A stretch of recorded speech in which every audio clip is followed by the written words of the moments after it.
Economics. After Capitalism. A Guide to the Ruins and a Road to the Future. Derek Wall. Contents. 1. Warm conspiracies and cold concepts: the anti-capitalist movement, globalization, capitalism, and the arguments for neoliberalism. What's wrong with capitalism? Diversity or chaos, cataloging different anti-capitalisms, debating apocalypse. Vaccinating against anti-capitalism, Stiglitz, Soros, and friends. Stiglitz and Soros on financial crisis, recession and austerity, from Keynes to Bretton Woods against Washington. Asymmetric information and reflexivity. 1001 uses for a dead Karl Polanyi. Anti-empire, vaccinating against anti-capitalism. White-collar global crime syndicate, Corton, Klein and other anti-corporatists. The rise of the corporate criminal, the hidden history of humanity. Unnatural monopolies, global government Inc. Outsourcing, Adam Smith's Ecotopia. Small is beautiful, green economics. Against growth. Economics as alienation. Bad trade. Green alternatives to globalization. A Green New Deal. Beyond green anti-capitalism. 6. 5. Planet Earth money martyred, social credit, positive money, and monetary reform. 62. IMF apocalypse. 63. Financing enclosure and ecocide. 64. On the attic. 66. Monetary reform. 67. Let's and local currencies. 72. Positive money. 73.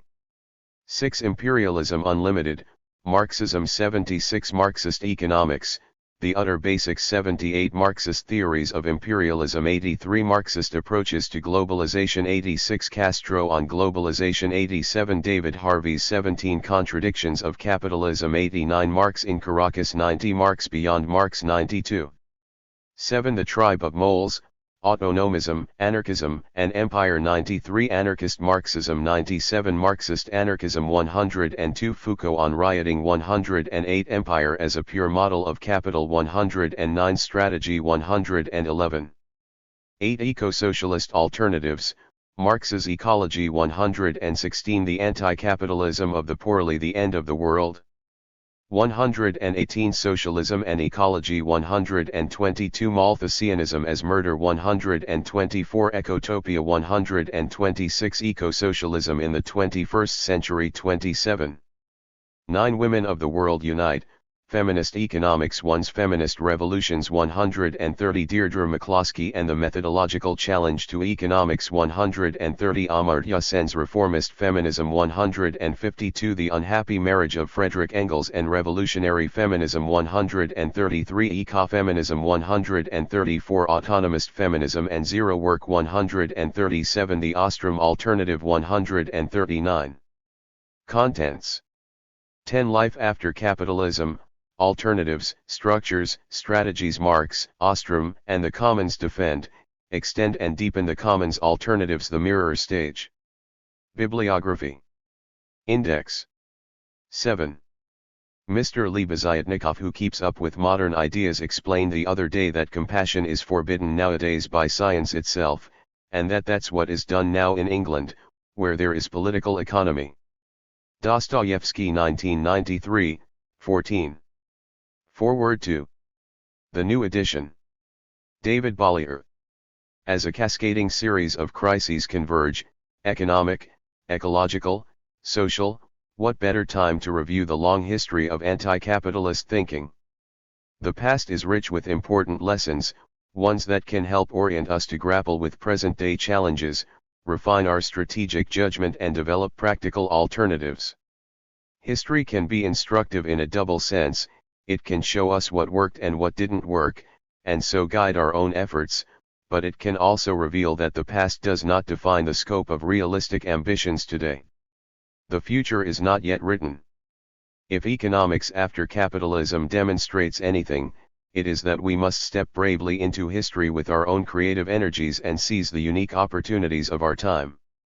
But because time is short and the challenges are great, we must do so with intelligence and resolve. Although our mainstream institutions are loath to admit it, we are in the midst of a civilizational crisis. Existing structures and practices are crumbling. The moral and political legitimacy of the nation-state and international governance bodies is waning. The relentless promises of economic growth, consumerism, and progress are being exposed as utopian fantasies. The neoliberal vision can now be seen as not only grossly unfair and unattainable, but deeply destructive of our planet and human well-being. But how to move forward? It is helpful to revisit the many traditions of anti-capitalist critique, dissent, and creative world-making, as outlined in the pages below. "The past is never dead," wrote William Faulkner. "It's not even past." From reformist finance to green economics, anarchism to ecofeminism, and Marxist economics to the commons, we actually have a rich palette of experiences, ideas, and alternatives to draw upon.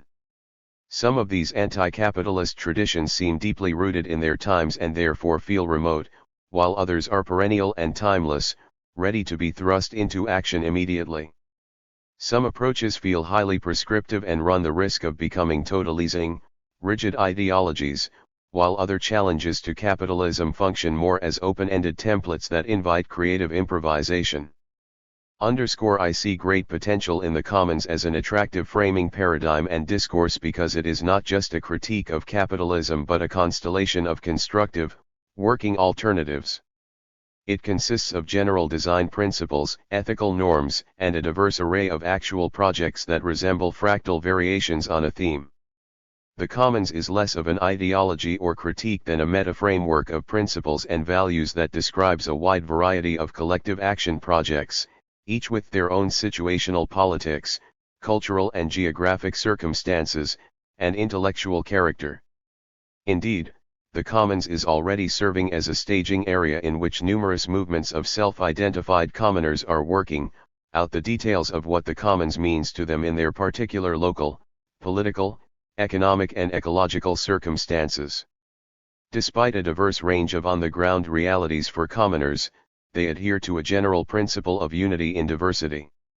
This is entirely appropriate not just in a time when globalist capitalist markets have penetrated most corners of the earth, but at a time when most of humanity is now interconnected through a single network of networks, the Internet, which for the first time brings us together as a single human species. The Commons seizes this moment in global culture by offering us a vision of human society that is inclusivist, ecologically minded, and committed to social justice and basic human needs.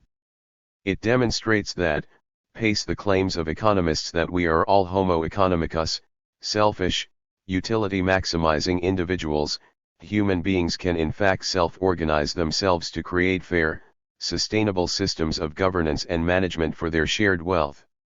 This has in fact been the primary mode of self-governance throughout human history, unlike the nation-state and capitalist market, which have trouble respecting ecological limits and minimizing social conflict.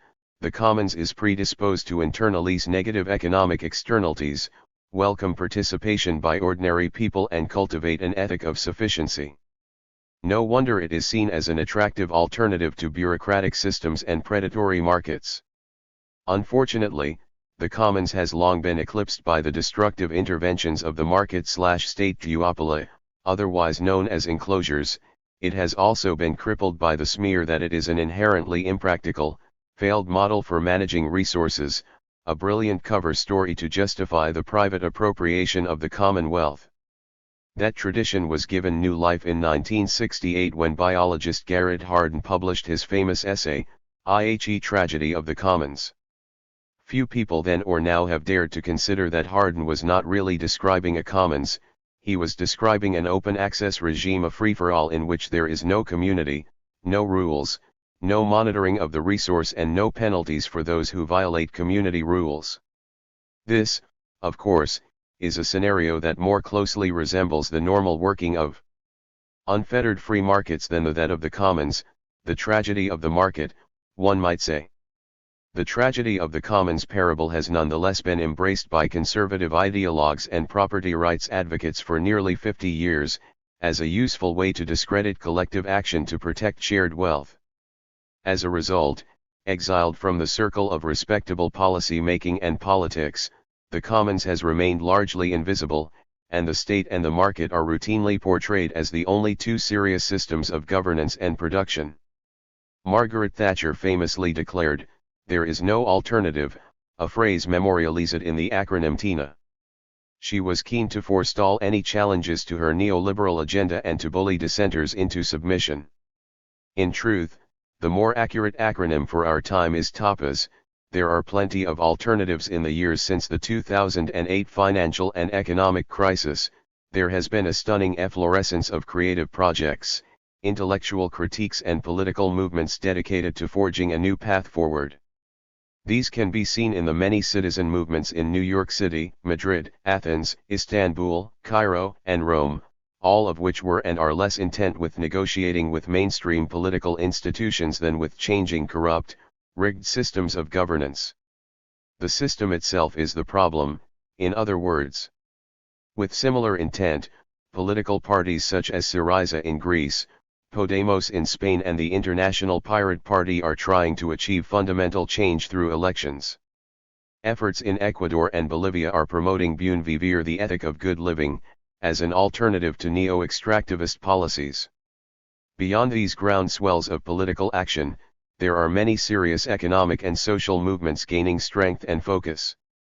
Most of these challenge capitalist logic and culture in some fashion, but most are also careful not to be defined or limited by the narrow terms of capitalist discourse.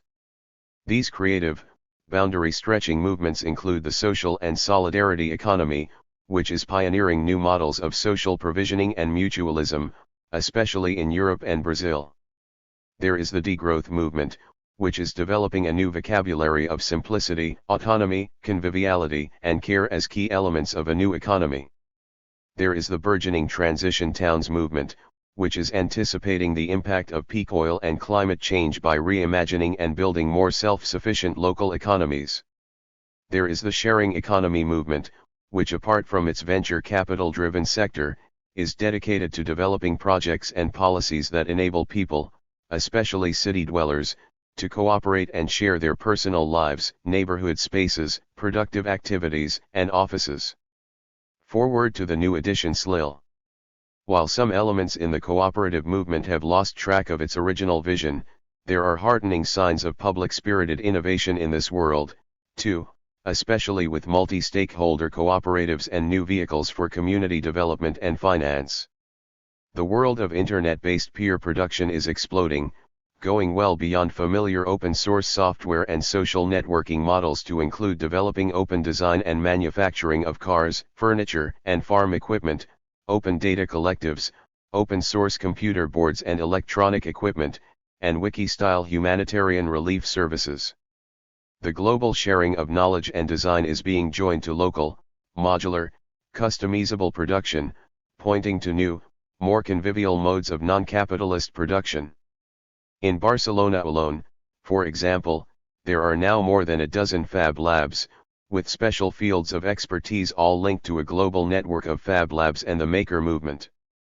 One can also point to the many food-related movements that are challenging the global apparatus of capitalist agriculture and food distribution, the anti-GMO activists, the seed-sharing collectives, community-supported agriculture, permaculture, agroecology, and agroforestry, the slow food movement, La Via Campesina, relocalization projects, among many others. One could name many other transformation-minded movements: the environmental justice movement, the many coalitions fighting for climate change policies, and opponents of rapacious, anti-democratic free trade and investment treaties. The truly encouraging news is that these many movements are no longer content to work in isolation from each other. They are finding out that they have a great deal in common as victims of market enclosures and as co-creators of a new sort of economy and society.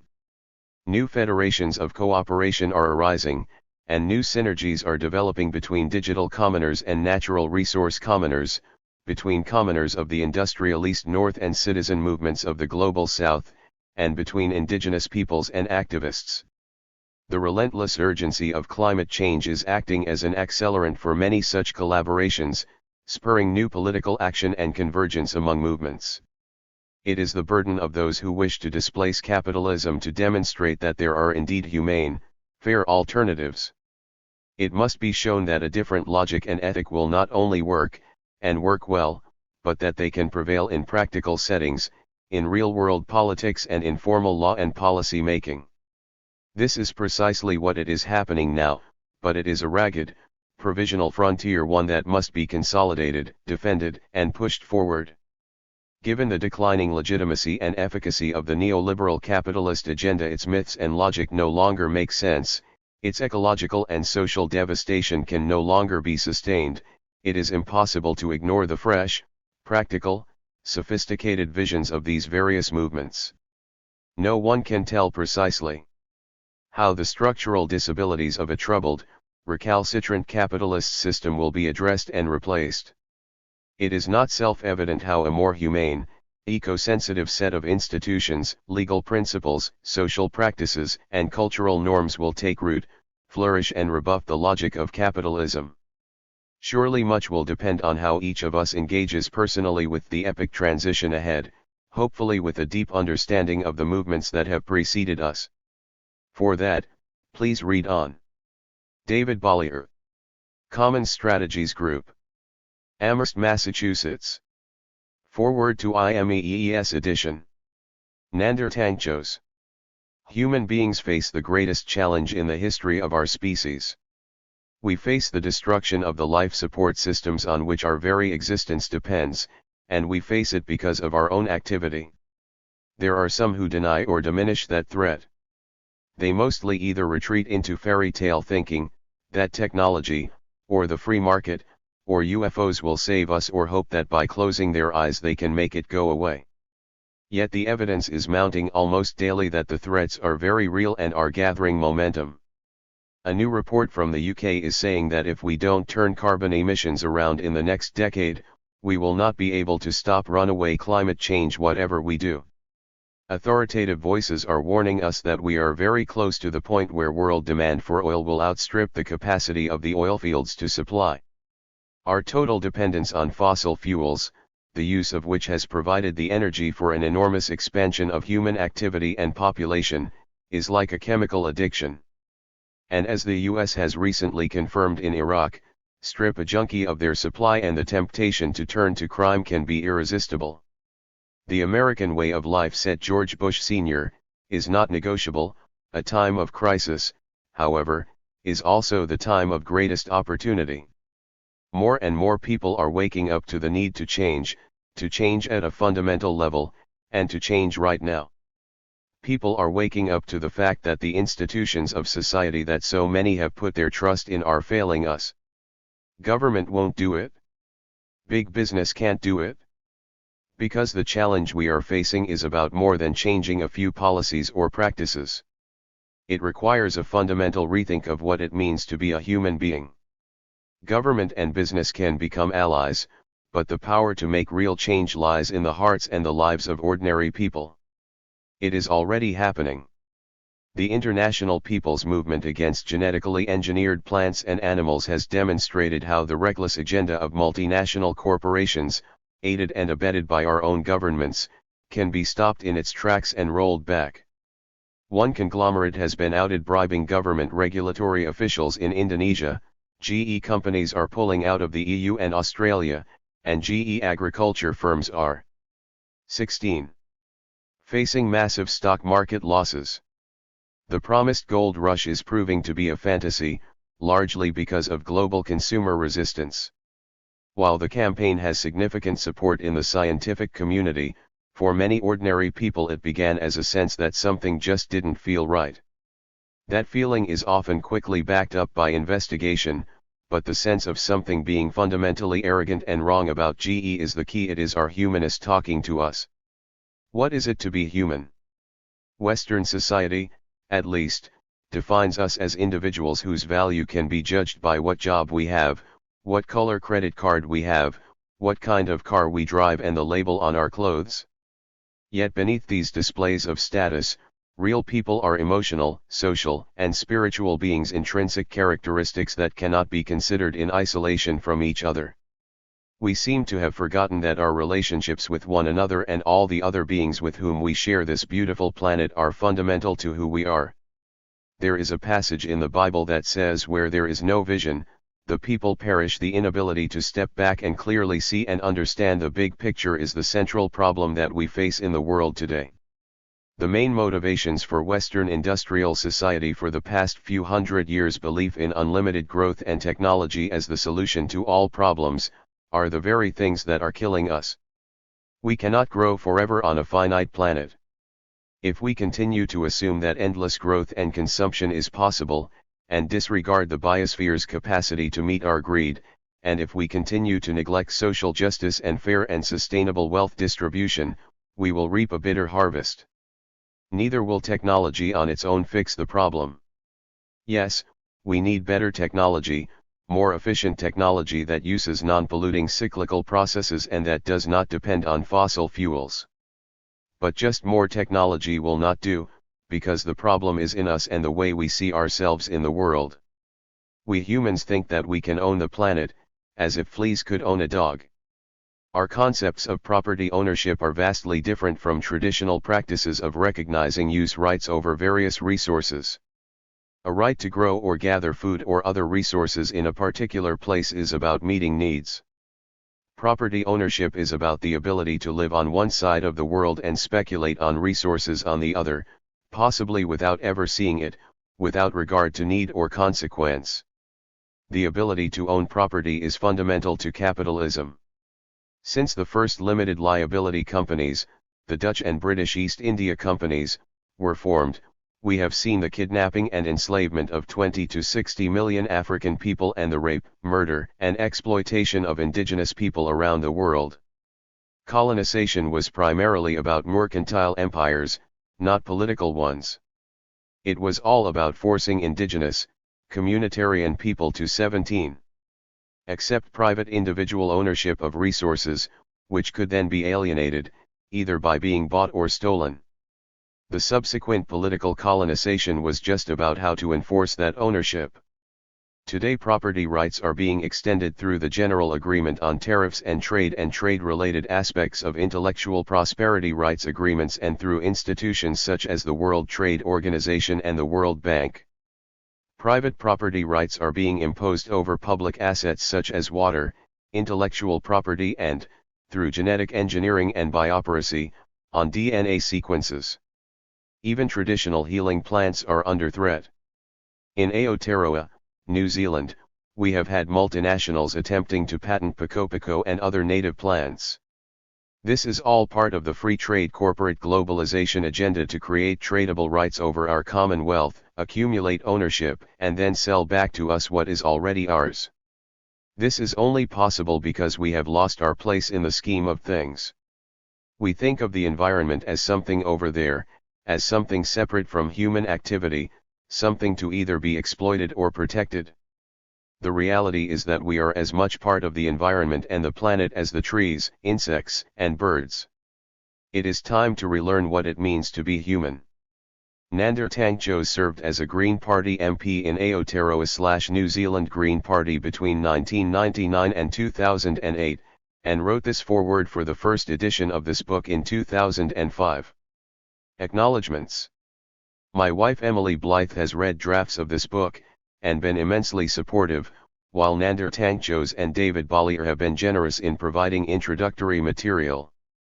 Romine Phoenix, Frida Davis, and Maria de Kupilova all provided useful suggestions for improving the text.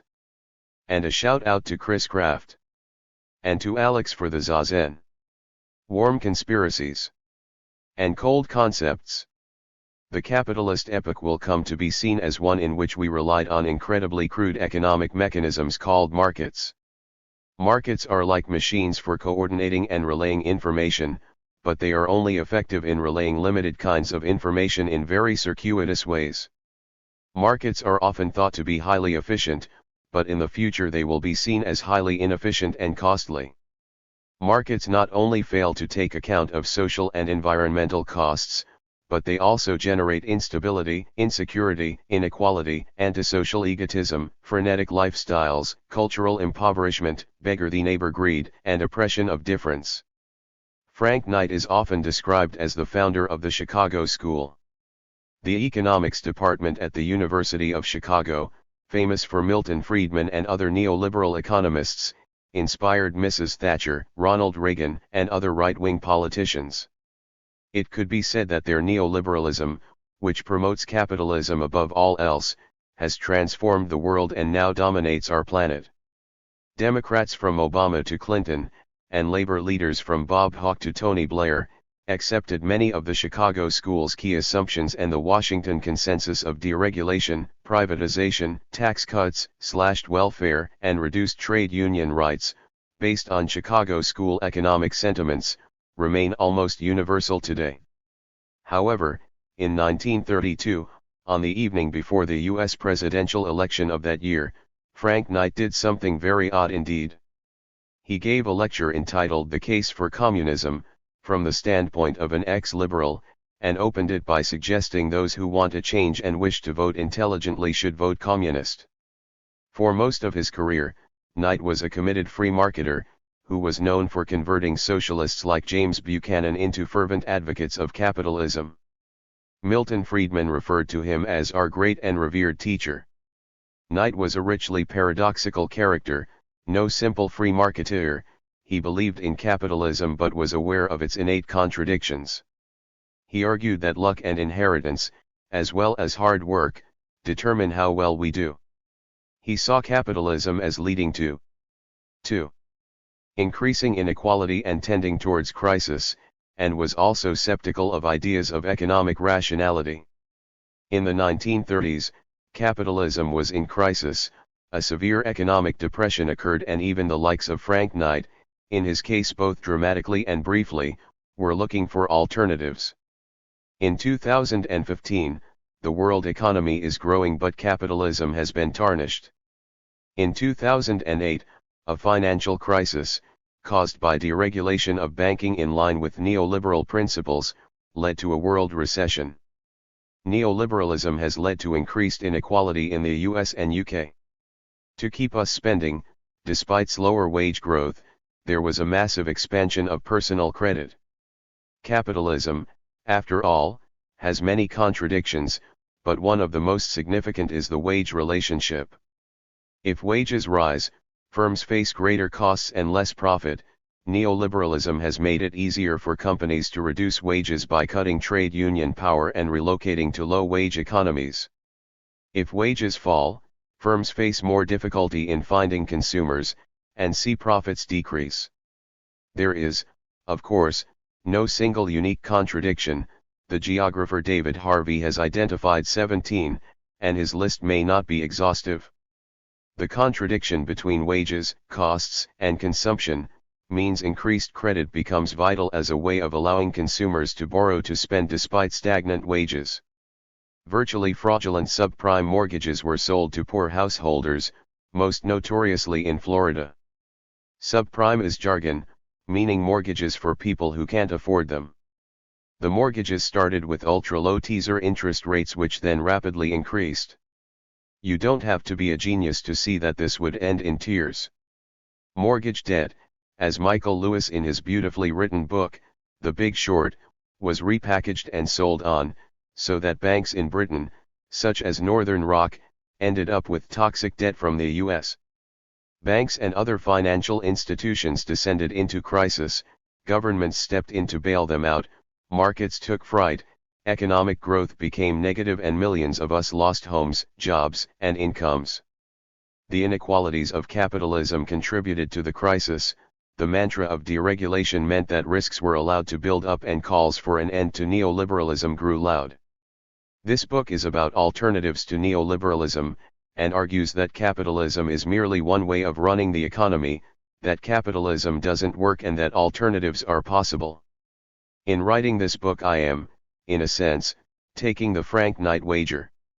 Knight argued that capitalism was flawed but ultimately, despite his socialist origins and his 1932 episode of communist advocacy, he felt that there was no alternative. I enjoy reading Knight immensely, along with the free market feminist economists Deirdre McCloskey. He is an example of an intelligent advocate of capitalism, aware of its problems and committed to a society that works not simply for the rich and powerful, but for all of us. How can we create practical alternatives to capitalism that work to put food on the table, providing long-term material well-being not only for a minority but a whole planet? Commentators predicted a new economics, and in 2009 Elinor Ostrom, the first woman to win the Nobel Prize for Economics, delivered a lecture boldly entitled Beyond Markets and States. However, the orthodoxy retained its power. The journalist Richard Seymour, in Against Austerity, argued that the neoliberals retained a virtual monopoly on economics. There were few clearly articulated alternatives and the rich and powerful worked to turn a crisis into an opportunity. He noted that the growth of government debt was used to justify more cuts in public spending, and in countries like Britain ever more deeply market-based policies are justified as a source of growth. The future looks both clear and bleak. The economic system we have at present cannot cope with climate change, cannot reduce inequality, and it attempts to overcome its contradictions by insisting upon more of the same. The left, strong in Frank Knight's day, seems weaker than ever. Greater inequality and reduced standards of workers' protection, along with the sale of institutions and assets such as the British National Health Service and even Greek beaches, will lead to greater misery. Increasing police powers and surveillance will be used to stifle dissent. Discontent is, at least in Europe, leading to the growth of far-right parties. It's easier to explain falling living standards as being a result of immigration than the workings of economic theories and bond markets, so politicians are prepared to use race, nationalism, or sectarian religious sentiments to gather votes. From India, where the right-wing People's Party, or BJP, won the 2014 general election in the world's biggest democracy, to the emergence of the Tea Party in the US, to the rise of Islamic fundamentalists such as ISIS in Syria, economic and ecological crisis is fueling hate-filled, regressive movements rather than positive change. In the wake of the 2008 crisis, there were calls for an inclusive, compassionate capitalism. Some of these calls seem genuine and progressive, others a little absurd.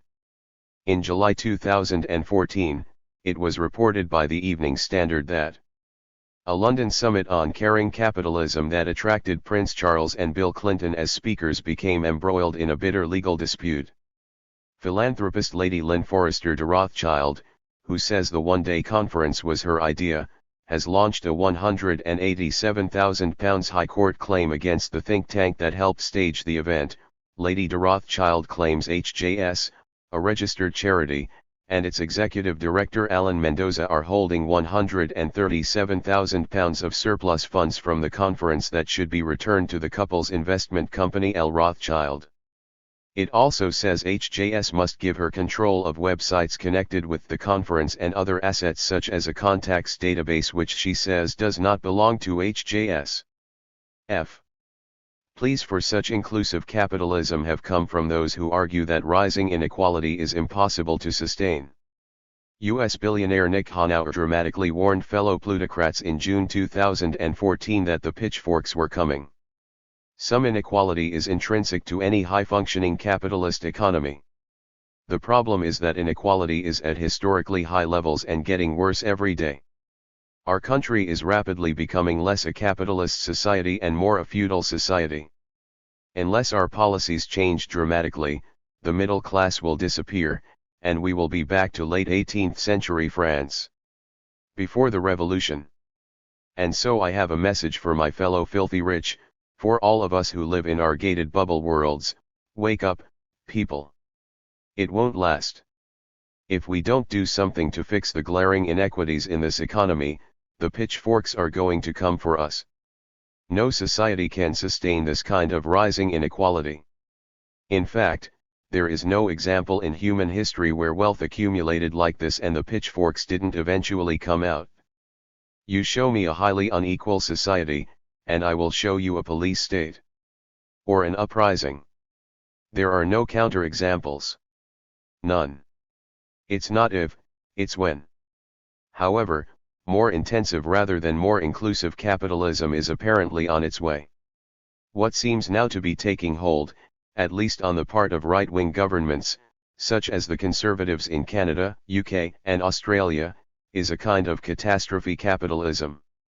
With these right-wing governments committed to capitalism, the crisis can only be solved by introducing more capitalism, which creates more chaos, leading to more capitalism.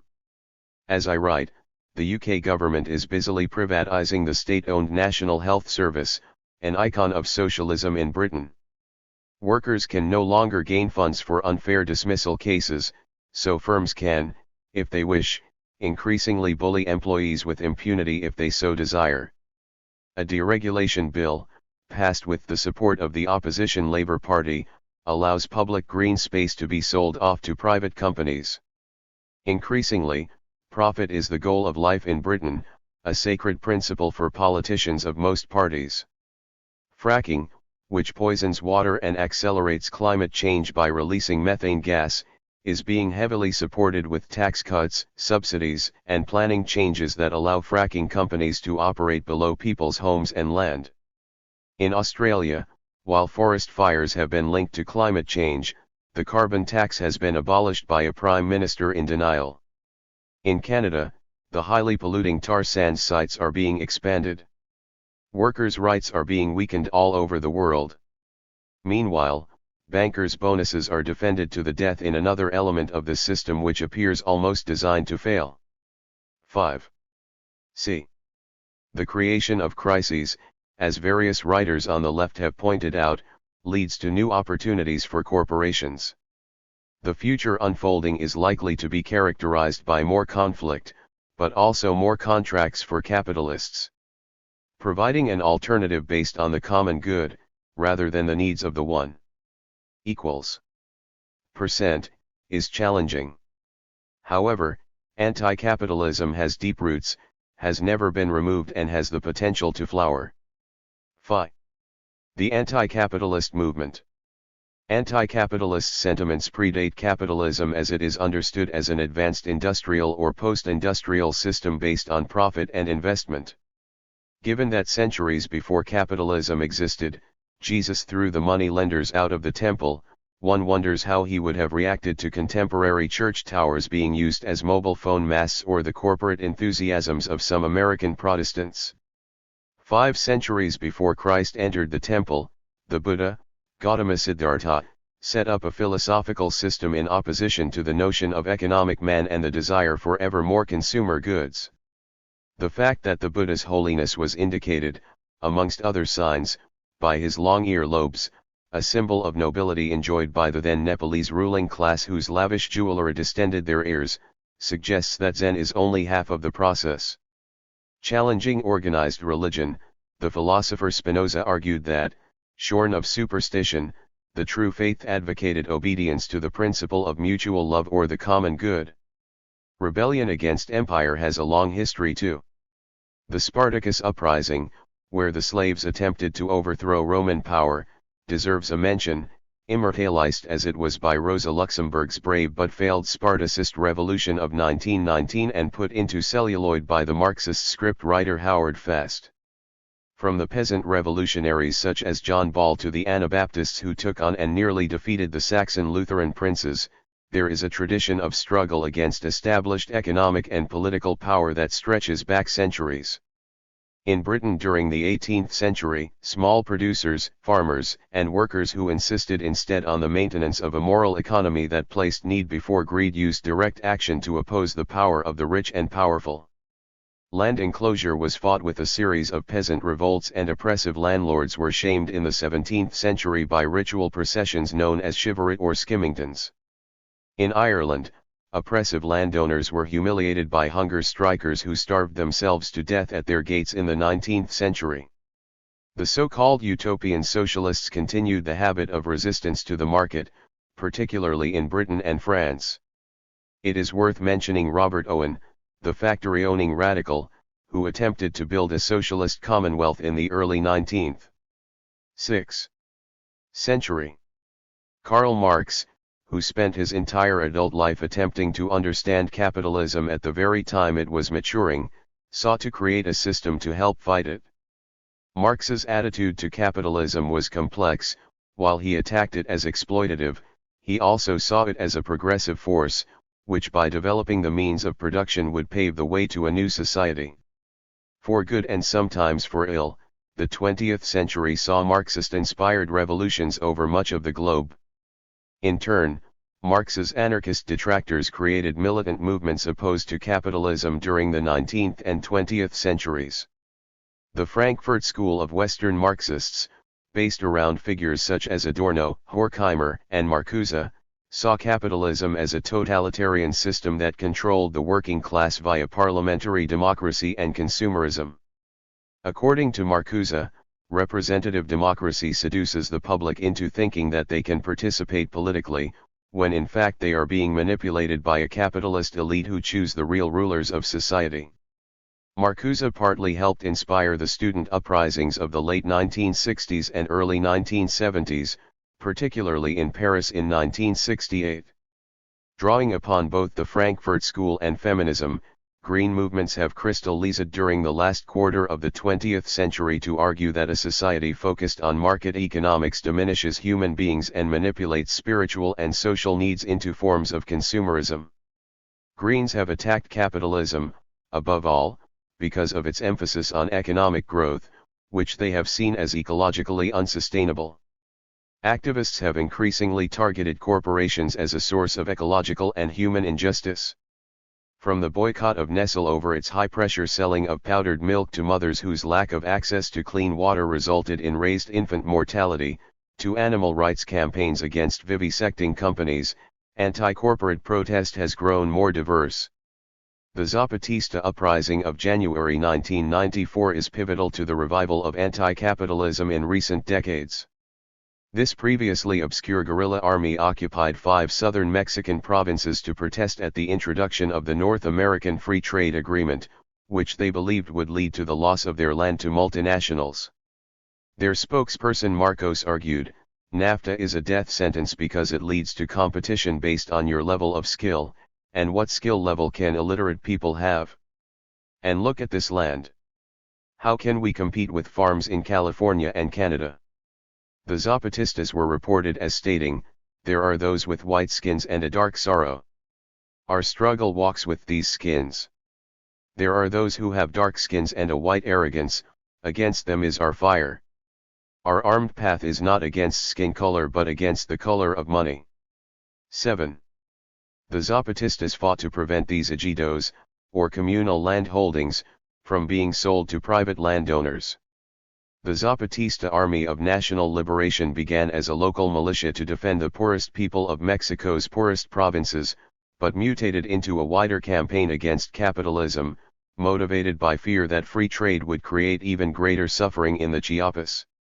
The Zapatistas exploited the power of the Internet, a product of capitalism and driving force of globalization, to help kickstart the anti-capitalist mobilization during the 1990s and the early years of this century. Following 9/11 and the Second Iraq War, anti-capitalist protests waned. However, the emergence of left governments in Latin America, including Venezuela, Bolivia, and Ecuador, has promoted an alternative to neoliberal globalization. The financial crisis of 2008-09 and the resulting recession had contradictory effects. The Occupy protests and new anti-capitalists political parties like Podemos in Spain and Syriza in Greece are products, at least in part, of this crisis. Yet while the intellectual arguments for unrestrained capitalism were undermined, at the same time, programs of austerity were used to deregulate economies and promote neoliberalism. There are a number of cogent arguments for a market economy and capitalism, to which we shall now turn.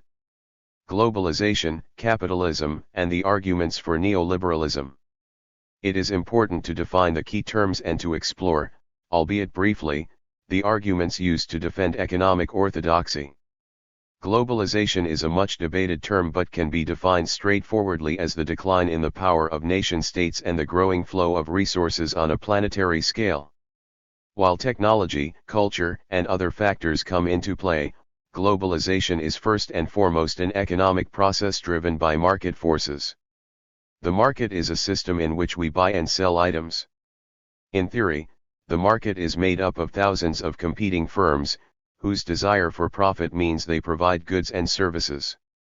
Even some supposed anti-capitalists such as David Korten, author of When Corporations Rule the World, view the market as a positive and practical way of organizing economic activity. However, the market tends to evolve into capitalism.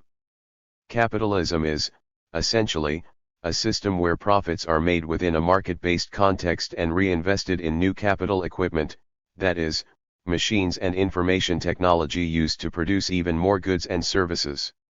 Some theorists have suggested that forms of state capitalism can also be identified, where the state, rather than private companies, exploits workers and the environment. However, capitalism is based not on the intense competition between thousands of companies, but on the creation of markets dominated by a handful 8 of enormous firms. Food retailing is a good example of this process. In Britain, thousands of bakeries, greengrocers, and corner shops have disappeared since the 1950s, and 4 or 5 large supermarkets now control much of the market. To survive under capitalism, a firm must, generally, make profit. Profit is reinvested to expand the size of the firm.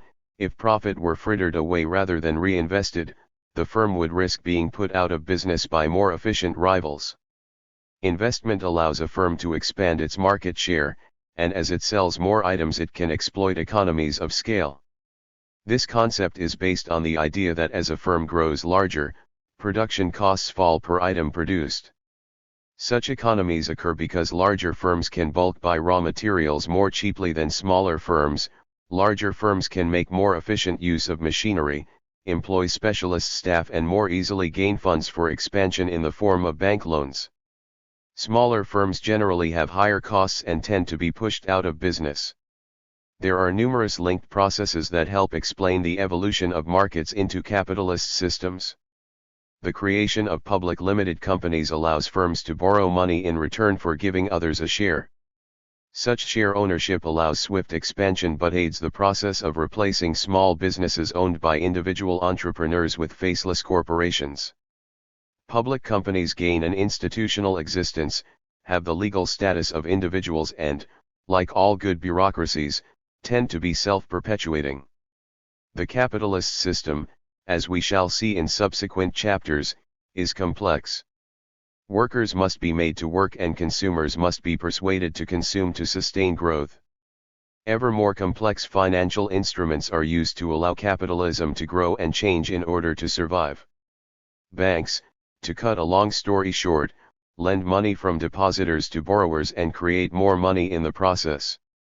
Banking has been one target of anti-capitalist concern because of the bank's ability to make money out of money and use this power to shape society.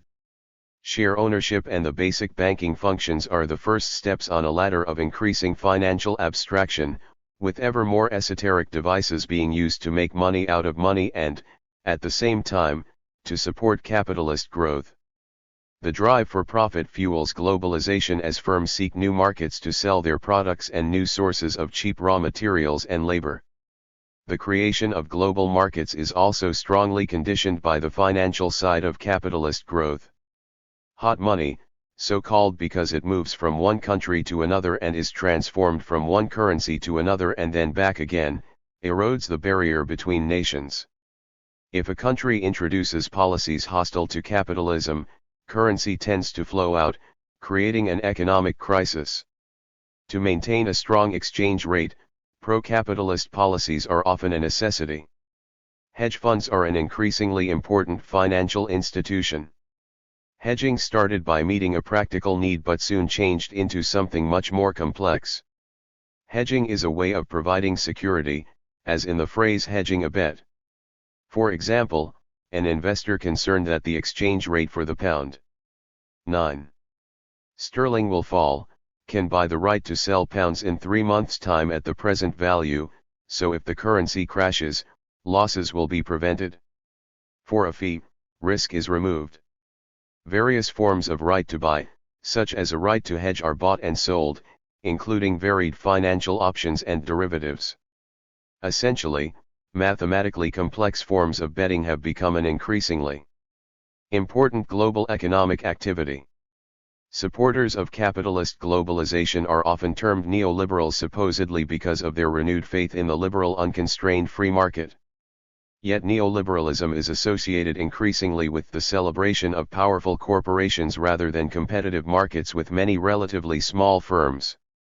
Neoliberals are confident that the pursuit of financial gain, the accumulation of private property and the race for personal wealth are to be welcomed. They believe that capitalism is the road to prosperity, pleasure, freedom, justice, and all that is beneficial. Capitalism, because it is based on market forces, is both natural and good. For the advocates of unrestrained capitalism, the only alternative to market forces is government planning and control. They consider intervention inefficient because government planners cannot take into account all the thousands of pieces of information necessary for an economy to function well. In the Soviet Union, it is assumed, the state's planning did not meet the needs of consumers, and provided no incentive for workers to work hard so as to raise production. In contrast to bureaucratic planning, the market regulates the economy via forces of demand and supply. Adam Smith, whose book The Wealth of Nations launched market-based economics in 1776, believed that these market forces manage wealth for the good of the community. If consumers demand goods and are prepared to back up their desire with hard cash, firms will supply their wants in order to make a profit. Competition between firms means that neither consumers nor workers will be exploited. If a firm cuts its wages, workers will sell their labor to a rival and maintain their standard of living. Wage rises can be used to encourage workers to retrain, to work harder and to raise production through greater participation. Likewise, market forces benefit shoppers. If a firm provides shoddy or expensive goods, consumers will go elsewhere. The market is freedom. It is a tool of liberation for workers, who can choose to work for the firm that pays the highest wage. The market system leads to capitalism, because firms have an incentive to invest in new technology to produce cheaper goods to undercut rivals and maintain profits. The market system is based on greed, but greed fuels the common good and drives progress forward as industrialists strive to create new products and new production techniques. Capitalism is a source of new ideas and products. Such growth tends to spread prosperity to the entire community via a process labeled trickle-down economics. Even if a wealthy minority do 10. Exist, they must use their wealth to purchase goods and services from others, and in so doing, they create jobs and the basis for growing prosperity. The market is seen as a force for democracy because it breaks up the power of the old feudal elements of society. Monarchs lose their power and companies must respect the rest of the community if they wish to gain customers and attract staff. Money is profoundly democratic because whatever the social rank, gender, or ethnicity of the person spending it, it still has the same value for firms seeking profit. The notion of private property, a precondition for and goal of the market, makes it difficult for the state to control private citizens.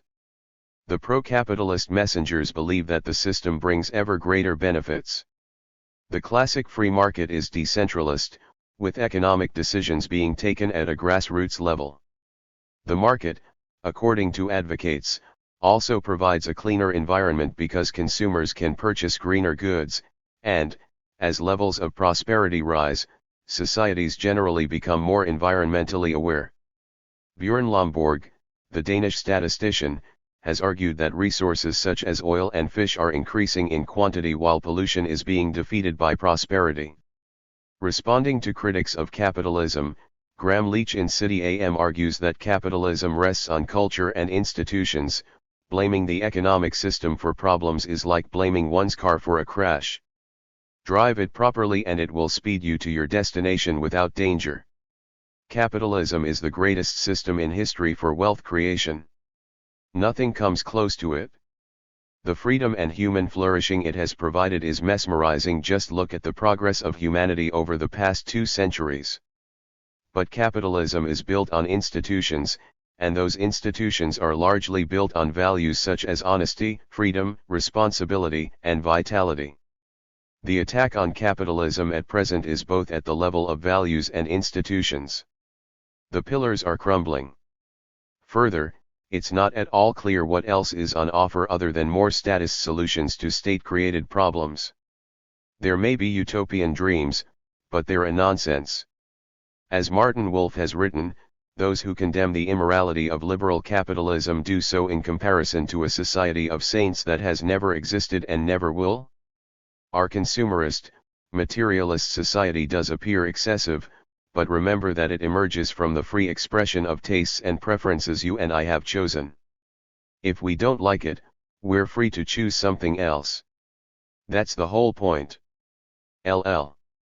What's wrong with capitalism? Anti-capitalists note that far from being competitive, our economy is dominated by megacorporations who have scant interest in market forces. They also suggest the bloody, chaotic, and unjust origins of capitalism are removed from neoliberal version of history. Slavery, land enclosure, forced labor, colonialism, and most of the accompanying rape and pillage is ignored. Capitalism did not evolve gently but emerged covered in blood in a violent process termed primitive accumulation. Climate change, declining fish stocks, the rise of the automobile and the prevalence of low-level nuclear waste suggest that statistics indicating a cleaner environment need questioning. Sadly, in 2015, free marketeers often deny that climate change is influenced by burning fossil fuels, as discussed in Chris Mooney's book The Republican War on Science. Challenging the neoliberal orthodoxy, anti-capitalists point to a range of problems that have grown with globalization. Inequality is perhaps the most obvious. Thomas Piketty, in Capital in the 21st Century, has argued that, with the exception of one period in the 20th century, inequality has tended to increase. This is, essentially, because those who own assets tend to see their income rise at a faster rate than those who don't.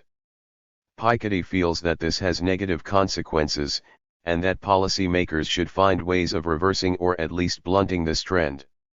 Ideally, he would like to see a global tax to redistribute wealth. In 2014, it was reported that the UK's richest 1,000 people had doubled their wealth in the preceding 5 years, while the number of those living in poverty and resorting to food banks had sharply risen. The Equality Trust found the richest 1% of Britons had the same wealth as 54% of the rest of the UK population. Research by the charity Oxfam showed that the 85 richest people on the planet were as wealthy as 50% of the world's population. In the spirit level, a study of the negative results of economic inequality, Richard Wilkinson and Kate Pickett argue that inequality leads to societies run by, and for, the hyper-rich. Economists sometimes suggest that the market is like a democratic voting system. Our expenditure pattern is, in effect, our vote on how productive resources should be allocated between competing demands. If this is true, someone with 20 times the income of another in effect gets 20 times as many votes. As a result, inequality gravely distorts the ability of economies to provide for human needs, because the poor cannot afford better housing. 12. Their demand for it is ineffective, yet the spending of the rich ensures scarce productive assets are devoted instead to the production of luxuries. In the former Soviet Union, the creation of a market economy led to catastrophe. In an article subtitled "Russia Appears to be Committing Suicide," noted that since 1989 the population of the former Soviet states has plunged by several million and is projected to fall from 147 million today to 120 million in 2030.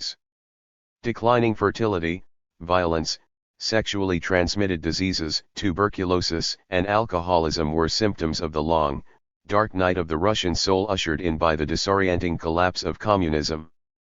There are a number of explanations as to why globalization paradoxically boosts GNP rates and at the same time pushes up poverty. Globalization allows companies to move easily from country to country, enabling them to pay far less tax to governments, which leads to less redistribution. Equally, the monopoly power of drug firms was a major factor in pushing down life expectancy in Africa during the 1990s. Christian Aid cites Mara Rossi, head of the AIDS department of the Catholic Diocese of Ndela, Zambia, who noted, "The availability of drugs to treat HIV/AIDS is an example of how capitalism fails to benefit some of the world's poorest and most needy people.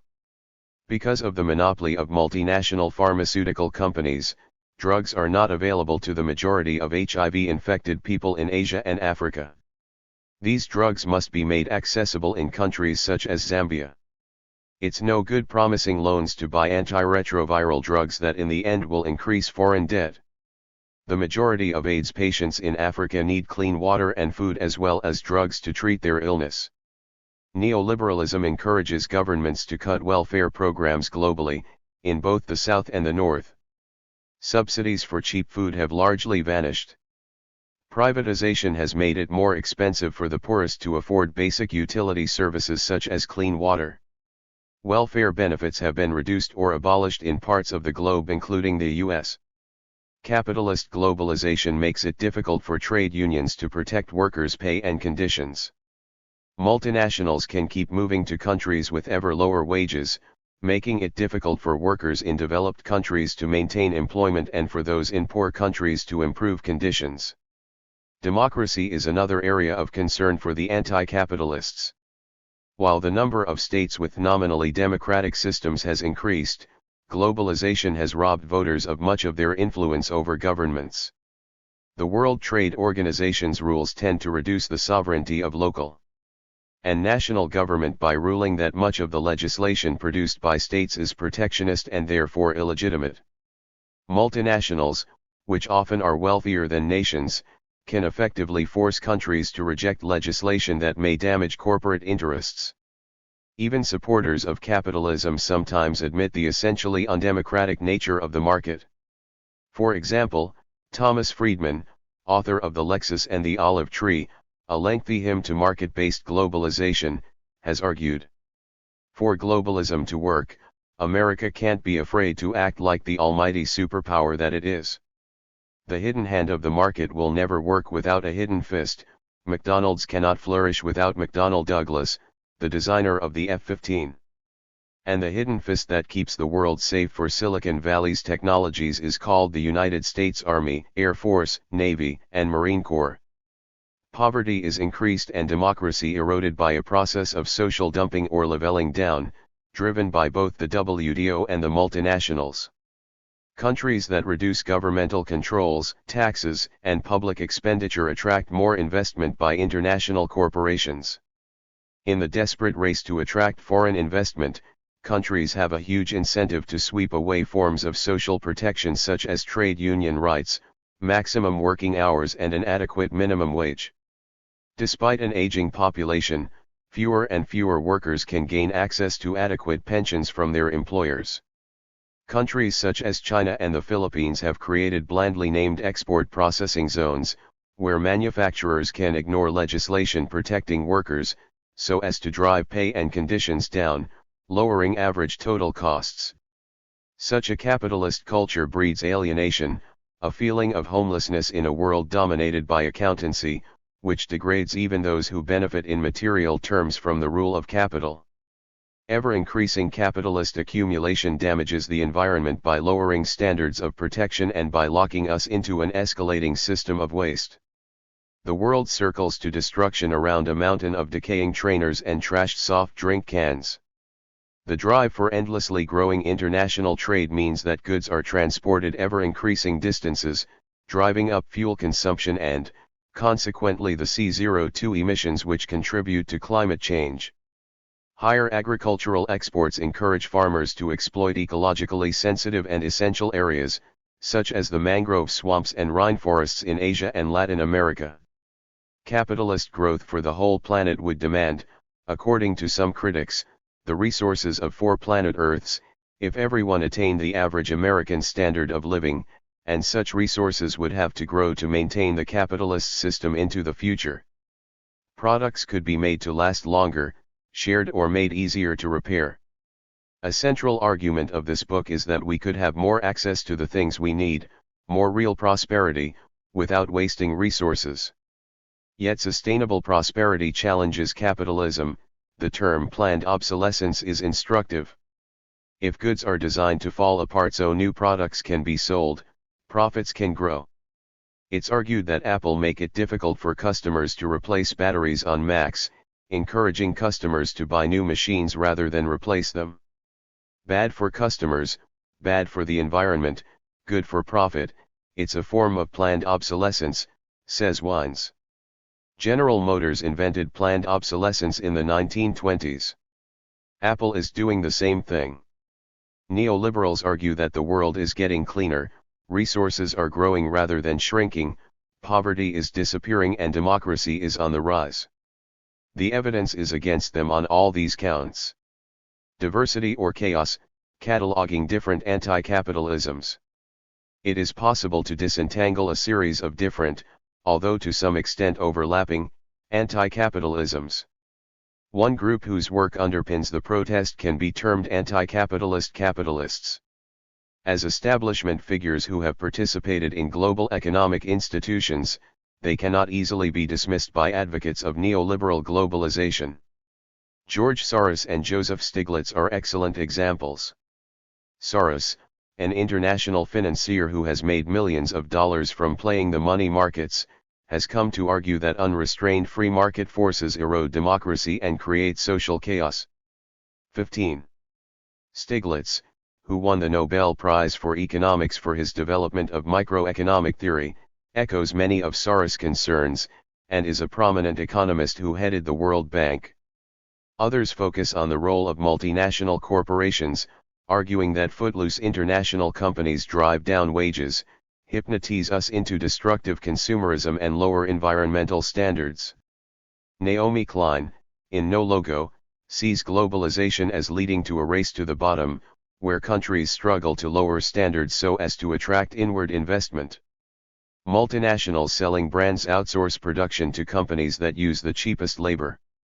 David Korten, author of When Corporations Ruled the World, argues that large corporations should be removed and replaced with a local market based on family and community-run businesses.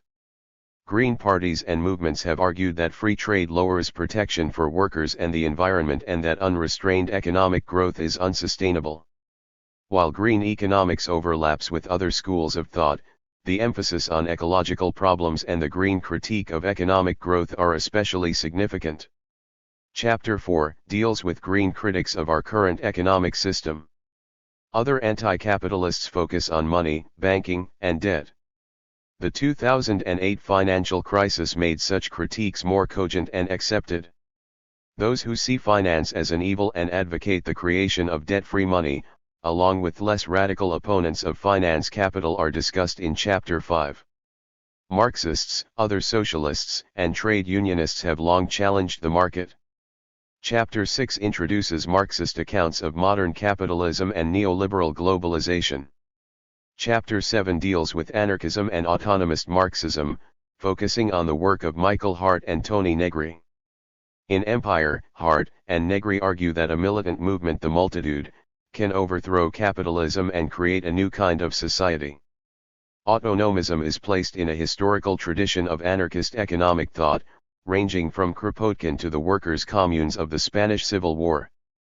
The Marxist and postmodern influences on militant autonomism are also outlined in Chapter 7, with an emphasis on empire and the Occupy protests. Chapter 8 examines the case for eco-socialism, which suggests the insights of both Marx and the Greens need to be combined if capitalism is to be understood and resisted. For eco-socialists, the basic atoms and molecules of capitalist production conjure up debt, multinational corporations, the dislocations of free trade and all the rest. The idea that capitalism must continue to grow and dominate the planet is terrifying. Chapter 9 looks at feminist economics, also a diverse field, with pro-market feminists, reformist feminists such as Amartya Sen, together with ecofeminists, radical feminists, Marxist and autonomist feminists, while rarely using the label. 16. Feminist, the ideas of Elinor Ostrom, the first and thus far the only woman to win the Nobel Prize for Economics, are also introduced. Finally, Chapter 10 concludes with a discussion of how an anti-capitalist economy can be built and sustained. Debating apocalypse. Even a brief survey of the main currents of anti-capitalism throws up a number of difficult debates that demand attention. First is the issue of what can be crudely termed conspiracy or concept. Are economic concepts mere window dressing to help legitimize the power of one group over another? While conventional market economists, the media, and most politicians argue that there are enduring economic ground rules that provide a guide to constructing a prosperous future, many anti-capitalists suggest that economics is almost entirely irrelevant as an explanation for the workings of the system. The monetary reformers often argue that bankers control the politicians, so as to maintain power over the monetary system.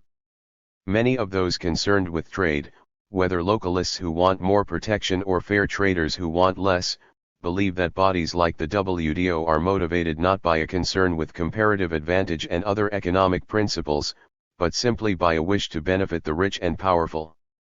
Conspiracies make life easy to explain and provide enemies: the bankers, the capitalists, the US, that are easy to attack. There is little doubt that many of our problems result from those with power exploiting those without. Unfortunately, conspiracy does not explain everything.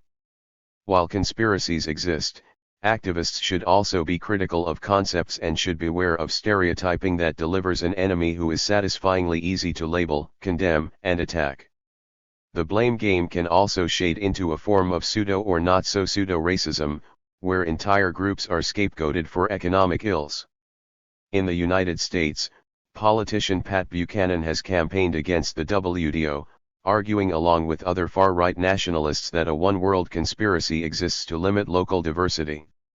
Banking and capitalism are seen as creating a new world order that benefits only rootless cosmopolitans and Rex nation-states.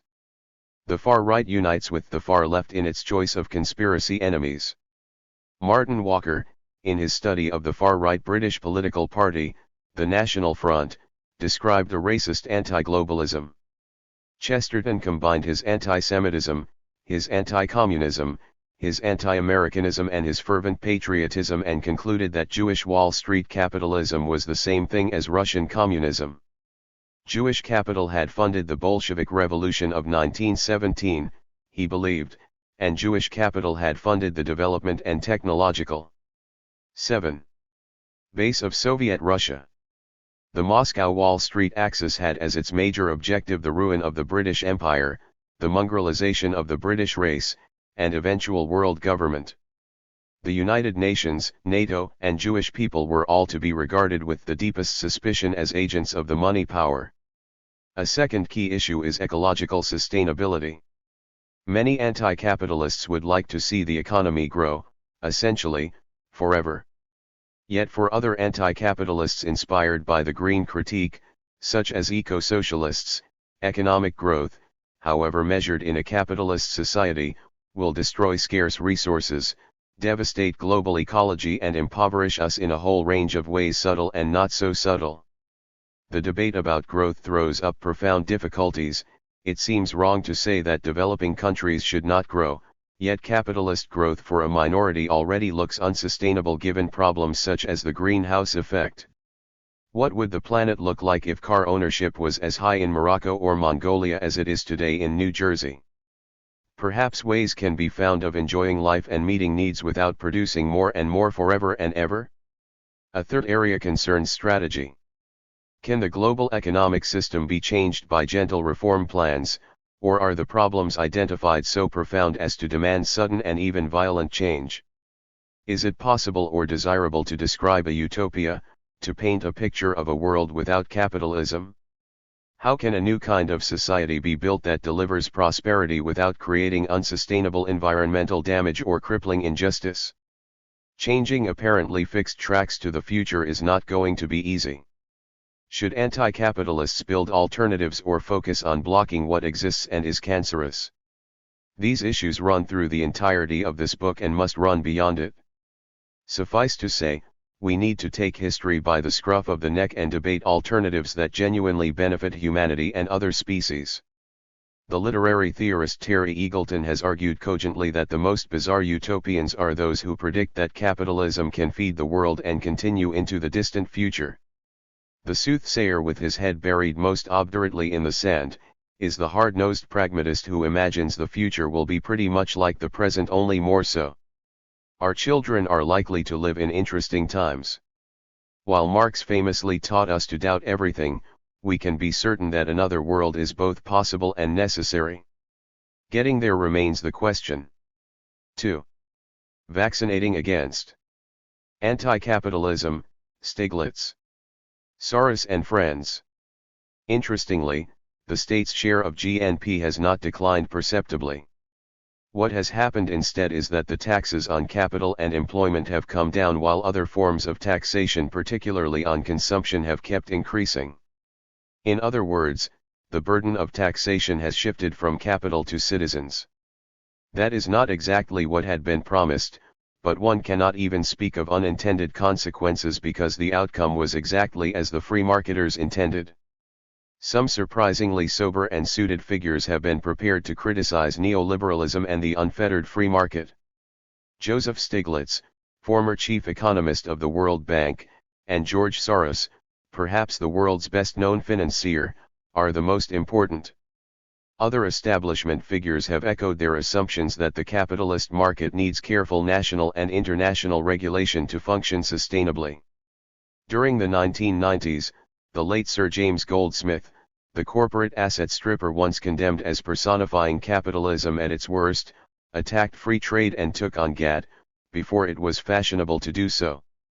James Tobin, the economist who argues that speculative flows of capital should be taxed, also springs to mind. The example of John Gray, a former Thatcherite and contributor to the Free Market Institute of Economic Affairs, is instructive. His detailed and passionate attack on globalization from the right is difficult for conservatives to answer. Drawing upon the radical social thinker Karl Polanyi, he argues that neoliberalism leads to social chaos, smashing the bonds of family and community necessary for a stable human order. These critics argue that US-style capitalism is far less efficient than European or Asian variants. They believe that the Washington consensus of unlimited free trade, privatization, and strong deflationary policies actually prevents capitalism from growing and developing countries from becoming financially secure. They echo the key assumption of the economist John Maynard Keynes, whose 19. policies helped rescue the post-war global economy from recession and mass unemployment, that government intervention actually makes markets work more effectively. Their critique is not dissimilar to that of Paul Hurst and Graham Thompson, who argue from a social democratic perspective that capitalism can be reined in by the nation-state. Long before the 2008 financial crash, they argued that deregulation would lead to catastrophe. Austerity has been attacked by them as leading to disaster. This chapter examines Stiglitz's and Soros's challenge to economic orthodoxy and shows how their ideas are derived from Keynes's reformist interventionist economic approach developed in the 1930s. Stiglitz and Soros. Joseph Stiglitz became chief economist of the World Bank in 1997. He was also one of President Clinton's key economic advisors and chaired the U.S. Council of Economic Advisors. His groundbreaking academic work on asymmetric information, the idea that markets may fail because consumers and producers have imperfect knowledge, won him a Nobel Prize in 2001. In 1999, he resigned from the World Bank because he felt that the more powerful International Monetary Fund was blocking its agenda of reform.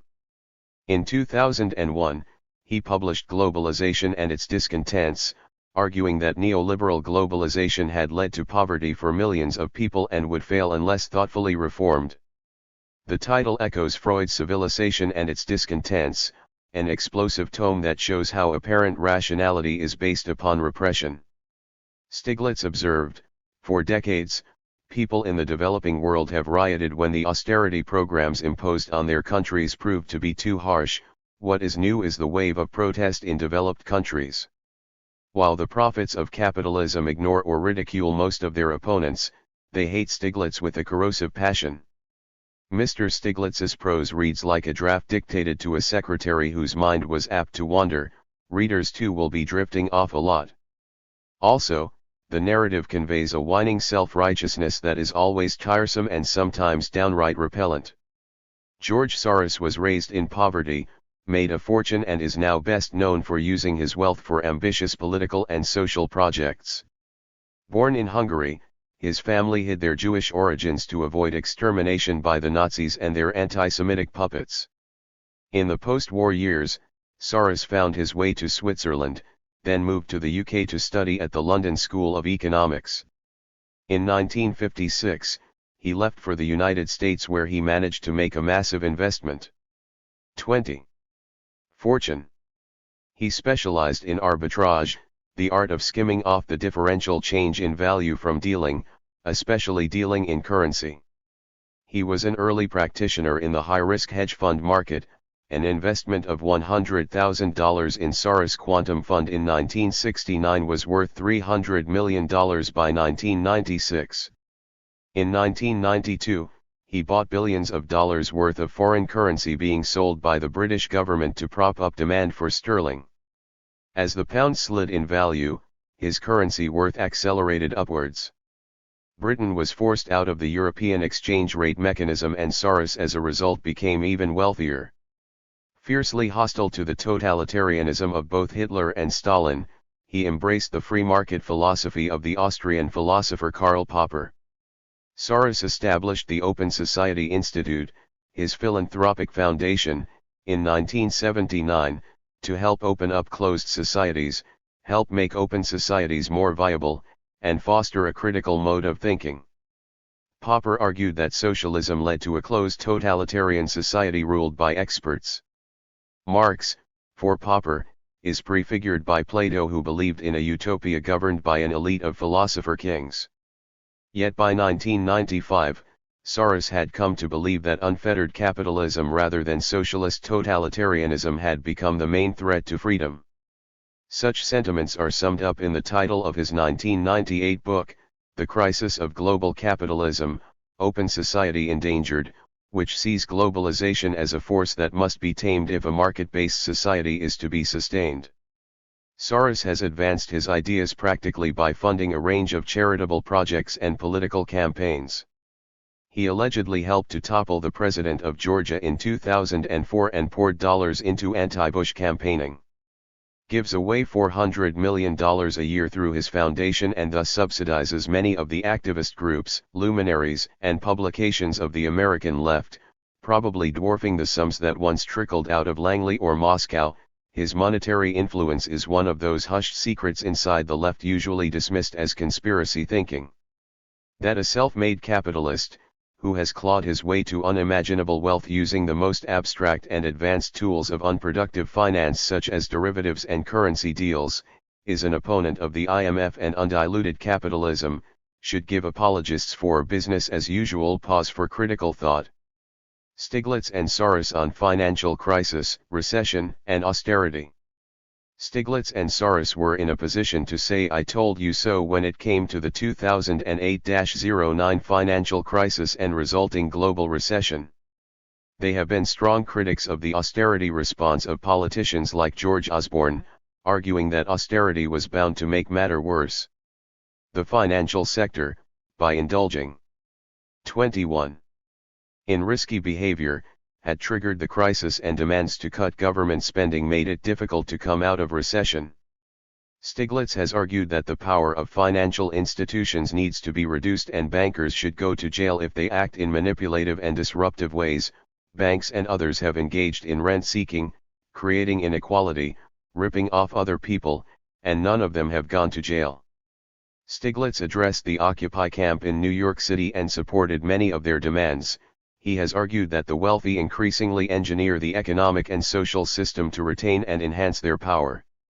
Every economy needs lots of public investments, roads, technology, education. In a democracy, you're going to get more of those investments if you have more equity. Because as societies get divided, the rich worry that you will use the power of the state to redistribute. They therefore want to restrict the power of the state, so you wind up with weaker states, weaker public investments, and weaker growth.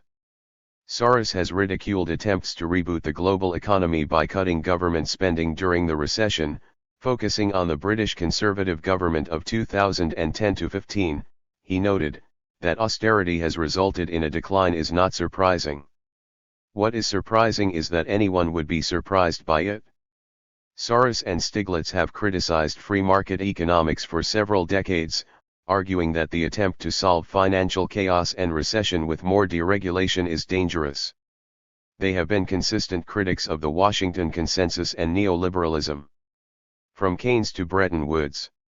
Soros, Stiglitz, and other establishment critics of neoliberalism draw upon the work of John Maynard Keynes, who believed in the necessity of managing capitalism, both to provide a fair society and to maintain a capitalist system. During the 1930s, Europe and North America were plunged into recession. Economies shrank and unemployment figures mushroomed to millions. The resulting turmoil fueled the political chaos that led to the Second World. 22. War. The conventional liberal or classical free market economists believed that the economy worked best without government controls and tended to automatically correct any disequilibria.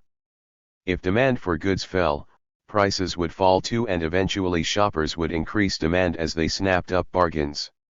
If individuals were unwilling to borrow money, interest rates would fall, and if rates fell low enough, demand for loans would pick up, rescuing the economy. Furthermore, if workers became unemployed, they could cut their wages until firms found them cheap enough to employ. These market advocates believed that apparently humane attempts to deal with poverty and unemployment, such as state welfare benefits, would simply make the recession deeper by discouraging wage setting. Even socialist politicians, such as Rudolf Hilferding in Germany and Philip Snowden in Britain, came to accept this orthodoxy. As the years went by and liberal policies of non-intervention were accompanied by deeper recession, conventional economics became increasingly discredited. The only economies that seemed to work were to be found in Hitler's Germany and Stalin's Russia. By the late 1930s, the Western economies were slowly pulling out of the slump and demand rose with employment, as war led to large factory orders for guns, planes, and assorted military paraphernalia. Nonetheless, by the 1940s and 1950s, the economic orthodoxy was largely abandoned for Keynesianism.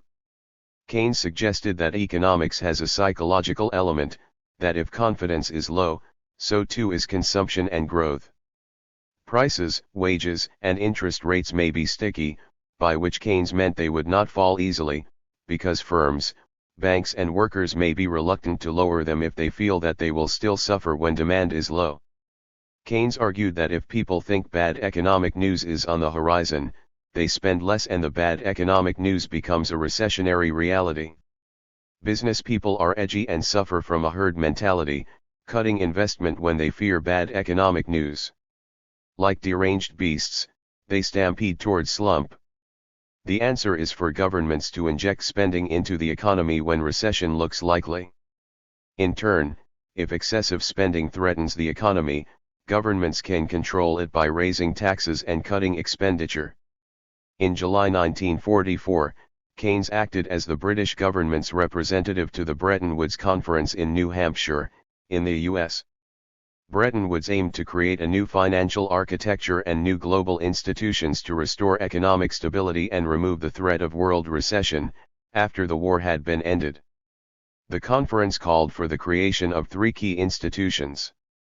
During the 1940s, the General Agreement on Tariffs and Trade, now known as the WTO, was established to sweep away barriers to trade in order to promote faster economic growth. The International Bank for Reconstruction and Development, commonly known as the World Bank, was set up to lend money to countries, initially for restoration of infrastructures that had decayed. 23. During recession and ultimately wrecked by war. Over time, the World Bank role has increasingly shifted towards funding development projects in the south of the globe. Finally, the IMF was created to help countries faced with severe debt problems or balance of payments deficits. Stiglitz sees all three institutions as essentially Keynesian, examples of government intervention aimed at making the market work and capitalism expand. Against Washington. In the same way that revolutionary socialists argue that Stalin betrayed Lenin or Marx, moderate advocates of capitalism like Soros and Stiglitz argue that the IMF et al. Have abandoned Keynes's original vision. It isn't that capitalism doesn't work, it is more the case that it hasn't been tried. According to Stiglitz, in its original conception, the IMF was based on a recognition that markets often did not work well, that they could result in massive unemployment and might fail to make needed funds available to countries to help restore their economies. The IMF was based on the belief that there was a need for collective action at the global level for economic stability. Keynes would be rolling over in his grave if he could see what has happened to his child. Since the 1980s, the IMF, WTO, and World Bank have advocated the so-called Washington Consensus of fiscal austerity, privatization and market liberalization. Swept along by the neoliberal counter-revolution against Keynesian economics, the consensus argues that for development to occur, barriers to the market should be swept away. The policies that failed in 1930s Europe have been exported to almost the entire globe. Advocates of the Washington Consensus argued that the poorest countries in the world should cut government spending and increase taxes to reduce indebtedness. The tax burden should, of course, fall on ordinary citizens. Taxes on profits would discourage investment and enterprise. State assets should be privatized as thoroughly as possible, while barriers to free trade should be swept away. Export-led growth is also advocated along with the removal of controls on capital.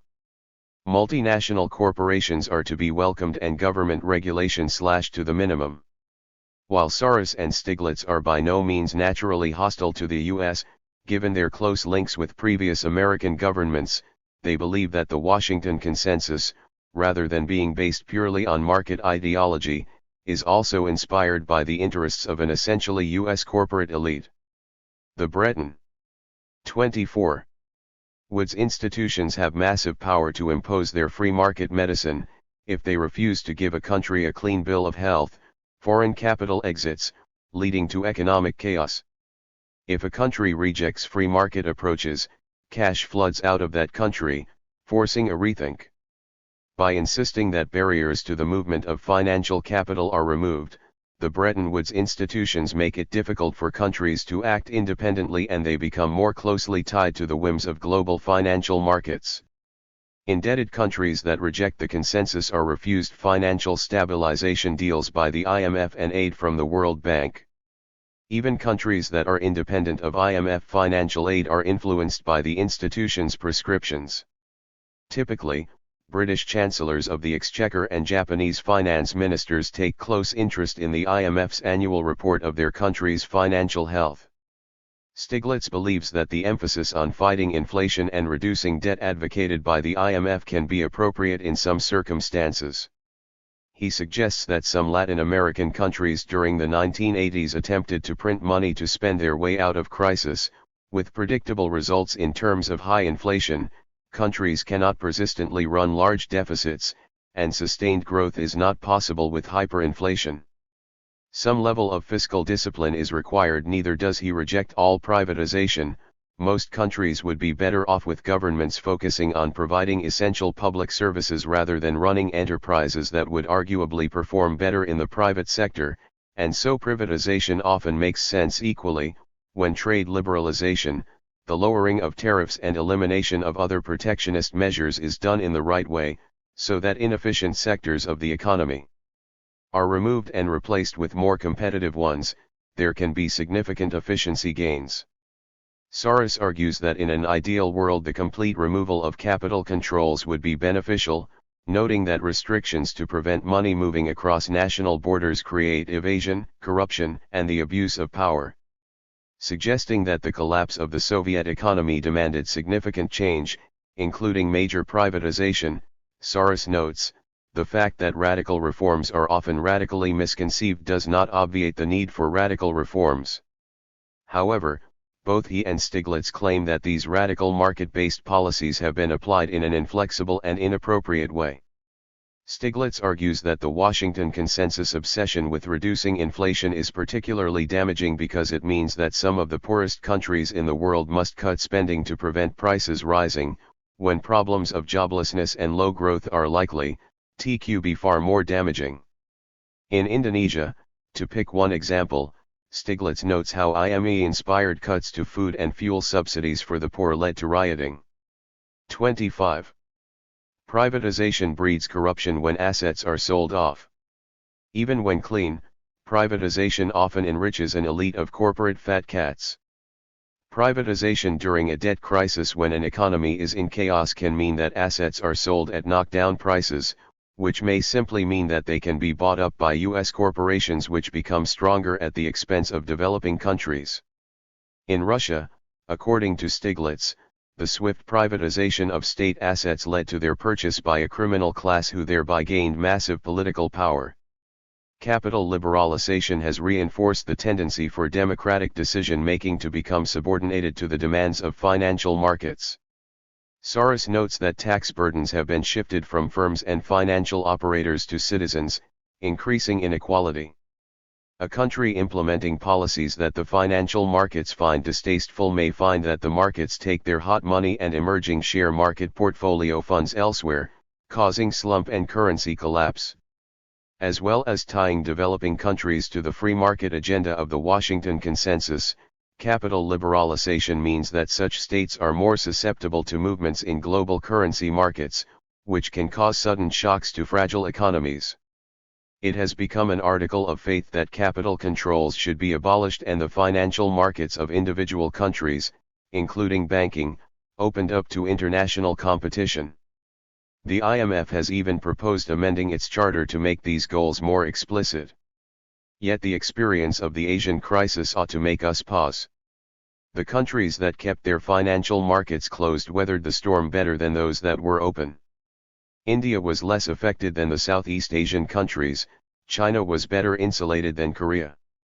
Free trade is theoretically beneficial, but opening up an underdeveloped economy to trade has several major drawbacks.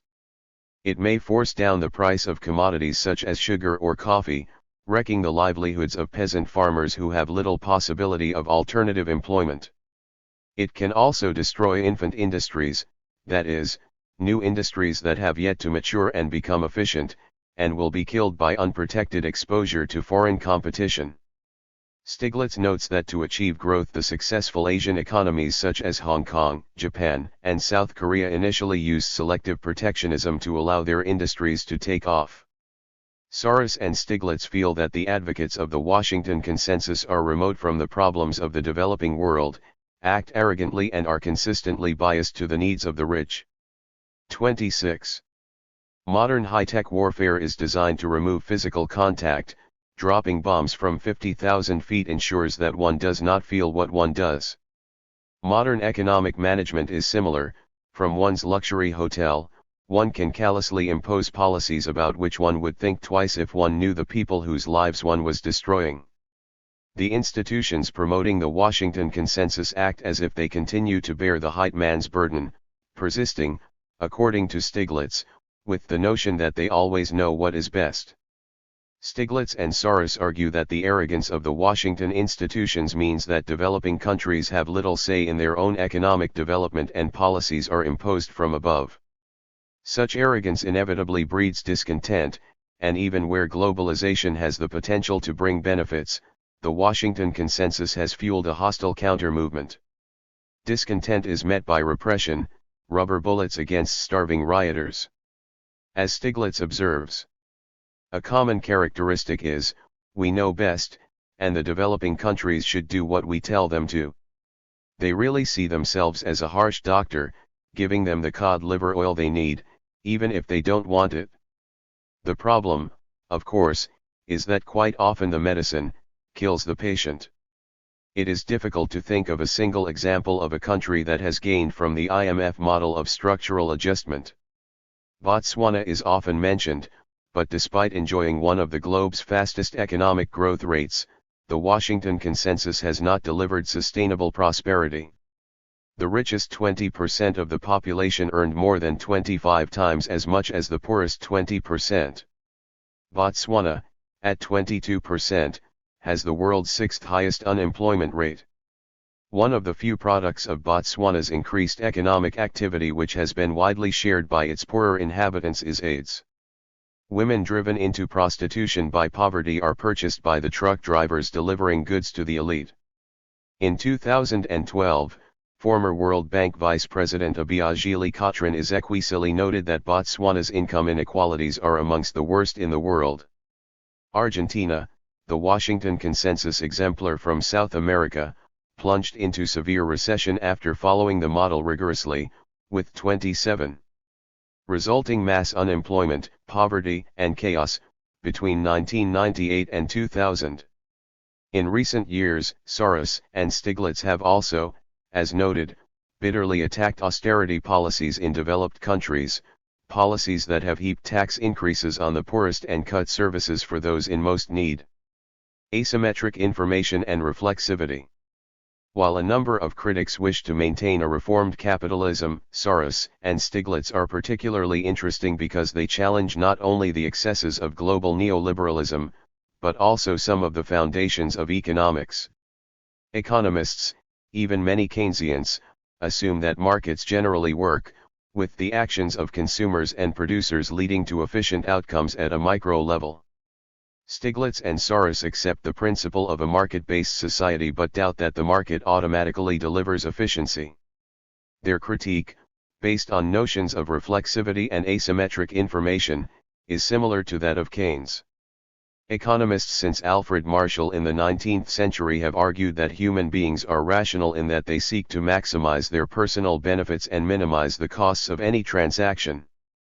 Consumers aim to maximize utility, and producers profit. Both groups calculate the best course of action during millions of transactions.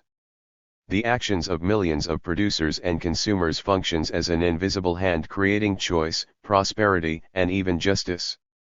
The liberalization suggested by the Washington Consensus is founded on assumptions of rationality, calculation, and maximizing behavior. Given these foundations, it is safe to assume that the market should be extended as far as possible because it generates efficient outcomes. Typically, we might argue that if a country removes capital controls, its entry into a global money market will bring benefits. If a country has sound economic policies, money will flow in as investors buy its currency so as to make gains. If a country is running a trade deficit, demand for its currency will fall, because foreigners will demand less of it to buy the country's goods and services. Because demand falls, the value of the currency will fall, in turn, its exports will become cheaper and its imports more expensive. As more of its exports are sold and fewer imports are bought, the deficit will be magicked away. The market is a structural device, a mechanism, for restoring equilibrium or balance. Yet, as Soros and Stiglitz argue, this notion of the market bears little resemblance to the conditions and complexities of modern economic reality. The money traded for goods is a tiny percentage of speculative currency flows, meaning that currencies are little affected by trade balances and therefore unlikely to float downwards to restore imbalance. With capital liberalization, billions of dollars worth of currencies flow in and out of economies in seconds. Such flows create waves of chaos rather than restoring equilibrium. 28. Shares, it is assumed, are bought for profit, so potentially profitable, well-managed companies will enjoy increased demand followed by rising share values. Rising share values will make it easier for such companies to expand. In reality, share values can reach mountainous heights before crashing back, as the dot-com bubble of the 1990s illustrated. Share values are often unrelated to company performance. Soros, who has made a billion-dollar fortune from such movements, particularly currency movements, argues that the market is shaped by reflexivity. Economic rationality increasingly depends on our ability to successfully guess the behavior of other economic actors. Such reflexivity, where individuals reflect on what they think will happen in markets and change their behavior accordingly, leads to an increasingly abstract and exaggerated economic system. If shareholders think others are likely to sell their stocks, shareholders sell, anticipating that prices will fall. Such action leads to a stampede to sell and market instability. Even if a company has little value, the belief that others will buy pushes up share values into a bubble of inflated stock market value. Soros's appreciation of the potentially negative consequences of a market based not on rationality but predictions of mass and often hysterical behavior is profound. The prevailing doctrine on how financial markets operate has not changed. It is assumed that with perfect information markets can take care of themselves, therefore the main task is to make the necessary information available and to avoid any interference with the market mechanism. Imposing market discipline remains the goal. We need to broaden the debate. It is time to recognize that financial markets are inherently unstable. Imposing market discipline means imposing instability, and how much instability can society take? To understand such instability, Soros uses the concept of reflexivity, which he traces from Greek drama to the introduction of intersubjectivity into sociology by Alfred Schutz. The concept of reflexivity is so basic that it would be hard to believe that I was the first to discover it. The fact is, I am not. Reflexivity is merely a new label for the two-way interaction between thinking and reality that is deeply ingrained in our common sense. Keynes was one of the few academic economists to make large amounts of money from commodity markets.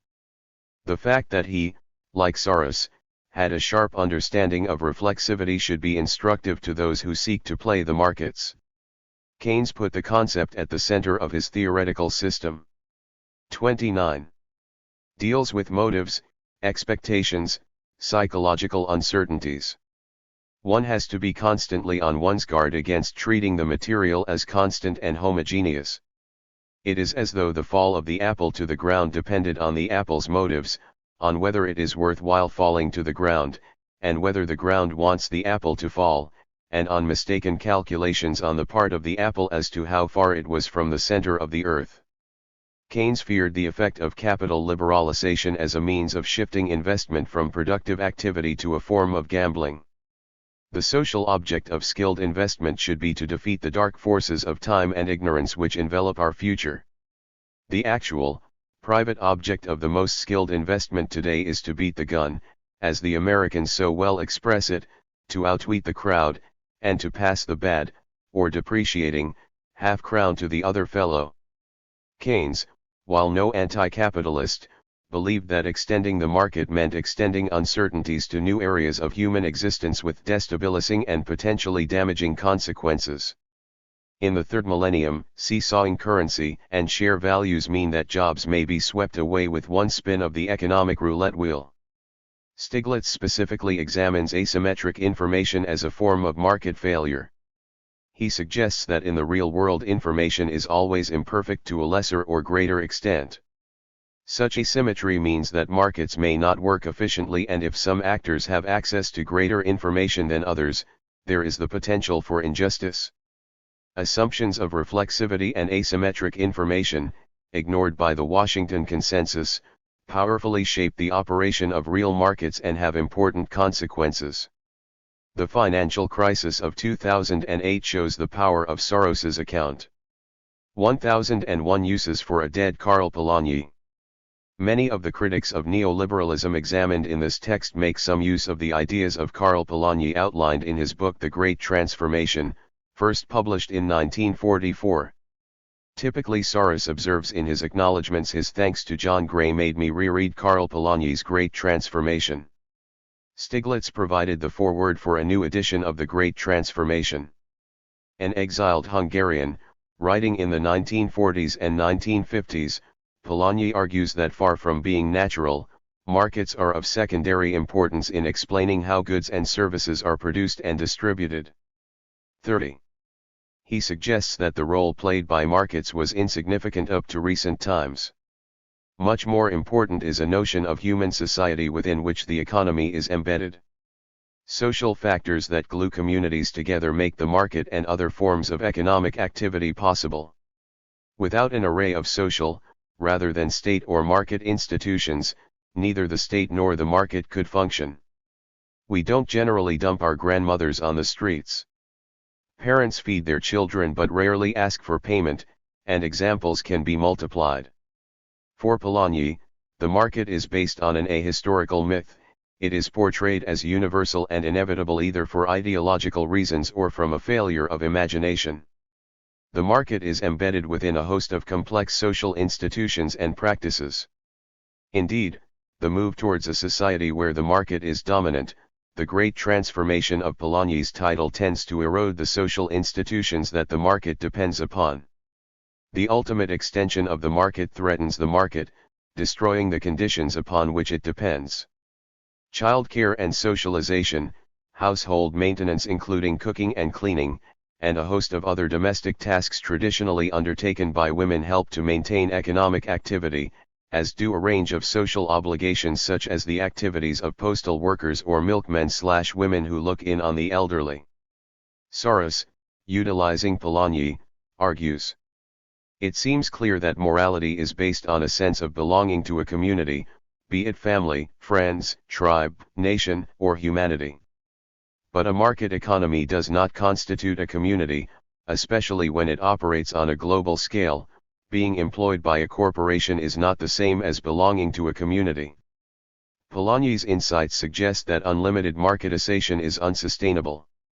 Gray uses Polanyi to sustain an essentially conservative critique of globalization in his book False Dawn. The fruits of globalization for Gray are family breakdown, drug addiction, debt, and an epidemic of alcoholism.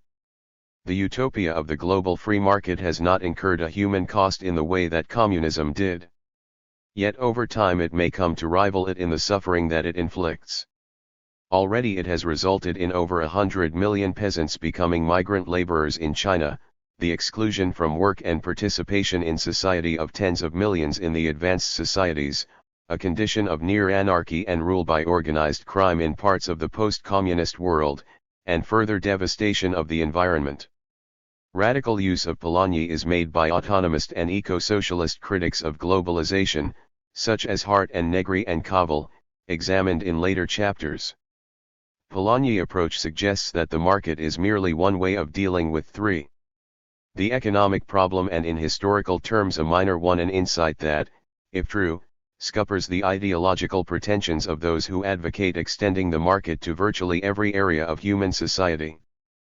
Polanyi suggests that economic alternatives to the market are far from absurd, whereas the introduction of the market is a violent process in at least two ways. First, it involves a battle between social classes. He notes that new poor laws were introduced in Britain in the 18th century as part of a battle to replace notions of a moral economy with those of an extended market. Second, such processes are physically violent, with peasants being thrown off the land by processes of enclosure. In this sense, the Washington Consensus can be seen as a process not of development but violent expropriation, whereby communal resources and informal forms of economic activity are privatized. Armies of migrants facing deprivation provide cheap labor to fuel global corporate profit-seeking. Soros and Stiglitz, along with other advocates of a gentler capitalist globalization, use Polanyi's insights to sustain a less fundamentalist vision of the market. They note that the imperfections of the market, including the fact that it is by necessity embedded in non-economic institutions and practices, demand that globalization should be introduced gradually, should remain incomplete, and should be cemented with a measure of global Keynesianism.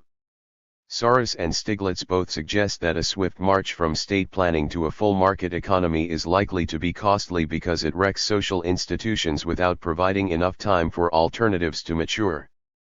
Stiglitz in particular suggests that the gradualist approach to economic reform in China has been more successful than the shock therapy that has left the Russian economy in chaos.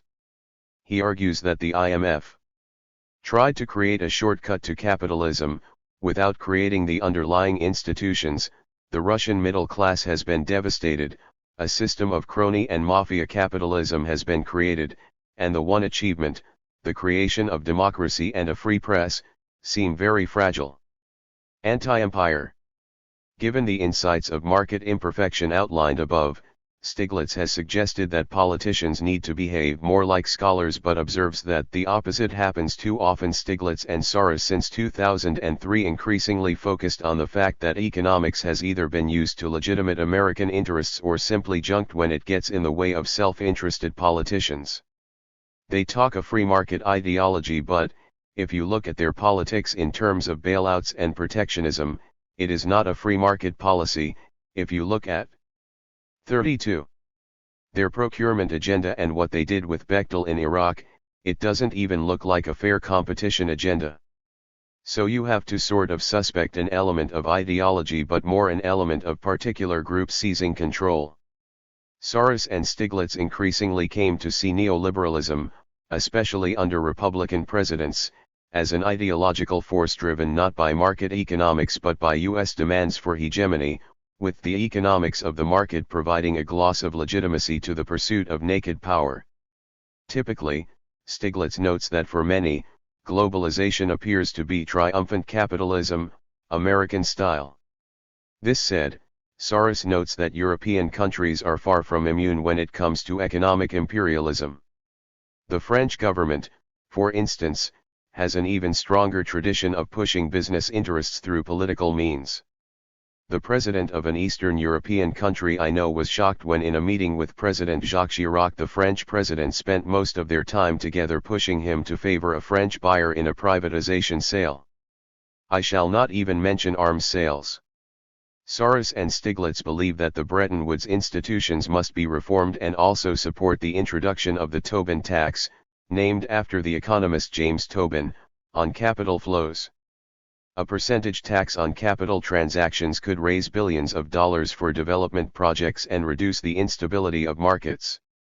It is unlikely that universal backing for such a tax would be forthcoming, but studies have shown that even if only a minority of currency transactions were covered it would bring benefits. Tobin believes that his tax could also be levied on share transactions and administered by the IMF to make it stick. Henwood, a keen Tobinist who, like Keynes, knows that financial markets are more about gambling or playing snap than productivity, argues gleefully. Few things, aside from the threat of direct appropriation of their property, make Wall Streeters scream more loudly than the assertion that their pursuits are pointless or malignant, and that their activities should be taxed like noxious effluent. Listening to those screams would be another positive benefit of a transactions tax. Tobin suggested a modest 0.5% tax, and the networks campaigning for its introduction call for a levy as low as 0.2%. Soros also advocates the creation of new global credits to finance debt. Stiglitz suggests that 33. The IMF structural adjustment programs be linked to social inclusive policies. Above all, the Washington institutions should act in a transparent way and engage in dialogue. Soros and Stiglitz have in recent years stressed Keynesian spending programs as a way of escaping from low growth and have been highly critical of austerity. Stiglitz's 2010 book Freefall outlines his analysis of the financial crisis of 2008 and resulting recession. His most recent book, The Price of Inequality, shows how the accelerating gap between the world's billionaires and the rest of humanity is a threat to the future. Vaccinating against anti-capitalism. Soros, Stiglitz, and associates provide a penetrating critique of the Washington consensus that is driving globalization. They show how some of the axioms of conventional market economics are flawed, arguing that such concepts, consciously or otherwise, are used to legitimate increasing wealth and power for a corporate elite. Soros summarizes, stating, "The system is deeply flawed. As long as capitalism remains triumphant, the pursuit of money overrides all other social considerations." Soros and Stiglitz recognize that market failure is a problem and suggest practical ways of dealing with it. However, their vision of an economic alternative to neoliberalism is capitalism managed a little to make it fairer and more stable. Given their Keynesian roots, this approach is hardly surprising. Keynes has been seen as an economic radical because he strenuously criticized many of the assumptions of market-based economics. He also showed an awareness of the subjective human costs of a capitalist economic system. The love of money as a possession as distinguished from the love of money as a means to the enjoyments and realities of life, will be recognized for what it is, a somewhat disgusting morbidity, one of those semi-criminal, semi-pathological propensities which one hands over with a shudder to the specialists in mental disease. All kinds of social customs and economic practices, affecting the distribution of wealth and of economic rewards and penalties, which we now maintain at all costs, however distasteful and unjust they may be in themselves, because they are tremendously useful in promoting the accumulation of capital, we shall then be free, at last, to discard. He also stated, for at least another 100 years we must pretend to ourselves and to everyone that fair is foul and foul is fair, for foul is useful and fair is not. 34. Avarice and usury and precaution must be our gods for a little longer still. For only they can lead us out of the tunnel of economic necessity into daylight. The economist noted cynically, so prolix was Keynes, that he is thought to have said everything at least once. Keynes was indeed quite happy to promote luxury and waste as ways of sustaining economic growth. He believed that thrift was dysfunctional, but greed was good if it boosted demand and prevented recession. Keynes celebrated booms in a manner that would do a Texas populist proud. Shakespeare, said Keynes, died rich, and his days were the palmy days of profit, one of the greatest bull movements ever known until modern days in the United States. The greater proportion of the world's greatest writers and artists have flourished in the atmosphere of buoyancy. The Shakespeares of the era of junk finance have yet to be discovered, unless Bret Easton Ellis qualifies. Keynesianism is an ideology that apparently sanctifies shopping and sees reduced consumption as a sin. The pioneering green economist E.F. Schumacher, author of Small is Beautiful, bitterly complained. Maybe we do not even have to wait for another 60 years until universal plenty will be attained. In any case, the Keynesian message is clear enough: beware. Ethical considerations are not merely irrelevant, they are an actual hindrance, for foul is useful and fair is not. The time for fairness is not yet. The road to heaven is paved with bad intentions. Keynes was well aware of Marx's critique of capitalism. Perhaps more surprisingly, he was sympathetic to the monetary reformers like Major Douglas and Gazelle. Yet Keynes sought not to destroy capitalism or to move beyond it, but to sustain it. Indeed, he explicitly argued that in the class war he was on the side of the bourgeois. He developed, using his insights into macroeconomic market failure, a theoretical understanding of how capitalism, that appeared so weak in the 1930s, could be strengthened by selective government intervention.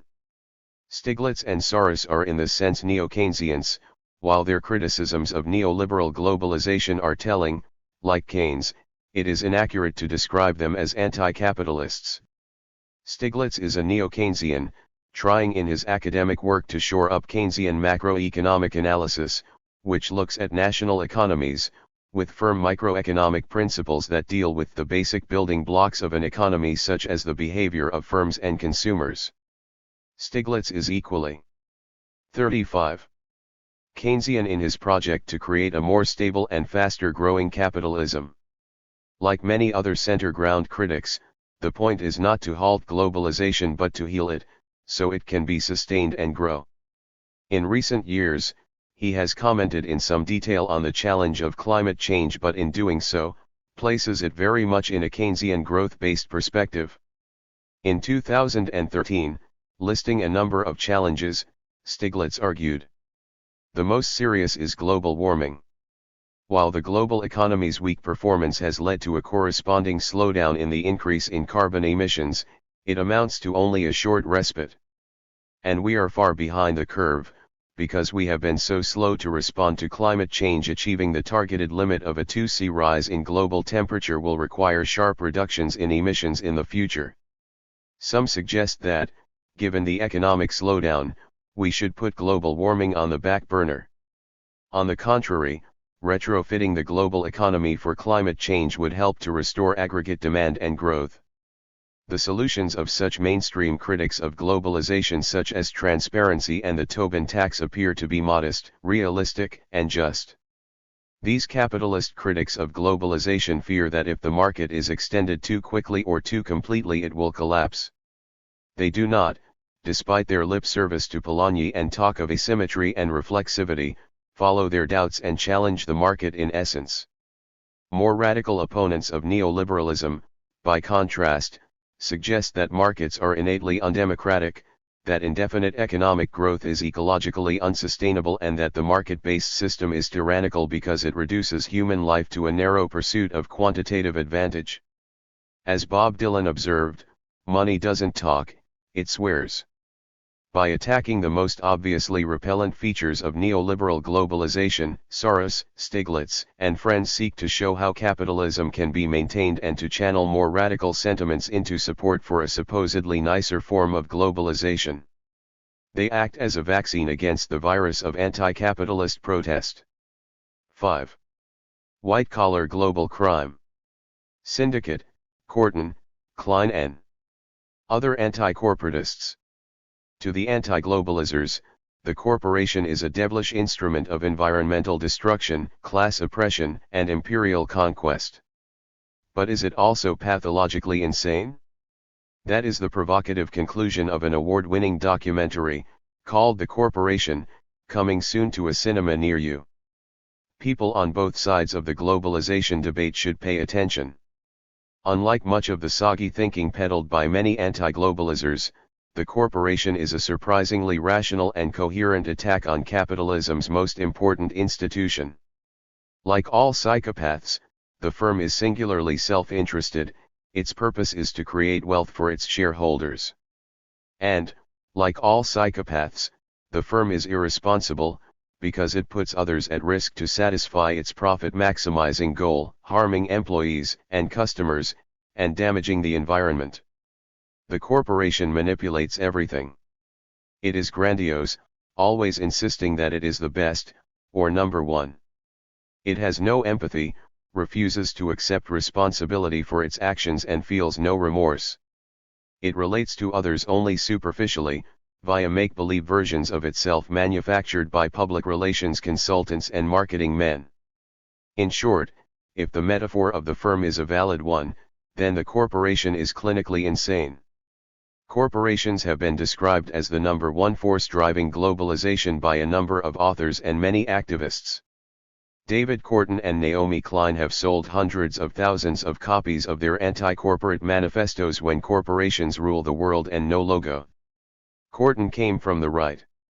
I was born in 1937 into a conservative, white, upper-middle-class family and grew up in Longview, Washington, a small timber industry town of some 25,000, a very conservative young Republican. I was SF. Deeply fearful of the spread of communism and the threat it posed to the American way of life I held so dear. This fear drew me to take a course on modern revolutions the world over. In one of those rare, deeply life-changing moments, I made a decision. I would devote my life to countering this threat by bringing the knowledge of modern business management and entrepreneurship to those who had not yet benefited from it. Korten, who also served as a captain in the U.S. Air Force in Vietnam, is another example of an individual wedded to conservative values who has been radicalized. He argues that globalization is designed and driven by the corporations who seek the removal of national barriers to trade. This allows companies to sell to new markets and outsource buying inputs from low-cost, low-wage producers in the poorest countries. Klein, in contrast, gives the impression of being the prodigal daughter to generations of radicals. A spoiled mall brat at high school, she returned to the fold as a student activist campaigning against sexism, racism, and homophobia. She increasingly came to see capitalism rather than political incorrectness as the premier cause of oppression. Klein combines sophisticated cultural politics with a forensic study of marketing behavior. Klein suggests that the creation of the brand drives outsourcing and leads to the manipulation of consumers. In a postmodern switch, she argues that they sell signs, not products. The Nike Flash and McDonald's Golden Arches have huge symbolic value. This chapter examines the criticisms made of corporations by anti-capitalists, before critically examining Korten, Klein and other anti-corporatists. The rise of the corporate criminal. Korten and Klein are perhaps the best known of many other anti-corporate anti-capitalists who point to the growing power of giant corporations. Megacorporations, according to Korten and Klein, create a uniform world of fast food outlets, ugly hotel towers, universal brands of margarine and coffee, monoculture computer software, homogeneous Hollywood entertainment and uniformly molded pop stars. Cultural desiccation, animal abuse, poverty, and global warming are all symptoms of a planet run by banal corporate bodies. Others, such as the journalist Greg Palast, note more sinister accusations.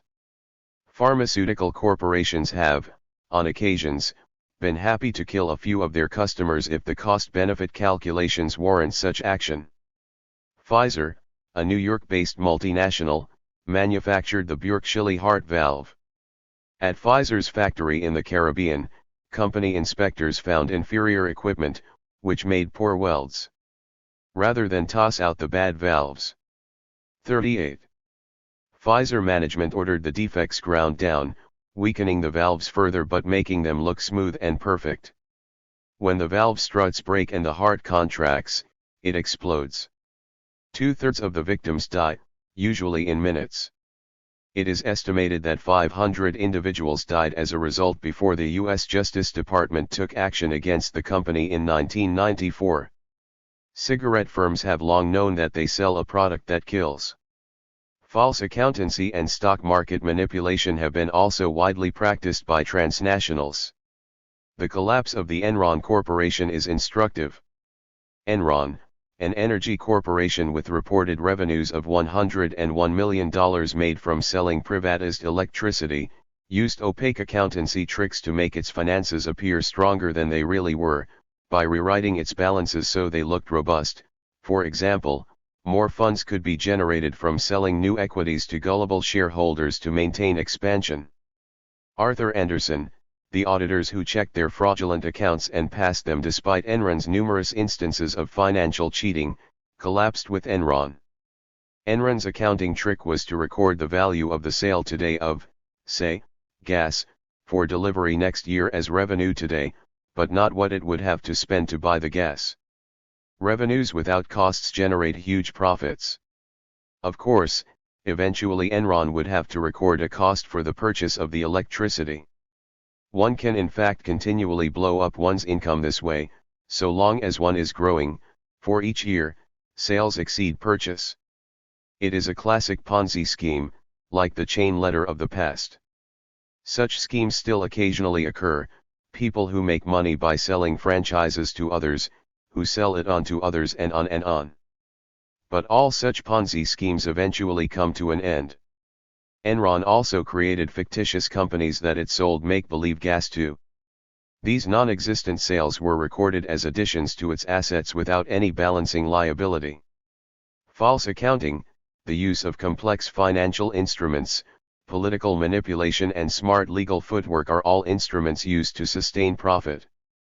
Dumping is another example. A supermarket will set up in town and sell bread for a fraction of the price of local bakeries. Almost inevitably, such dumping will wipe out the bakeries and a monopoly will result. Bread prices will rise. Government officials are bribed to give planning permission or look away from pollution and safety abuses. Profits are deposited in offshore bank accounts to avoid paying tax. Employees may be spied on and their emails read to prevent whistleblowing. Both Klein and Korten note that in some parts of the world death squads are used to break strikes. Crimes may take on a political dimension.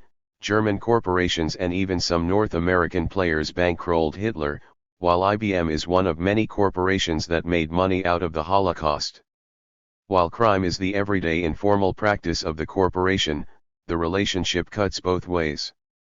Banks and big business are keen to get their hands on the proceeds, laundered of organized crime. Apart from the traditional activities of drugs, racketeering, kidnappings, gambling, procuring, smuggling, armed robbery, counterfeiting and bogus invoicing, tax evasion, and misappropriation of public funds, new markets are also flourishing.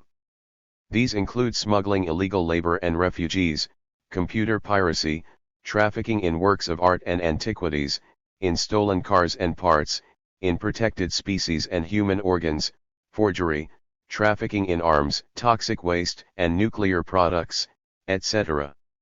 The hidden history of humanity. Rather than simply acting as global grocers or very large versions of the corner shop, Klein, Korten and other critics argue that corporations have real political influence. In the hidden history of humanity, corporations are driving events in their fight for new markets and cheaper sources of raw materials. North America was colonized by corporations such as the Plymouth and Virginia companies, whose existence long precedes the creation of the United States of America. In 1602, the Dutch monarchy provided a charter to the United East India Company for a monopoly over all Dutch trade from South Africa, across the Pacific to South America. The company made treaties, controlled territories, and used its own armed forces to maintain dominance.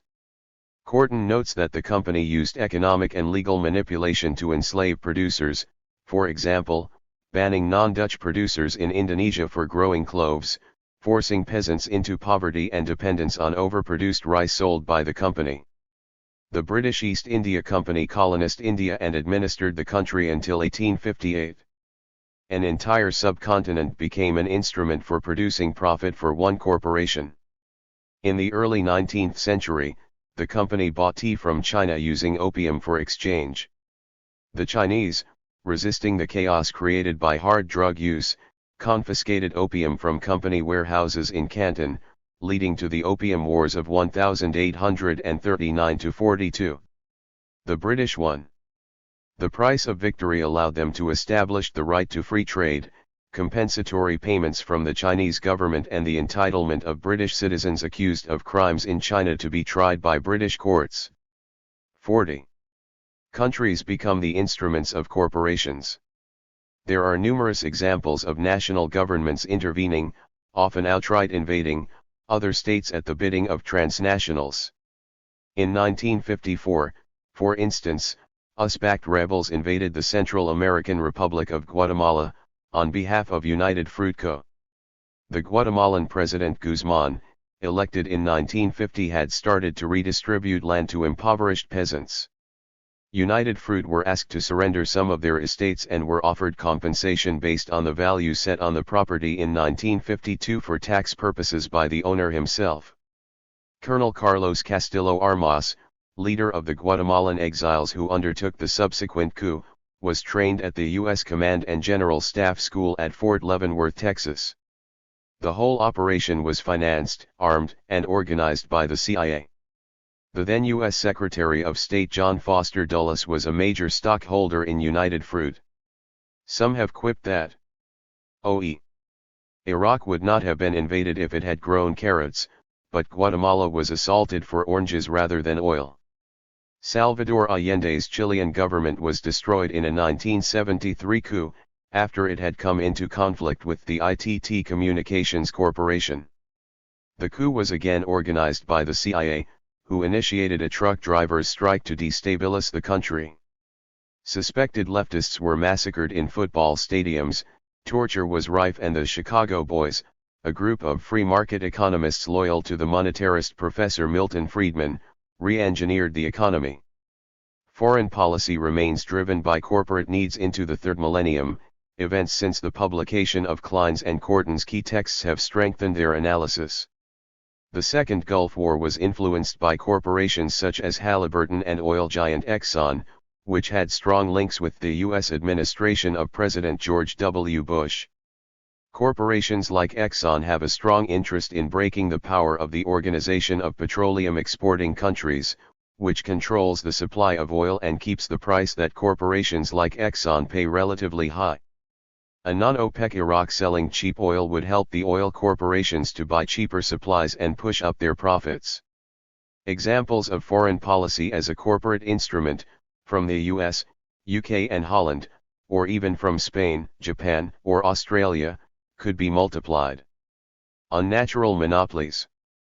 Criminal activities and coups may be, perhaps, the exception rather than the rule, but there is evidence that the day-to-day activities of multinationals exploit consumers, workers, and the environment. Economists have generally assumed that strong competition between firms is beneficial. If there are many different banks, the ones that provide the best deal for customers will survive and the rest will be driven out of existence as savers shift accounts. If there are many producers of chocolate bars, consumers will buy from those that provide the highest quality confectionery at the lowest possible price.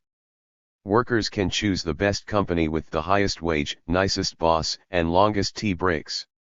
Healthy competition maximizes the most efficient use of resources because inefficient firms will not be able to sustain the normal profit needed to keep wages sufficiently high to attract skilled workers and prices sufficiently low to maintain customer loyalty. The market tends to create the optimum economic conditions, and the market works best when it draws close to a condition of perfect competition, marked by low barriers to entry for new firms and a large number of existing producers who compete sharply on price. Monopoly, where a single firm sells a good, or monopsony, when one firm or consumer buys a product, are seen within traditional economics as situations that may lead to exploitation and inefficiency. The UK Competition Commission defines a potential monopoly as a firm with 25% of market share. Such firms may have the potential to push up prices for consumers and push down the price of raw materials they buy from suppliers. Different sectors of the economy are increasingly being monopolized. Small farmers are forced to cut prices to sell to commodity giants like Cargill. The growth of monopsonistic commodity brokers and huge agribusiness farmers has tended to squeeze out other farmers. According to Corton, between 1935 and 1989, the number of U.S. farmers fell from 6.8 million to under 2.1 million. Small businesses serving local farmers, such as tractor and tool dealers, have gone out of business, causing entire rural communities to disappear. The top 10 farms in the U.S. are now agricultural corporations. 3 companies, Iowa Beef Processors, Cargill, and ConAgra, slaughter nearly 80% of U.S. beef. 1 company, Camels, controls nearly 70% of the U.S. soup market. 4 companies, Kellogg's, General Mills, Philip Morris, and Quaker Oats, control nearly 85% of the U.S. cold cereal market. 4 companies, ConAgra, ADM Milling, Cargill, and Pillsbury mill nearly 60% of U.S. flour. The retail market, which sells food to consumers, used to be a forest of small high street shops but is increasingly an arena of monopoly. In the UK, 4 supermarkets dominate the market and are able to push up prices for consumers and exploit farmers. While it is rare for a single firm to control a market totally, unofficial cartels, where firms get together to fix prices rather than indulge in unprofitable competition, are both common and hard to detect. Corton uses the term managed competition, arguing that transnational corporations increasingly construct alliances and deals that make it difficult to distinguish one company 42 from another. He notes that General Motors owns 37.5% of the Japanese auto manufacturer Isuzu. During the 1990s, he also notes how IBM, Apple, and Motorola put together an inter-firm alliance to develop computer operations systems. Consumers are given an illusion of competition, when the reality is cooperation to raise profit. Consumer durables such as fridges, freezers, cookers, and televisions are produced by 5 major corporations who control 70% of the world market. Perfect competition, if it ever existed, is now dead. Global Government Inc. Corton suggests that modern corporations are the dominant governance institution on the planet. From the power wielded by Russian oligarchs to the participation of Korean chaebols, big company influence on national governments makes a global mockery of democracy. Leslie Sclair, a sociologist based at the London School of Economics, has identified the phenomenon of globalizing politicians, who work for corporate interests by removing national barriers on trade and investment to benefit the transnationals. These politicians, often trained at neoliberal university economics departments such as Chicago, Harvard, or the Massachusetts Institute of Technology, believe that economic prosperity can only be created or maintained by making life easier for transnationals. Representative democracy has effectively become a system of elite pluralism, where rival elite corporations may compete for influence but where others, such as trade unionists, environmentalists, ordinary party members or the public, have little or no say in the debate.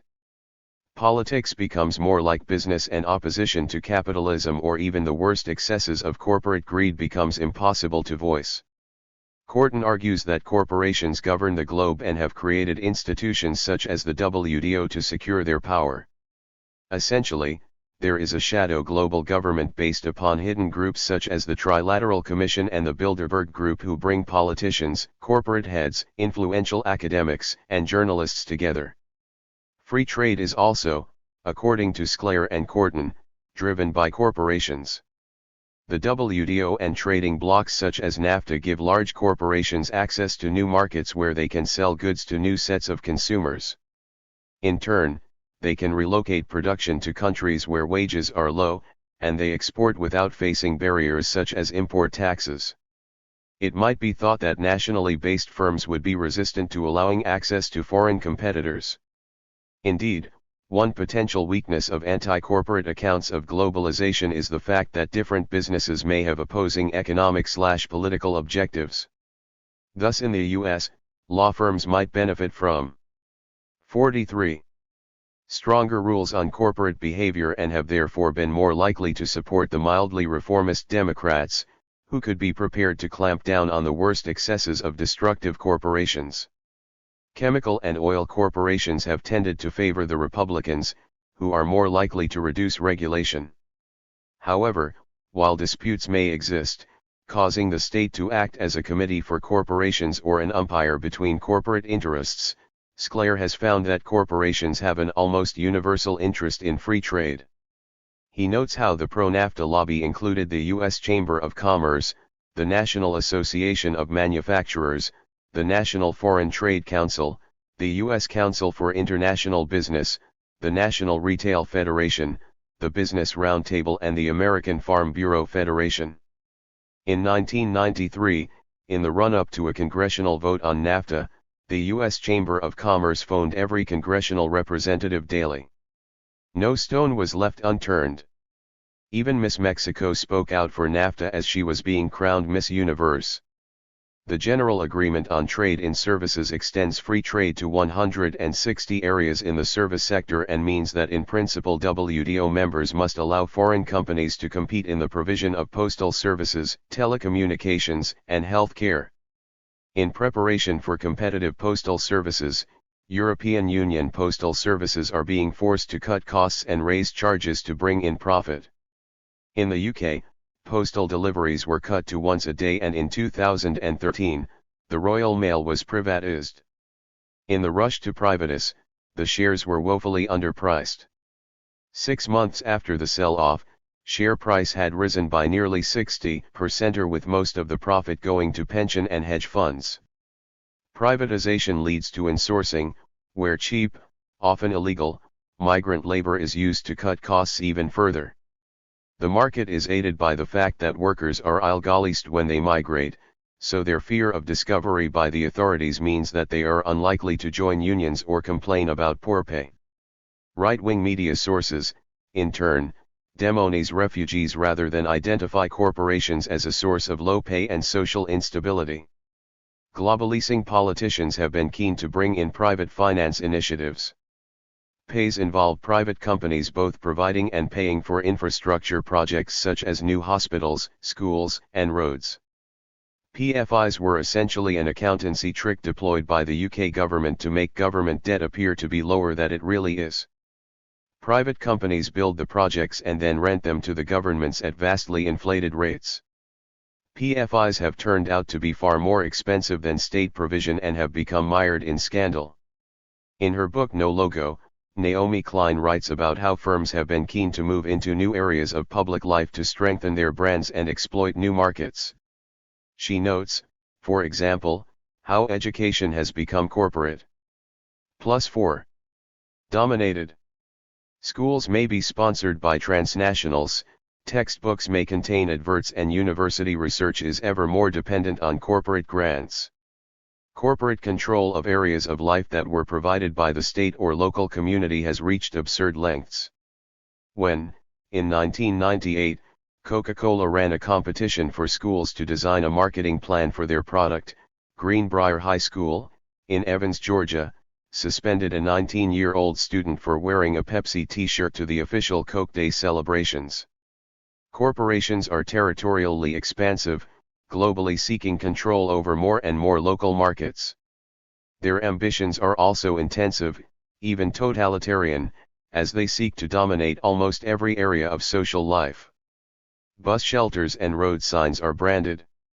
Sporting events, such as the Olympics, are marketing bonanzas for the merchants of fast food and fizz. Sclair believes that the power of corporations has created a new transnational capitalist class. He divides this class into four factions, including transnational corporate executives and their local affiliates, global-leasing bureaucrats and politicians, global-leasing professionals, and retailers and media communities. All are committed to creating a single, world corporate, paradise. Klein notes that while corporations enjoy a governing role, they are reluctant to pay the taxes necessary for the state to support their position. Transnationals negotiate to move production to free trade zones where they can enjoy tax holidays. Corporate welfare is common, especially in the US and within the free trade zones. Outsourcing. Klein suggests that corporations have become increasingly virtual, that is, selling not actual goods, but a brand image. Designer labels have become ever more important in the clothing industry and in food retailing. Advertising has been used to encourage consumers to buy goods and services that previously they didn't think they needed, as well as allowing firms to raise their prices. Klein argues with many postmodernists that the economy is increasingly based on symbolic values rather than material qualities. Firms seek to sell symbols of cultural value, to be consumed by individuals keen to assert their value in society through lifestyle consumption. Marketing is used to build brands. As Hector Liang, ex-chair of United Biscuits, observed, machines wear out. Cars rust. People die. But what lives on are brands. Klein never forgets that goods still must be made, by factory workers. Factory production, though, has been increasingly outsourced. Outsourcing is a process whereby corporations act as consumers rather than producers, buying goods from the cheapest supplier and reselling them. Outsourcing has accelerated the creation of ultra-low-wage export processing zones, where companies 45. Rather than states have jurisdiction and costs can be further reduced through use of sweatshop employees. Corporations are reducing their employment of industrial workers, instead, they buy the services of smaller localized manufacturers who compete to push wages and other costs down. Klein notes how Disney spokesman Ken Green responded to questions from the Catholic Register about the pay and conditions of the workers who made clothes for the company. "We don't employ anyone in Haiti. With the newsprint you use, do you have any idea of the labor conditions involved to produce it? Conditions within the EPZs are grim, workers work long hours for low pay, whilst unions are banned and safety is lax. Workers, often young women, have no job security and may be housed in barracks. Police or armed forces may help to maintain discipline." According to Klein, approximately 1,000 EPZs existed in 70 countries and employed 27 million workers.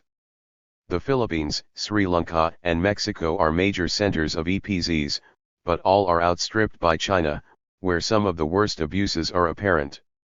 Chinese EPZ workers are estimated to work for around 16 hours a day and are paid an average of only 87 cents an hour.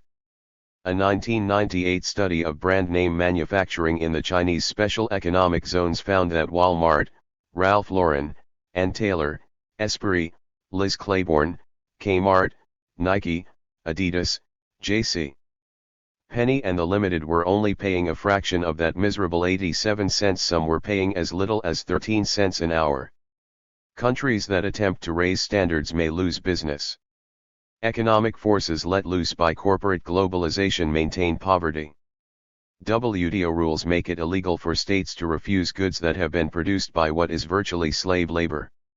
Klein notes the powerful example of the closure of the only unionized clothing factory in the whole of Guatemala in December 1998.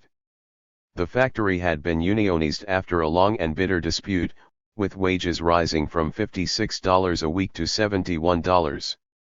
This victory became defeat when the factory was closed and production moved elsewhere. Political violence goes hand in hand with the discipline of the free market.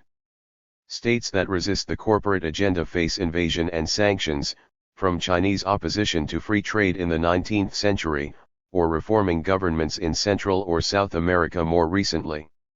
Brutality remains a feature of the workplace. In 1993, a Sri Lankan zone worker by the name of Ranjith Mudianselaj was killed, complaining about a faulty machine that had sliced off a co-worker's finger. Mudianselaj was abducted on his way out of an inquiry into the incident. His body was found beaten and burning on a pile of old 46 tires outside a local church. The man's legal advisor, who had accompanied him to the inquiry, was murdered in the same way. Outsourcing has led to EPZ-style labor standards in the north of the globe. European food producers, forced by supermarket monopolists to push down their costs, often turn to illegal foreign labor. Illegal immigrants are in no position to complain about poor conditions, potential injury, and long hours. In February 2004, 19 illegal Chinese workers were drowned as they were gathering shellfish in Morecambe Bay in the north of England. Such exploitation of labor has helped to create a hyper-wealthy elite. Corton notes how the $20 million received by basketball star Michael Jordan in 1992 for promoting Nike trainers was more than the entire annual payroll of the Indonesian factory that manufactured the shoes. The highest executive package in 1993 was $203.1 million for Disney chair Michael Eisner. Executives are part of Sclair's transnational corporate class that travels by Learjet, eats in the best restaurants and moves between gated villages, guarded apartments, and country dachas. Of the many countries I have visited, Pakistan most starkly exemplifies the experience of elites living in enclaves detached from local roots. The country's 3 modern cities feature enclaves of 5-star hotels, modern shopping malls, and posh residential areas. My hosts as much at home in New York or London as in Karachi, Lahore, or Islamabad. Particularly striking, however, was the extent to which, in contrast to their knowledge of or interest in the rest of the world, they had little knowledge of or interest in what was happening in their own country beyond the borders of their enclave cities. It was as though the rest of Pakistan were an inconsequential foreign country not worthy of notice or mention. The environmental ill effects of corporate rule are perhaps too obvious to discuss. If environmental regulation is reduced, so are average costs. Outsourced manufacturers are under unrelenting pressure to cut costs, which means cutting environmental corners. The race for profit can have some surprisingly sinister and unusual effects. Geographer Andrew Gowdy blames the replacement of camels with Toyota's 4-wheel drive Land Cruisers as desert transportation for the dust storms that are disrupting the world's weather. I am quite serious. You should look at deserts from the air, scarred all over by wheel tracks, people driving indiscriminately over the surface breaking it up. Toyotarization is a major cause of dust storms. This dust has even been found in the polar ice caps, darkening the Earth's surface and absorbing light, which leads to accelerated melting and subsequent rise in sea levels. 47. Klein's book, The Shock Doctrine, argued that economic, environmental, and social crises were often exploited to introduce a market economy. She noted the 2003 Iraq War was used to provide economic niches for companies like Halliburton. The US-backed 1973 coup in Chile was followed by a free market experiment. Her latest book, This Changes Everything, argues that the climate crisis is created by capitalism and we need a new post-capitalist economic system to protect our future. Adam Smith's Ecotopia. Some variants of anti-capitalist economics are complex and subtle. In contrast, anti-corporate anti-capitalism is easily understood. However, Sclair draws on social theory, and Klein's ideas closely parallel postmodern accounts that suggest that large-scale Fordist production has been replaced by diverse and decentralist manufacture. Postmodernists also argue that culture in the form of the brand has become more important than the physical properties of a good. People buy alternative lifestyles rather than sausages. Klein is influenced by a tradition of cultural politics, derived in part from Western Marxists such as Gramsci and Marcuse. Gramsci argued that the ruling class ruled through the creation of ideological hegemony or common sense. Such common sense prevented rebellion. Marcuse argued in, for example, One-Dimensional Man that consumer capitalism dulled workers into submission with television and commodities. None of this is so far from Aldous Huxley's prophetic novel Brave New World, first published in 1932, which depicted a physical form of cinema, the Feelies, and a drug, soma, used to pacify workers. Both Huxley and the Frankfurt School at their worst tended to cultural pessimism, fearing that all aspects of commercial culture were inferior to traditional high culture. Frankfurt philosopher Theodor Adorno, to give an extreme example, believed that jazz music was degenerate compared to Mozart and his peers. The Frankfurters also believed that a totalitarian society had been created that left little or no room for opposition. In contrast, the postmodern variant of cultural theory has tended to celebrate the subversive nature of all popular culture. Both the Frankfurt School and postmodernists have tended to shift political struggle to the symbolic realm, which is where Klein met their descendants. She notes how she and other young radicals became partisans in the culture wars beginning in the 1990s, arguing that language and access were essential to liberation. Linguistic issues around representation in terms of sexuality, sexual orientation, and ethnicity became the key arena of struggle between left and right. She acknowledges that during the culture wars, the need to challenge corporate globalization was largely 48. Forgotten, making it easier for companies to cut workers' pay and shape our subjective desires with confidence. In No Logo, Klein shows that far from living in a totalitarian society, activists can battle the brands and sometimes even win. She is less pessimistic than the Frankfurters but more politically committed in her analysis than the postmodernists. Symbolic politics links to campaigns for better pay and conditions, when, for example, consumers boycott the Nike Flash, to fight against the outsourced sweatshops that pay the workers only pennies for a pair of new trainers. Klein is refreshingly modest. She explicitly examines recent developments in corporate growth and makes no pretensions to producing a total critique. Her aim in No Logo is to catalog opposition to corporate globalization. Corton claims that a change in consciousness will sweep away capitalism. He argues that Western society is based on a dull, quantitative form of materialism, which worships technology. A new age will see social values based on spirituality with millions of people awakening as if from a deep trance, to the beauty, joy, and meaning of life. While social change may require a revolution in ethics, new practices, and a critique of many aspects of technology, Corton's strategic assumptions seem both optimistic and incomplete. Corton has been termed a neo-Smithian because, surprisingly or not, he is inspired by Adam Smith, often seen as the founding father of free market economics. Smith, far from stating that greed was good, was a moral philosopher, with a distrust of concentrated power. He believed that both the state and corporations tend to abuse their authority and should be replaced by competitive producers. Indeed, both he and the historical record show that rather than being antagonistic, the strong state and the powerful corporations are friends. Corporations have their origin in grants of monopoly power from the state. He felt that the market would take power from both and hand it back to small producers, workers, and consumers. McNally argues that both left and right used Smith's ideas, and 19th-century radicals like William Cobbett might even be termed Smithian socialists. Corton states that the market is a useful and essentially fair device for producing and distributing goods and services. By popular action to localize production, the free market can be restored and mighty corporations made low. He believes that the early American economy based on small firms rooted in local communities provides an economic alternative to globalization. He argues simply and passionately that capitalism has the same relation to the free market that cancer has to a healthy human body. It might be suggested instead that the relationship between markets and capitalism is rather closer to that of a chicken and an egg, than a cancer and a healthy body. Markets seem to have a built-in tendency to grow and grow.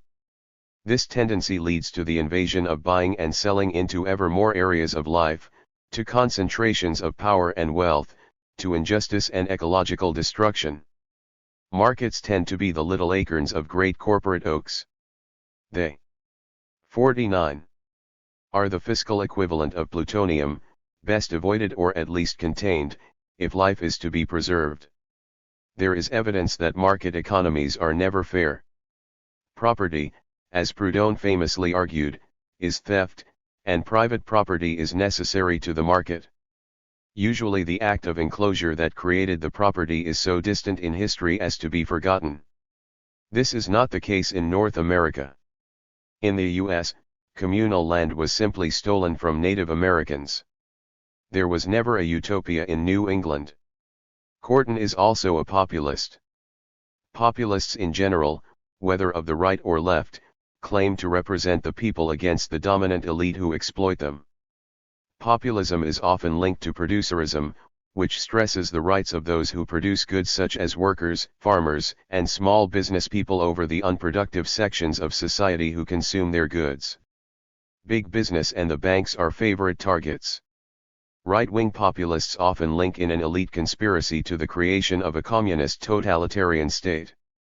The 19th century saw the emergence of populist parties and movements in the U.S., some of whose key demands were taken up by Democratic and progressive politicians, resulting in antitrust laws aimed at destroying monopolies.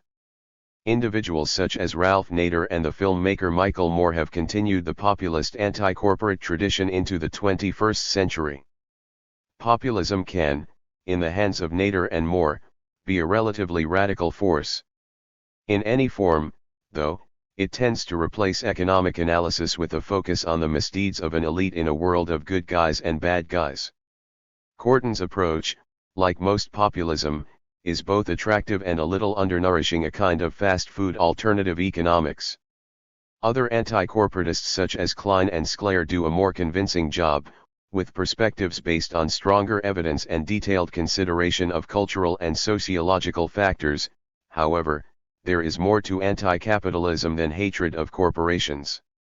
4. Small is beautiful. Green economics. A few years ago I was eating at a St. Paul, Minnesota, restaurant. After lunch, I picked up a toothpick wrapped in plastic. On the plastic was printed the word Japan. Japan has little wood and no oil, nevertheless, it has become efficient enough in our global economy to bring little pieces of wood and barrels of oil to Japan, to wrap the one in the other, and send the manufactured product to Minnesota. This toothpick may have traveled 50,000 miles. But never fear, we are now retaliating in kind. A Hibbing, Minnesota, factory now produces 1 billion disposable chopsticks a year for sale in Japan. In my mind's eye, I see two ships passing one another in the northern Pacific.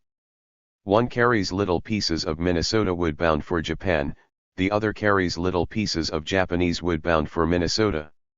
Such is the logic of free trade. I am not a trade barrier, squeaks the dolphin on an anti-WTO flag carried by green activists at Seattle. Green parties, green direct action networks like Earth First, environmental pressure groups like Greenpeace and Friends of the Earth have all challenged aspects of the current capitalist economy on ecological and social grounds. The International Forum on Globalization, a body established by the late Edward Goldsmith, founding editor of The Ecologist magazine, did much of the intellectual groundwork for a wider mobilization against free trade during the early years of the century. Goldsmith, a pioneer of green thought since the late 1960s, has developed a devastating critique of economic growth, free trade, and conventional development strategies. Caroline Lucas, a leading member of the Green Party, and the first member of Parliament for the party in the UK, attacked capitalism from a localist slant as ecocidal, exploitative, and centralist in her book Green Alternatives to Globalization, written with the late Mike Woodin. By the 1980s, ecological political parties had constructed an agenda which was well summarized by the four values espoused by the German Greens when they entered parliament in 1983: ecology, social justice, grassroots democracy. 51. And peace. The German, French, and Austrian Greens originated in social movements against nuclear power and nuclear weapons. As Green parties have grown, they have been able to win seats in parliaments and local councils in ever larger numbers. One of the reasons for their success, especially in Europe, has been the movement to the right of traditional socialist parties like the German Social Democrats and British Labour Party. The socialist parties have come to adopt variants of a third way ideology, which has committed them to the market because they perceive globalization to be an inevitable process demanding ever greater competitiveness. The resulting wage cuts, bouts of privatization and loss of services have meant that some trade union activists have been drawn to the Greens. Greens also include members of direct action campaigns like the anti-fracking movement and radical ecologists Earth First, as well as some green NGOs. Green economics, like the other variants of anti-capitalist and indeed capitalist thought discussed here, swims in the sea of history and cannot be seen as a set of pure moral principles or scientific axioms. Social forces have helped shape green ideology, and the most radical Greens have had to challenge more center-ground members in a series of ideological contests. A minority of environmentalists, as opposed to political Greens, are supportive of globalization, with figures such as Paul Hawken suggesting in his book, Natural Capitalism, that such an ideology is a possibility. In Europe, where several Green parties have recently participated in coalition government, mild reform rather than ecocentric revolution has been the norm. However, many anti-capitalists are Greens. Here, the economic ideas underpinning a radical Green approach are explored. Against growth. Perhaps the most unusual element of Green anti-capitalism is opposition to economic growth. In the early 1970s, scientists became concerned that ever-increasing economic growth would damage the environment. The idea that human societies should produce more goods and services every year is, as we noted in Chapter 1, environmentally suspect. Scarce resources such as oil will eventually be exhausted, although it is difficult to calculate when. In the search for new resources, vital ecosystems are disrupted. To produce more goods, more energy must be generated, which leads to an increase in greenhouse gases, or, if the nuclear route is taken, to problems of radioactive waste. If we consume more goods, this creates jobs and enhances profits, but leads to ever larger mountains of rubbish that have to be disposed of by dumping or poisonous incineration. SP. The more people consume, the better it is. It's not so much a question of consumer durables as of durable consumers.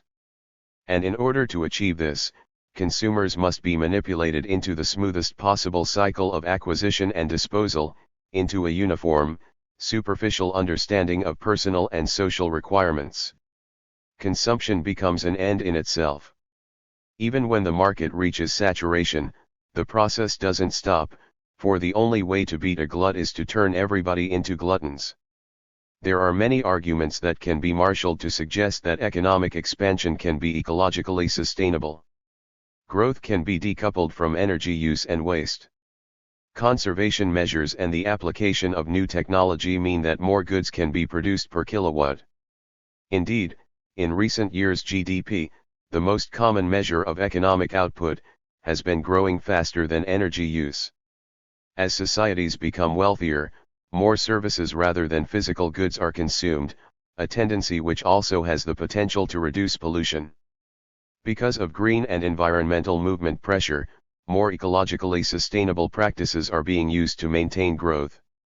In Germany, in particular, the practice of ecological modernism, which uses high technology to try to sustain both the environment and economic expansion, has become important.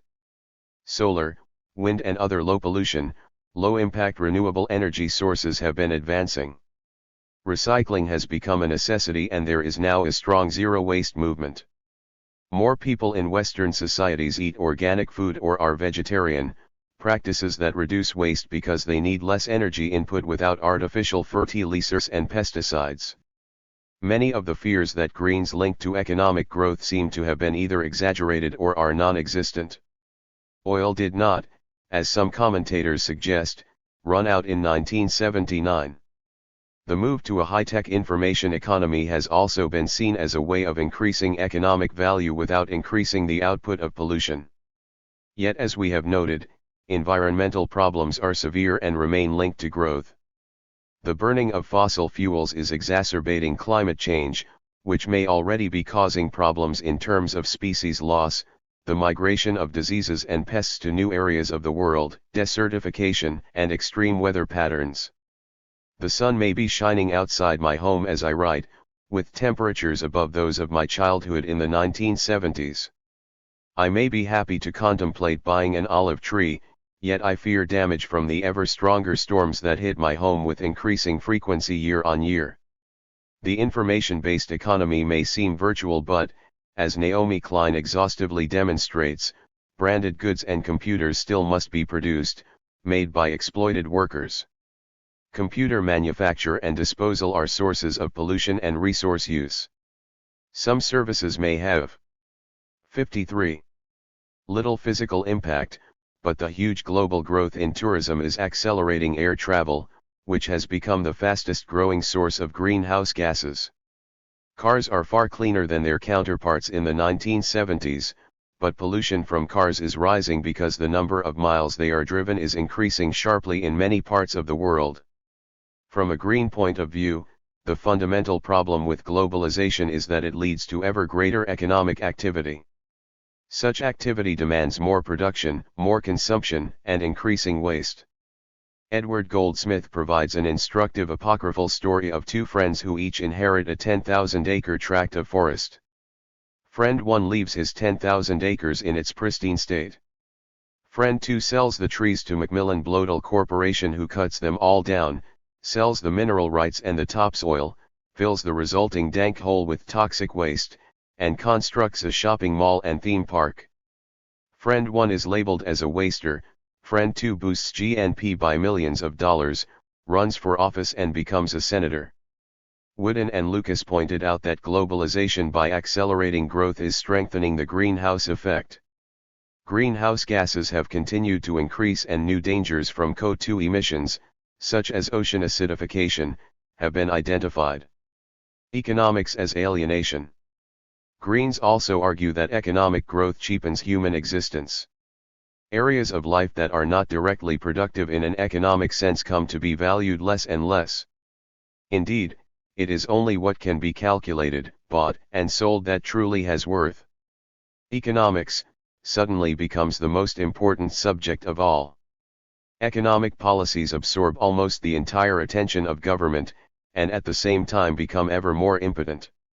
The simplest things, which only 50 years ago one could do without difficulty, cannot get done anymore. The richer a society, the more impossible it becomes to do worthwhile things without immediate payoff tends to absorb the whole of ethics and take precedence over all other human considerations. Now, quite clearly, this is a pathological development. The pressure to be competitive individually or collectively, which is driven by globalization, is particularly damaging. Workers are expected to put in ever longer hours.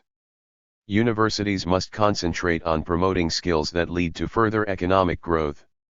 Status is measured by wealth that drives even the haves to spend longer working and consuming. Far from maximizing utility or benefit for individuals, neoliberalism increases levels of personal stress. Economic rationality based on quantitative measures treats anything that cannot easily be measured and sold with contempt. All needs in a capitalist society are transformed into the need for commodities. To be a good parent, one should work long hours to afford more things for their children. To be fulfilled sexually requires a huge and diverse industry.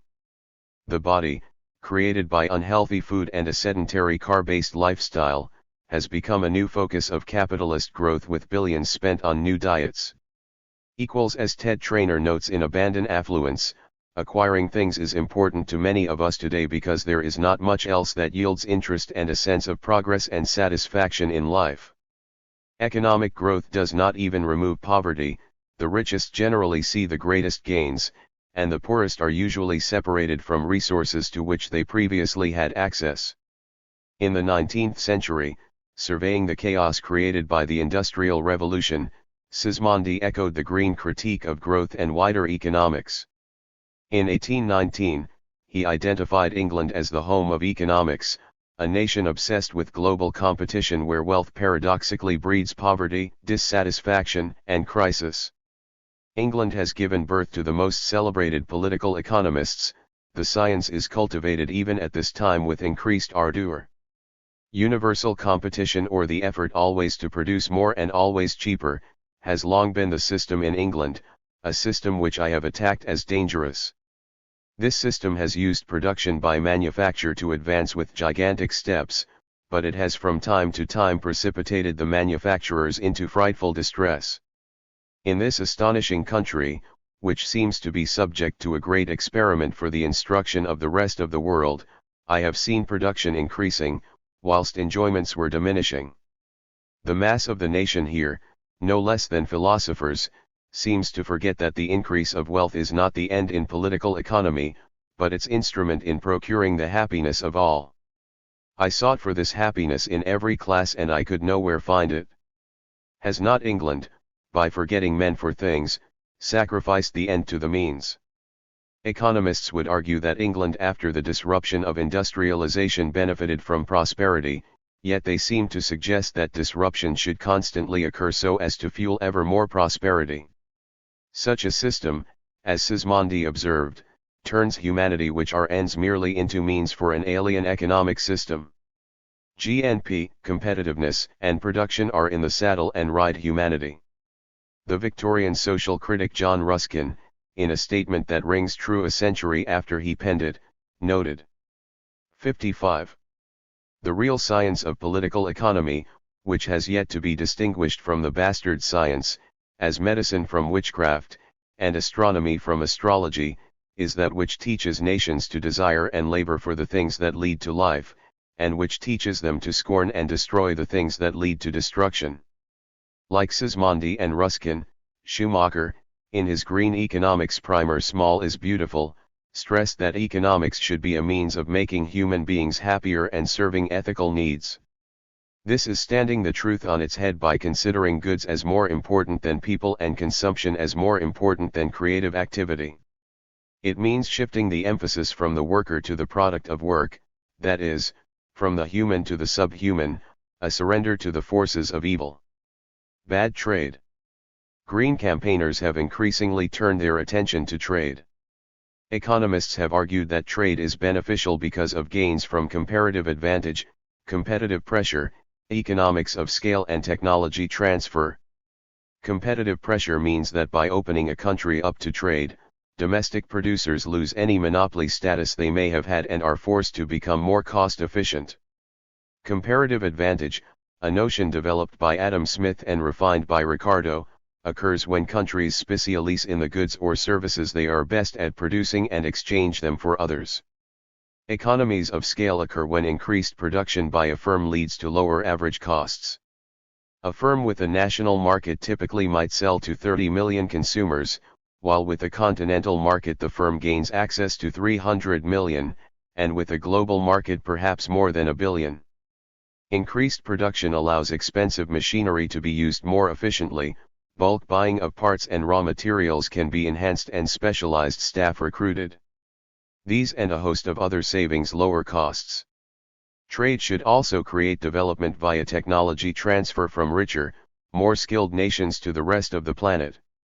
Greens are skeptical. Trade is rarely conducted between equal partners. In Smith and Ricardo's theory, trading nations are assumed to be equal partners making rational decisions based on objective assessments of the factors of production each has available to it through accidents of history, climate, and geography. No weight is given to the power imbalances that exist between traders and producers. 56. And between different nations.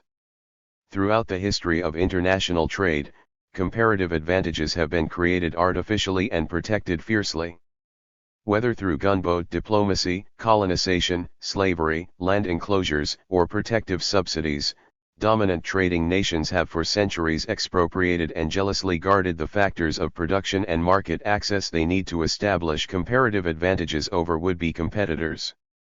Competition usually leads to a race to the bottom, with companies forced to cut wages, and degrade working conditions and environmental protection in order to minimize costs.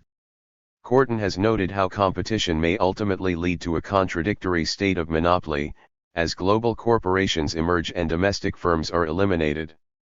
Global corporations can then raise prices and punish consumers, but are less interested in using their increasing profit margins to benefit workers or the environment. WTO rules on patents are aimed at preventing poorer countries from copying products from Europe and North America, and as a result actually prevent technology transfer.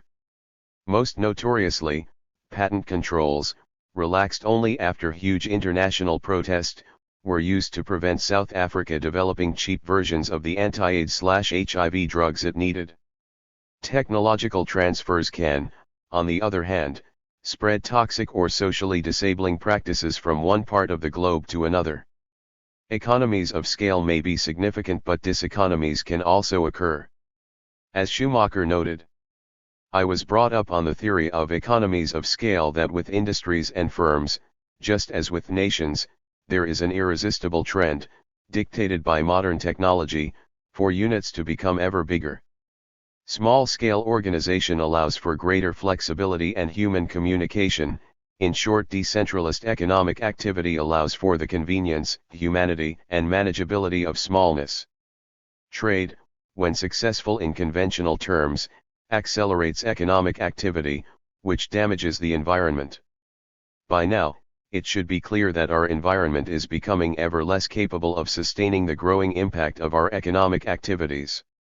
Everywhere our forests are overlogged, our agricultural lands overcropped, our grasslands overgrazed, our wetlands overdrained, our groundwaters overtapped, our seas overfished, and nearly all our terrestrial and marine environment is overpolluted with chemical and radioactive poisons.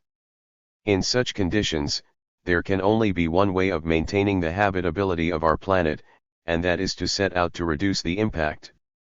Unfortunately, the overriding goal of just about every government in the world is to maximize this impact through economic globalization.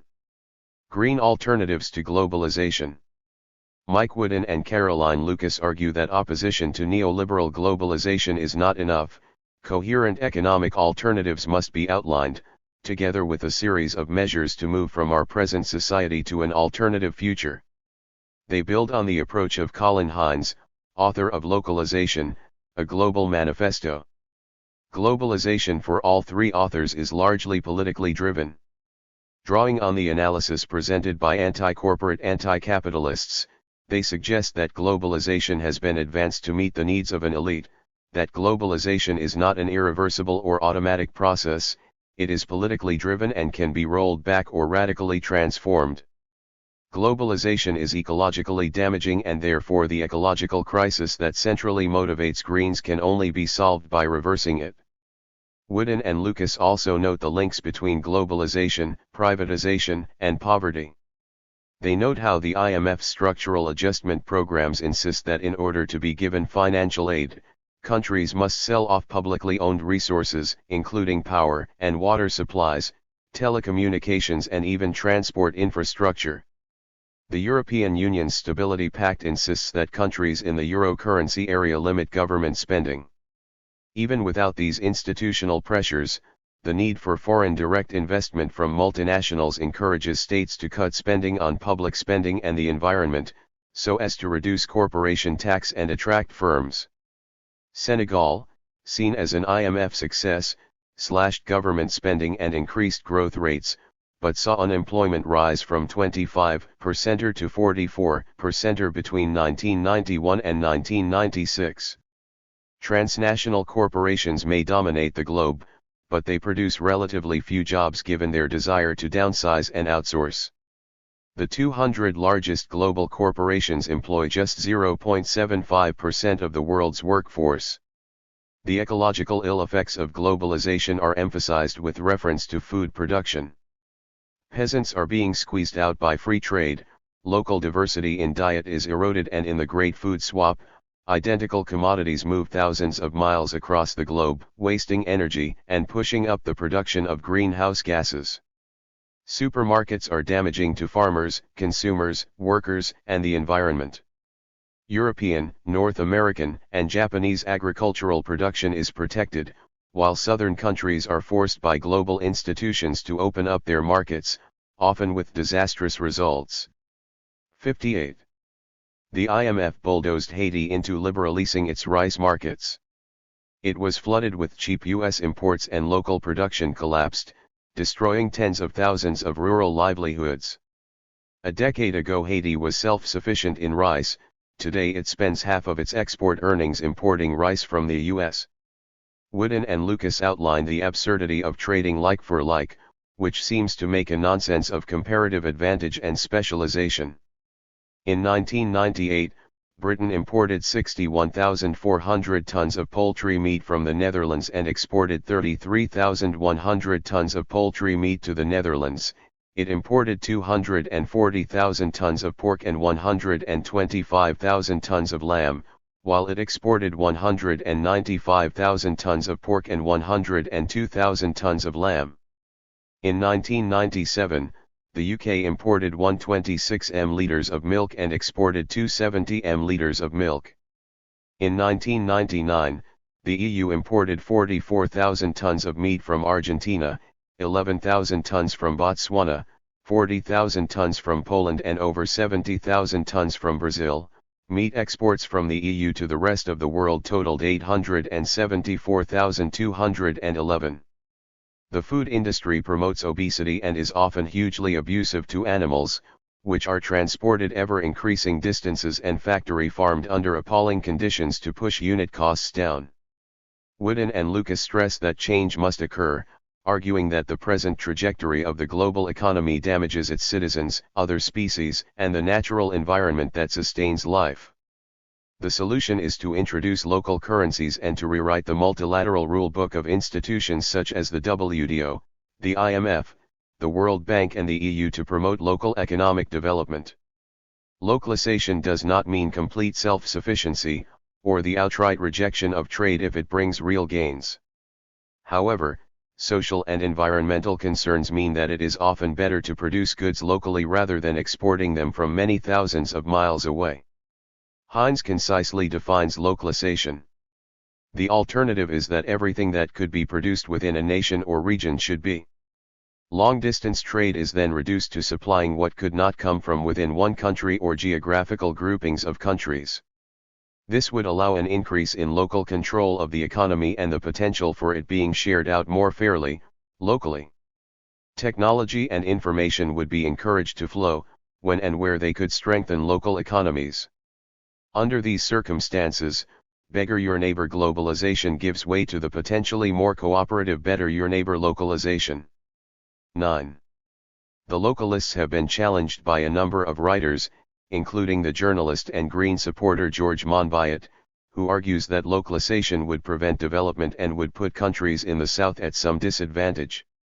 Other commentators reflect the view that globalization can be greened, or reformed. The German Greens argue for green globalization and believe that institutions such as the European Union can be used to limit the environmental consequences of globalization. Monbiot argues that trade should be made fairer, that globalization has both benefits and costs, but must be regulated. Monbiot believes that global institutions such as the IMF and WTO could be used to benefit the poorest, if they were made subordinate to a new global parliament with representatives elected from the entire world. The localists respond that they are not fundamentalists and believe that trade should occur where vital. A Green New Deal. Caroline Lucas and other Greens have argued, in response to the 2008 economic crisis and rising CO2 levels, for a Green New Deal, which would kickstart the economy and create jobs by massive investment in renewable energy, public transport, and home insulation. While this is often seen as green Keynesianism and part of a pro-growth agenda, a Green New Deal could be seen as part of a transition to a new post-carbon economy. More temperate voices have watered down some of the most radical demands of the Green New Deal, while right-wing governments in this century have increasingly embraced climate change denial. For example, in 2014, Australian Prime Minister Tony Abbott's government abolished that country's quite modest carbon tax. More positively, trade unionists have also supported the Green New Deal, with the UK's Trade Union Congress creating a 1 million green jobs plan.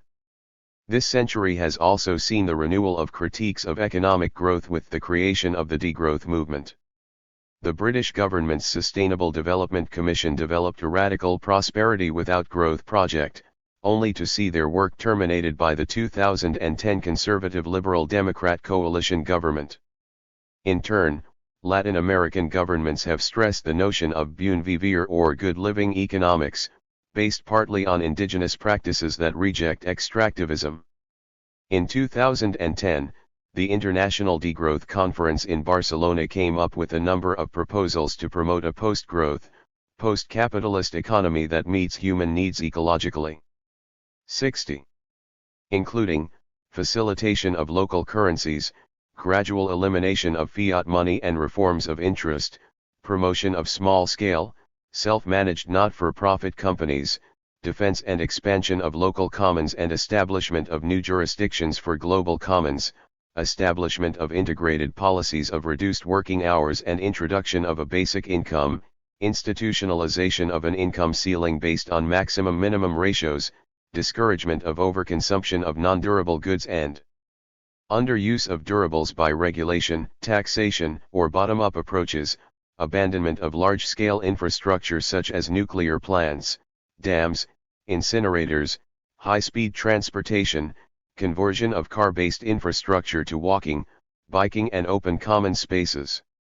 Taxation of excessive advertising and its prohibition from public spaces, support for environmental justice movements of the South that struggle against resource extraction, introduction of global extractive moratoria in areas with high biodiversity and cultural value, and compensation for leaving resources in the ground, denouncement of top-down population control measures and support of women's reproductive rights, conscious procreation, and the right to free migration while welcoming a decrease in world birth rates, and a commercialization of politics and enhancement of direct participation in decision-making.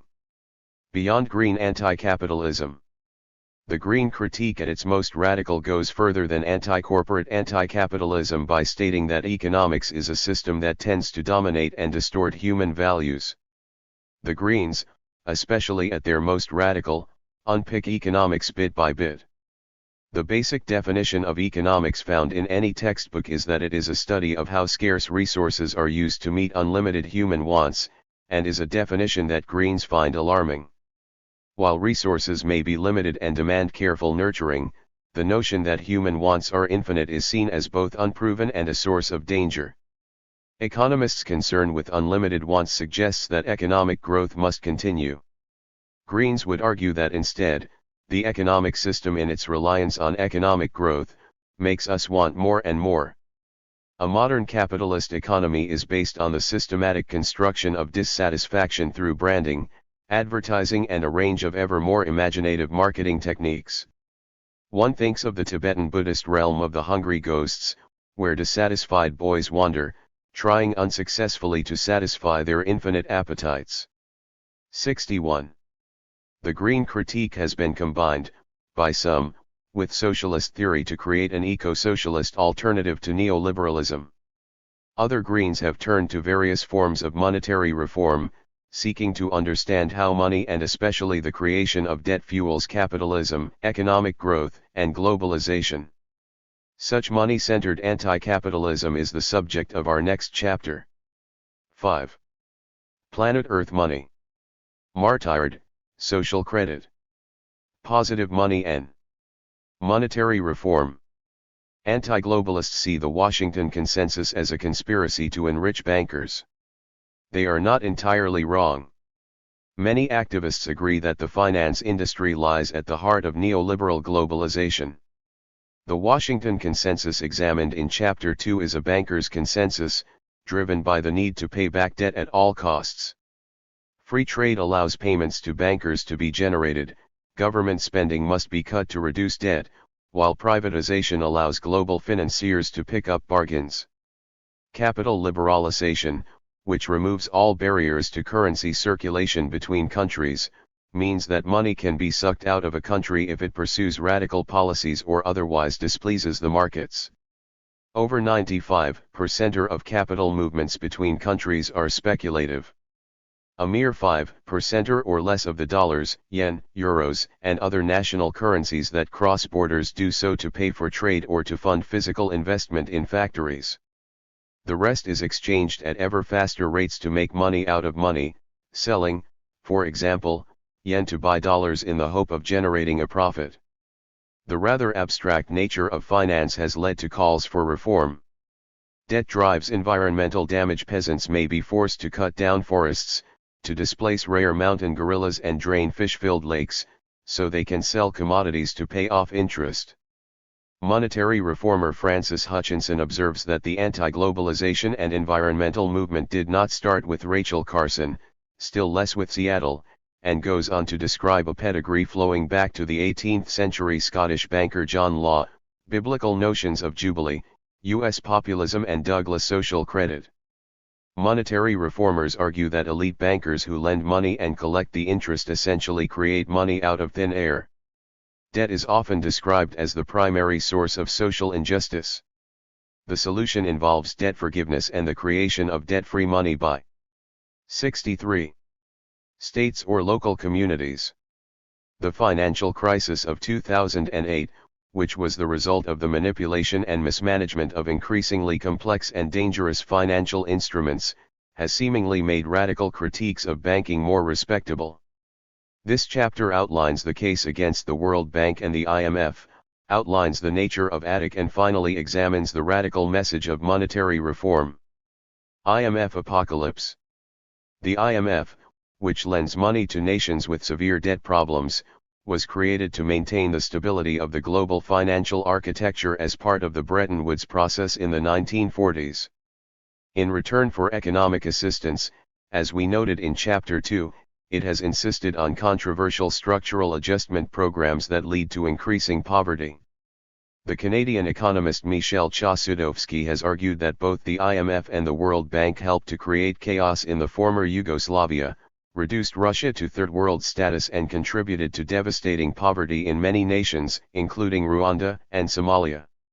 While Stiglitz and Soros tend to argue that the Washington Consensus has been a product of economic dogmatism rather than malice, Chossudovsky is one of many critics who see it as a weapon used to maintain super-imperialism. In return for debt help, the IMF insisted on a series of SAP conditionalities which, in theory, are sets of sound economic principles that a debtor must follow to help resolve financial crisis, similar to an alcoholic agreeing to pour away the whiskey in return for professional help. Some see SAPs as tough but fair, and economically sound. In fact, as Stiglitz and Soros remind us, they may worsen the patient's condition, creating poverty that is likely to swell rather than subdue debt. Chossudovsky argues that SAPs, by insisting that governments privatize large parts of their economies, allow largely US-based multinationals to increase their ownership of foreign assets. Export-led growth, demanded by the SAPs, creates oversupply of commodities such as coffee, which further depresses prices and benefits relatively rich consumer countries rather than producers. Spending cuts create political instability, and as in the case of Yugoslavia, allegedly lead to the disintegration of states. Among other conditionalities, SAPs have included the devaluation of national currencies to enable export-led growth, by reducing the price of products sold on the world market. Yet such devaluation has made it even cheaper for foreign corporations to buy up assets, at knockdown prices. Currency devaluation has made it prohibitively expensive for citizens to buy even basic foodstuffs and has fueled inflation. As we noted in Chapter 2, inflation is the number one enemy. 64. For the Washington Consensus, whose proponents then insist on further cuts in government spending to keep prices from rising. IMF policies have led to the collapse of the Somalian economy, creating famine and vicious civil war. In particular, currency devaluation pushed down revenue from crops and pushed up prices for fuel, fertilizer and other farm inputs. Chasudovsky provides many case study examples of his basic thesis that the IME is an instrument of U.S. foreign policy. In Vietnam, the U.S. reran the war they lost militarily in the 1970s, gaining financial victory during the 1980s. The social consequences of structural adjustment applied in Vietnam since the mid-1980s are devastating. Health clinics and hospitals have closed down, local-level famines have erupted, affecting up to a quarter of the country's population, and 750,000 children have dropped out of the school system. There has been a resurgence of infectious diseases with a tripling of recorded malaria deaths during the first 4 years of the reforms. 5,000 state enterprises have been driven into bankruptcy, more than 1 million workers and some 200,000 public employees, including tens of thousands of teachers and health workers, have been laid off. A secret agreement reached in Paris in 1993, which in many regards was tantamount to forcing Vietnam to compensate Washington for the costs of the war, required Hanoi to recognize the debts of the defunct Saigon regime as a condition for the granting of fresh credits. The achievements of past struggles and the aspirations of an entire nation are undone and erased.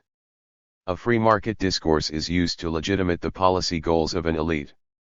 The IMF along with the World Bank are regulatory bodies that intervene to control the global economy through a worldwide process of debt collection, financing, enclosure and ecocide. From 1997 through 2000, Joseph Stiglitz acted as Vice President and Chief Economist for the International Bank for Reconstruction and Development, more commonly known as the World Bank. The World Bank aims to lend money to development projects across the globe to create economic growth in the poorest nations. However, it has been widely criticized for focusing on projects that wreck the environment and promote enclosure.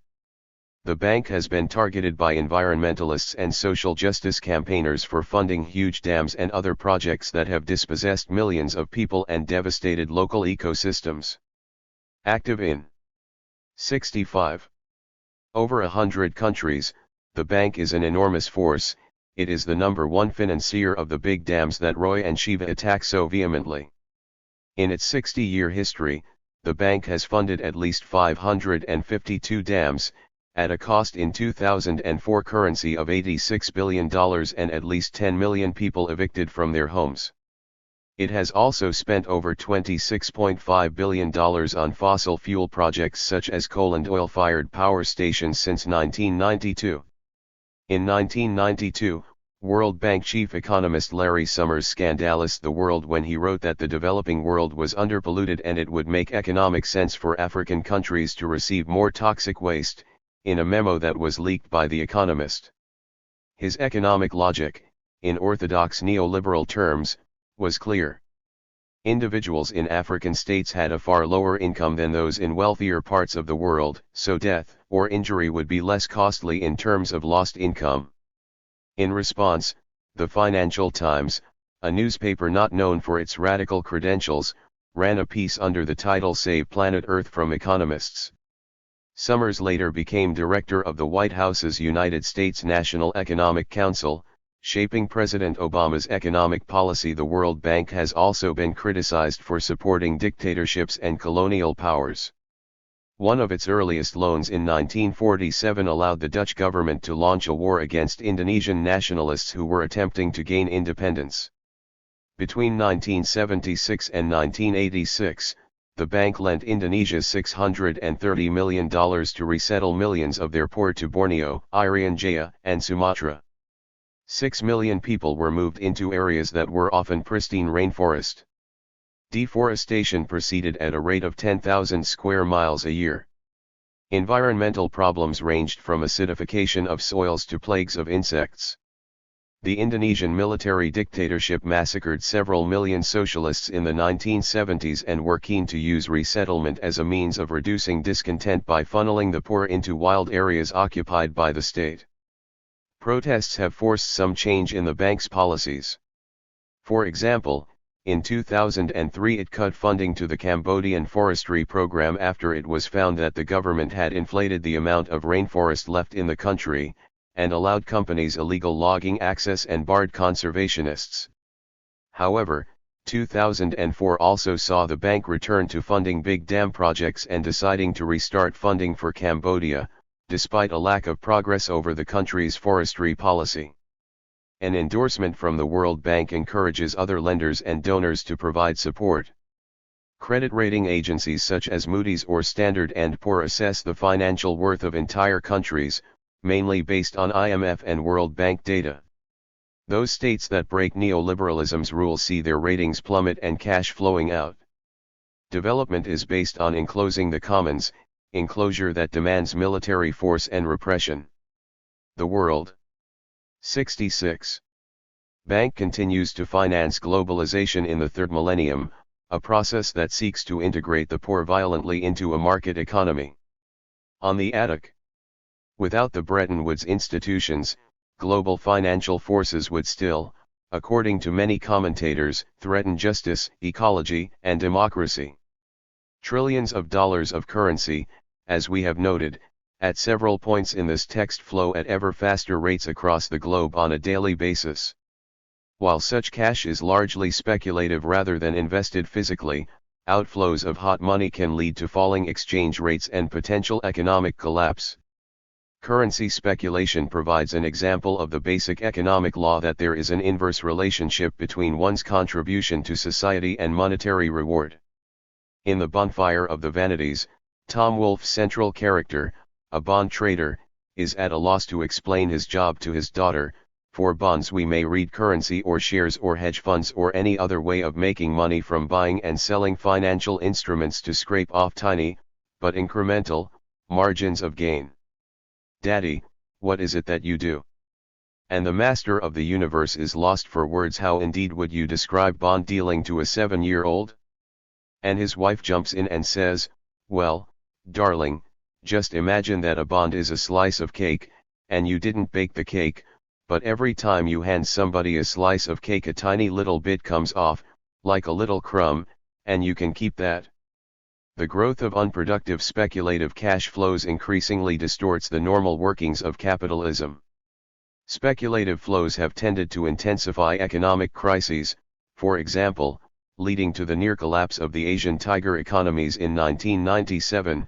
In response to the Asian crisis, the editor of El Monde Diplomatique Ignacio Reymanet wrote an article entitled Disarm the Markets and launched the Association for the Taxation of Transactions and for Aid to Citizens in 1997. His main demand is the creation of a Tobin tax, named after the economist who introduced the idea, of a 0.5% charge on all speculative currency transactions. This would reduce speculation and thus create greater currency stability, making the destruction of national economies less likely in times of economic instability. By discouraging speculation, the tax would make it easier for national economies to resist global market forces. The tax would also raise billions of dollars that could be used to relieve hunger, fund environmental protection and perhaps finance the United Nations, or 67. Other instruments or institutions capable of creating a more democratic form of global governance. While there are a number of technical problems with the tax, it should be difficult for speculators to avoid it by shifting countries. After all, the bulk of transactions are made in 4 currencies, the dollar, the euro, the pound sterling and the yen, and most transactions take place in only 10 key countries. The Finnish economist Heikki Pohjomäki, who has produced the most extensive and sophisticated account of the tax as a means of throwing sand in the wheels of the global market, admits, nobody should be led into the false belief that the Tobin tax, or another regulation mechanism for the financial system, would solve all the world's problems. More thorough reforms are needed to make the global economy socially responsible and democratic. Monetary reform. Rather than blaming merely the Washington consensus or speculative flows of hot money, the most radical monetary reformers believe that the very existence of debt-creating banks is the source of global chaos. Canadian John McMurtry, author of The Cancer Stage of Capitalism, argues fiercely that there is no fraud in history that remotely approaches the monopoly expropriation by private banks of the public powers of money creation and dissolution. Its invisible chains bind and imprison the lives and life economies of people across continents. McMurtry's vigorous attack on the banks is largely inspired by the work of Major Douglas, labeled as a crank by every newspaper that banks advertised in or lent to. Major Clifford Douglas, an engineer, writing in the aftermath of the First World War, argued that debt-based money created by banks is the root of most evil. Critics of globalization, including McMurtry, Herman Daly, Richard Douthwaite, and David Corton, acknowledge the value of Douglas' social credit philosophy. Most money, even in Douglas's day, was no longer created by governments but by private banks who then lent the money to governments who paid for it using taxation. Douglas saw money as socially constructed and of symbolic value only. Despite its lack of reality, money, rather than being a neutral fluid that allowed economic development to take place, could distort production, distribution, and consumption. Banks created credit, increasing the money supply, to maintain economic activity. Yet credit created by bankers must be repaid, according to 68. Monetary reformers enslaving both producers and consumers with debt. 97% of the money supply in the UK at present is made up of debt money that must be paid back with interest. Most people, when they are told this, dismiss the claims utterly and in their minds clearly regard you as politically disturbed person, a sad case of mental fixation, perhaps unable to cope with the demands and opportunities of the modern world. This is really quite understandable. The natural assumption is that there must be more to this matter. If banks and building societies do indeed create money, there must be a rationale behind the decision to leave the creation and supply of money to them. It defies belief that such an extraordinary arrangement should exist without there being a good reason for it, but it is true. Banks create money and lend it to borrowers, who then spend it into circulation. The economist John Kenneth Galbraith noted that this is a method so simple the mind is repelled. Modern money is electronic and virtual, it only has value because we believe it has value. Douglas believed that social credit, quite literally debt-free money, created by the community could be used to reward all citizens with an income. He believed that the real riches of society were based on cultural inheritance built up by society by generations of creativity. Such cultural inheritance was for Douglas a forgotten and all-important factor of production. Wealth is generated by ideas, which give rise to technological innovation. Rather than being the unique product of particular inventive individuals, such cultural wealth is produced by the community, which should be rewarded for its collective intellectual labor with a national dividend. Douglas was an economic utopian. The strength of the appeal, which Major Douglas makes to his followers, is that his theories promise something for nothing. Consumers are to receive credits, dividends are to be issued to all, taxation will become unnecessary and no one will be called upon to pay the cost. Keynes famously described him as a private rather than a general in an army of economic radicals challenging the bankrupt orthodoxy of liberal thought. Nonetheless, Keynes felt that he was a more important economic commentator than Marx, because he suggested that credit could be used to prevent recession. Douglas's social credit enjoyed some support and interest in the 1930s. A social credit party was established in the Canadian province of Alberta and won a stunning victory in the 1935 provincial elections. Social credit has also been politically significant in Australia and New Zealand. Indeed, the New Zealand Labour Party is said to have won a general election on a social credit program. Working-class activists in the Coventry League of the Unemployed and the Kibbo Kiftkin, a bizarrely named socialist scouting body, came together to found the Social Credit Green Shirts. Social creditors contend that ecologically destructive economic growth is explained by the creation of debt money, which forces us to produce and consume more and more. In the 1930s, Douglas noted that industry has run riot over the countryside. A population, which has been educated in the fixed idea that the chief, if not the only, objective of life is well-named business, whose politicians and preachers exhort their audiences to fresh efforts for the capture of markets and the provision of still more business, cannot be blamed if, as opportunity occurs, it still further sacrifices the amenities of the countryside to the building of more blast furnaces and chemical works. Douglas powerfully criticized the notion that human wants were unlimited and growth must therefore continue infinitely. He saw wants as constructed by forces of finance to maintain accumulation. He also believed that the genuine consumptive capacity of the individual is limited. We must recognize that the world, whether consciously or not, is working towards the leisure state. In Douglas' alternative future, business would of necessity cease to be the major interest of life and would, as has happened to so many biological activities, be relegated to a position of minor importance, to be replaced, no doubt, by some form of activity of which we are not yet fully cognizant. Supporters have argued that social credit produced by the community rather than banks could be used to fund expensive policies without massive tax rises.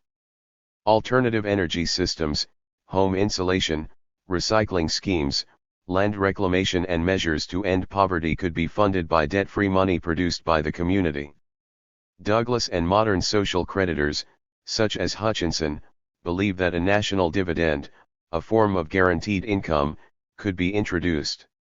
This would decommodify labor, encouraging individuals to work share and allowing unpaid creative and necessary social labor to be undertaken. Jobs that were unnecessary and ecologically destructive could be swept away, thus removing the opportunity cost of environmental destruction as the price of job preservation. The building blocks of conventional economics: infinite wants. 70. Scarce resources and opportunity cost, would be removed by the Douglas Revolution. Scarcity is a particular target of Douglas's ire. The world is obsessed, or possessed, by a scarcity complex.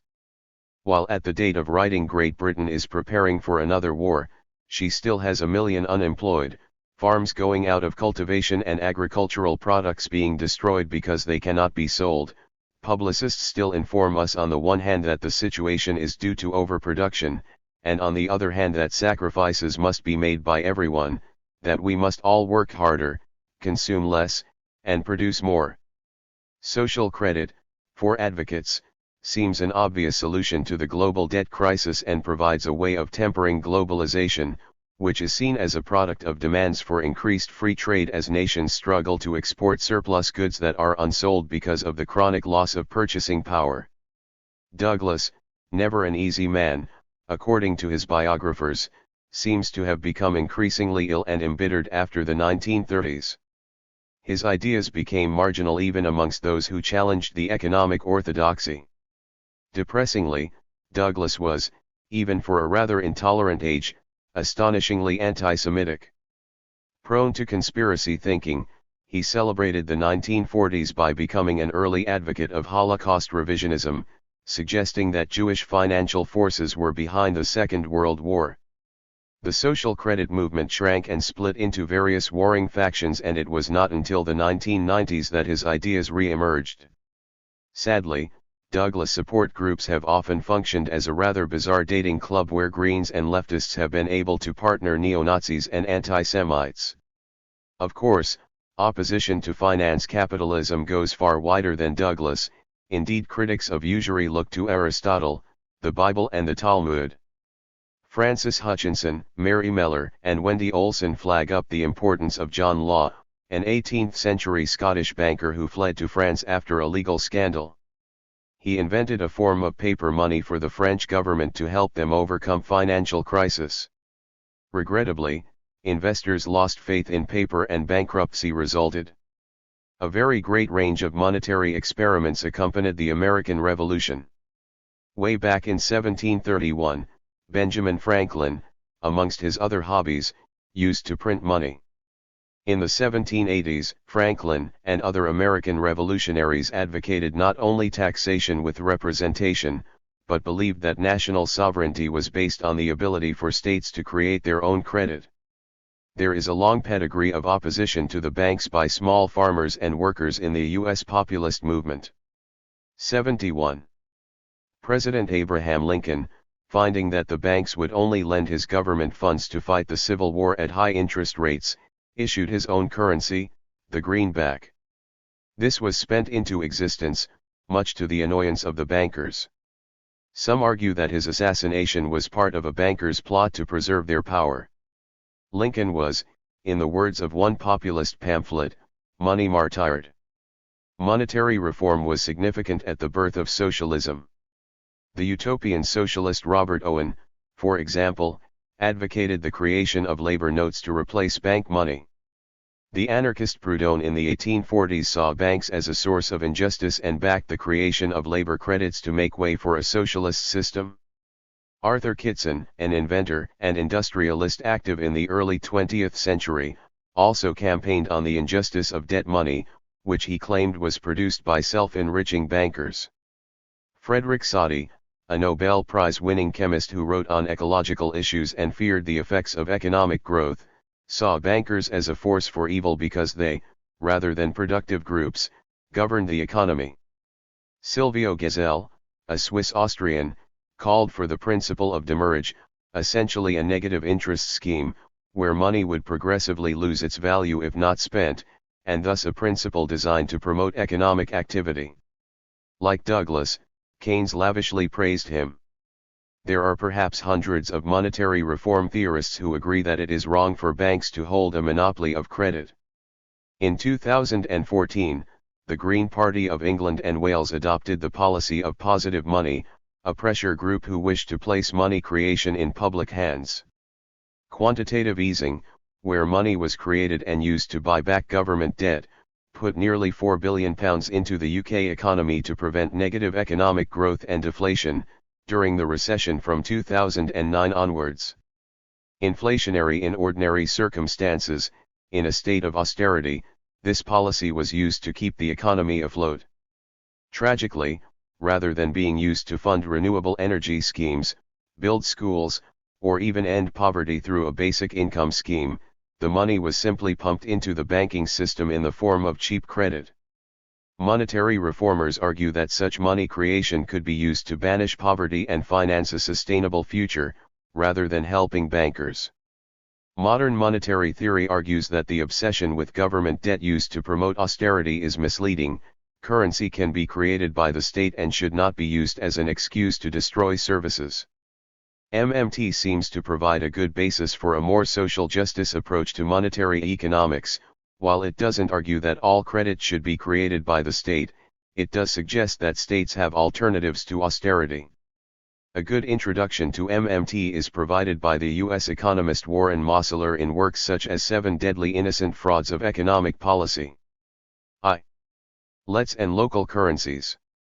Monetary reform ideas were put into action in the small Austrian town of Wurgl in the 1930s, where the local mayor Michael Unterguggenberger created demurrage money to move his community out of recession. Local factories had closed during the 1930s economic crisis and the local council had found it difficult to raise local tax. The council issued 30,000 Austrian shillings. These currency notes fell by 1% every month, so recipients had an incentive to spend them as fast as possible. The currency was also known as stamp scrip, because unless it was stamped by the authorities to show the decline in value, it would not be accepted and would become worthless.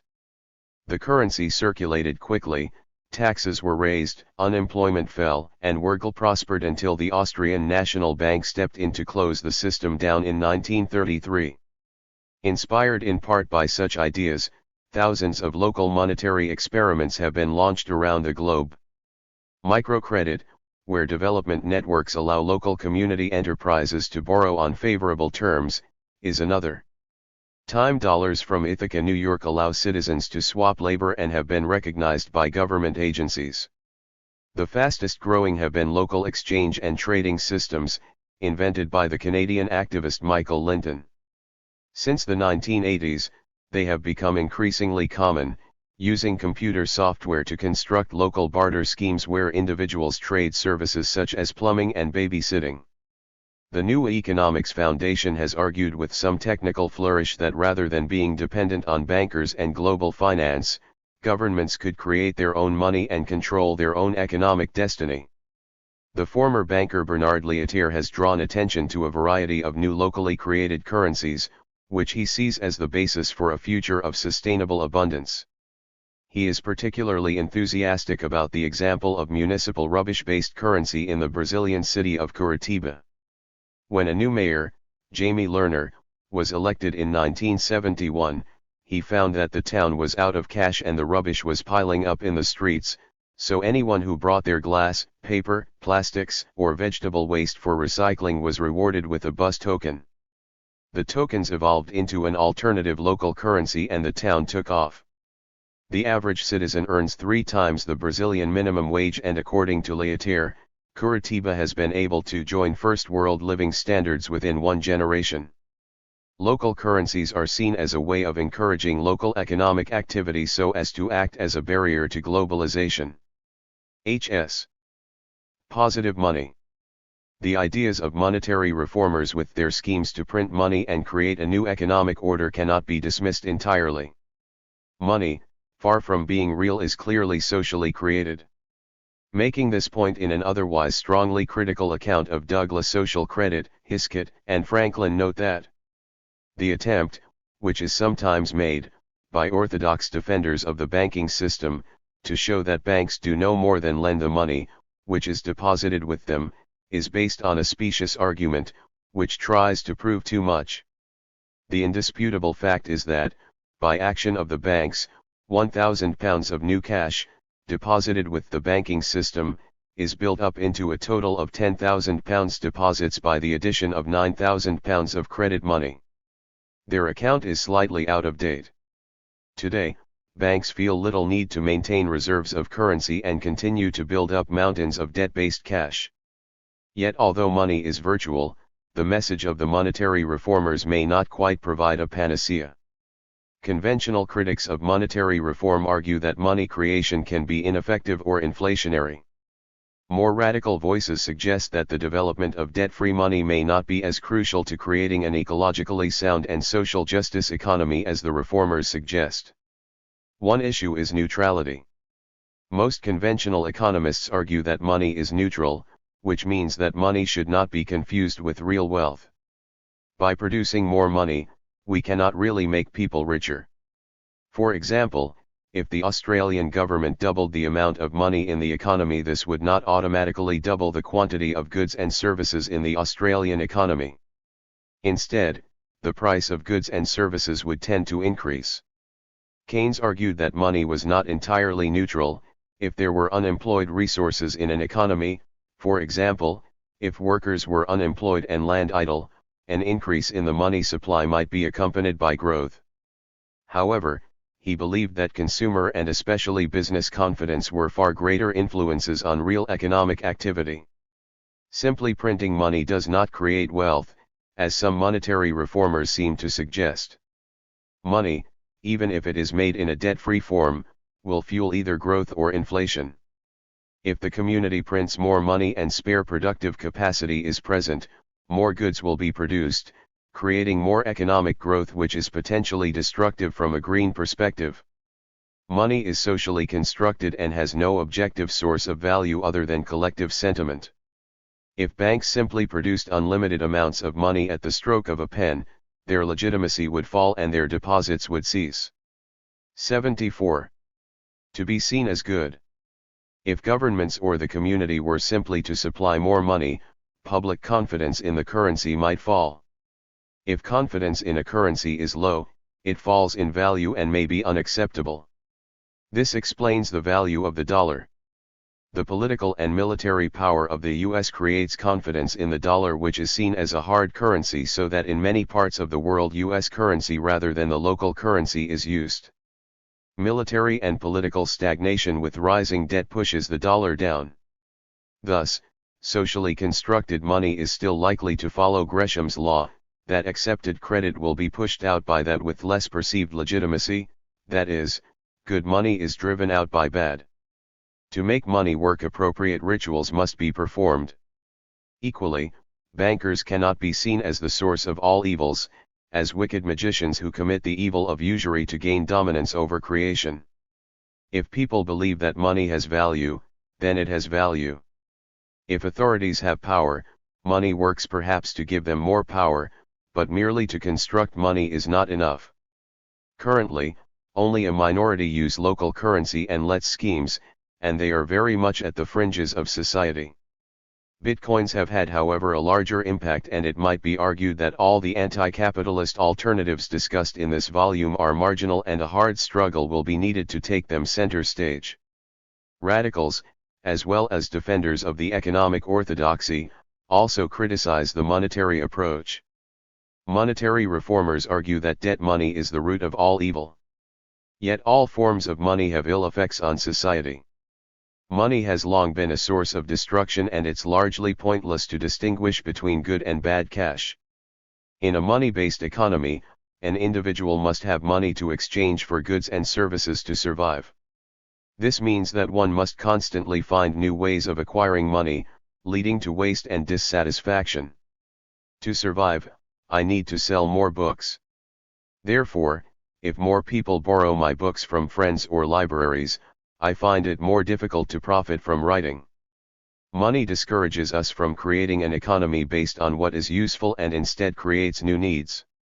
The need to constantly buy and sell to survive leads to human alienation and ecological destruction. The prophetic anarchist Freddie Perlman argued, as soon as men accept money as an equivalent for life, the sale of living activity becomes a condition for their physical and social survival. Life is exchanged for survival. Creation and production come to mean sold activity. A man's activity is productive, useful to society, only when it is sold activity. And the man himself is a productive member of society only if the activities of his daily life are sold activities. As soon as people accept the terms of this exchange, daily activity takes the form of universal prostitution. U.S. James Buchan, a former Financial Times journalist, argues that all money has destructive consequences because it promotes quantity over quality and makes everything, from emotional responses to wildlife, potentially purchasable. Hegel, Marx, and the Romantic poets suggest that money is dangerous. The habit of calculating and making comparisons in money diminishes much that is strange and precious in creation, indeed abolishes quality itself as a mental category by which to understand reality, displaces trust in people by trust in money, and thus poisons the relations between human beings and atomises society, and submerges being in possessing. Money is rather addictive. Buchan describes it as frozen desire, and it fuels addictive compulsive behavior. Hegel famously stated that the spirit of money was the life of that which is dead moving within itself. Capitalism is about more than finance. As the Marxist geographer David Harvey, for example, argues, a capitalist economy tends towards crisis for a variety of reasons, including the mismatch between consumption and investment. He believes that credit creation allows firms to invest in factories and machinery, despite a lack of demand for their goods in the short run. Debt, rather than driving the system, instead functions to smooth out mismatches between supply and demand. Rather than being the heart of the system, it is the liver or kidney, an essential but not the essence of the economic body. While Harvey acknowledges that debt creation ultimately leads to greater potential for crisis, he suggests it should be seen as part of the system, not its principal driving force. The case for monetary reform has been enhanced by the 2008 financial crisis.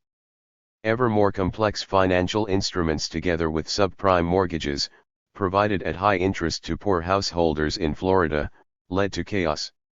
Criticism of the banking system has become mainstream. However, while part of the process of economic crisis, economists both mainstream and radical argue that there were deeper causes. Changing finance is insufficient to achieve either a more stable capitalism or a post-capitalist economic alternative. The Curry-Bitta example shows that local currency experiments can aid environmentally friendly rather than greed-centered economies, but Leotier overstates his case. Monetary reformers argue that if banking was reformed, capitalism would no longer be destructive or perhaps would not exist at all. This seems a little simplistic both in terms of explaining the forces that drive capitalism and the forms of injustice it creates in the world.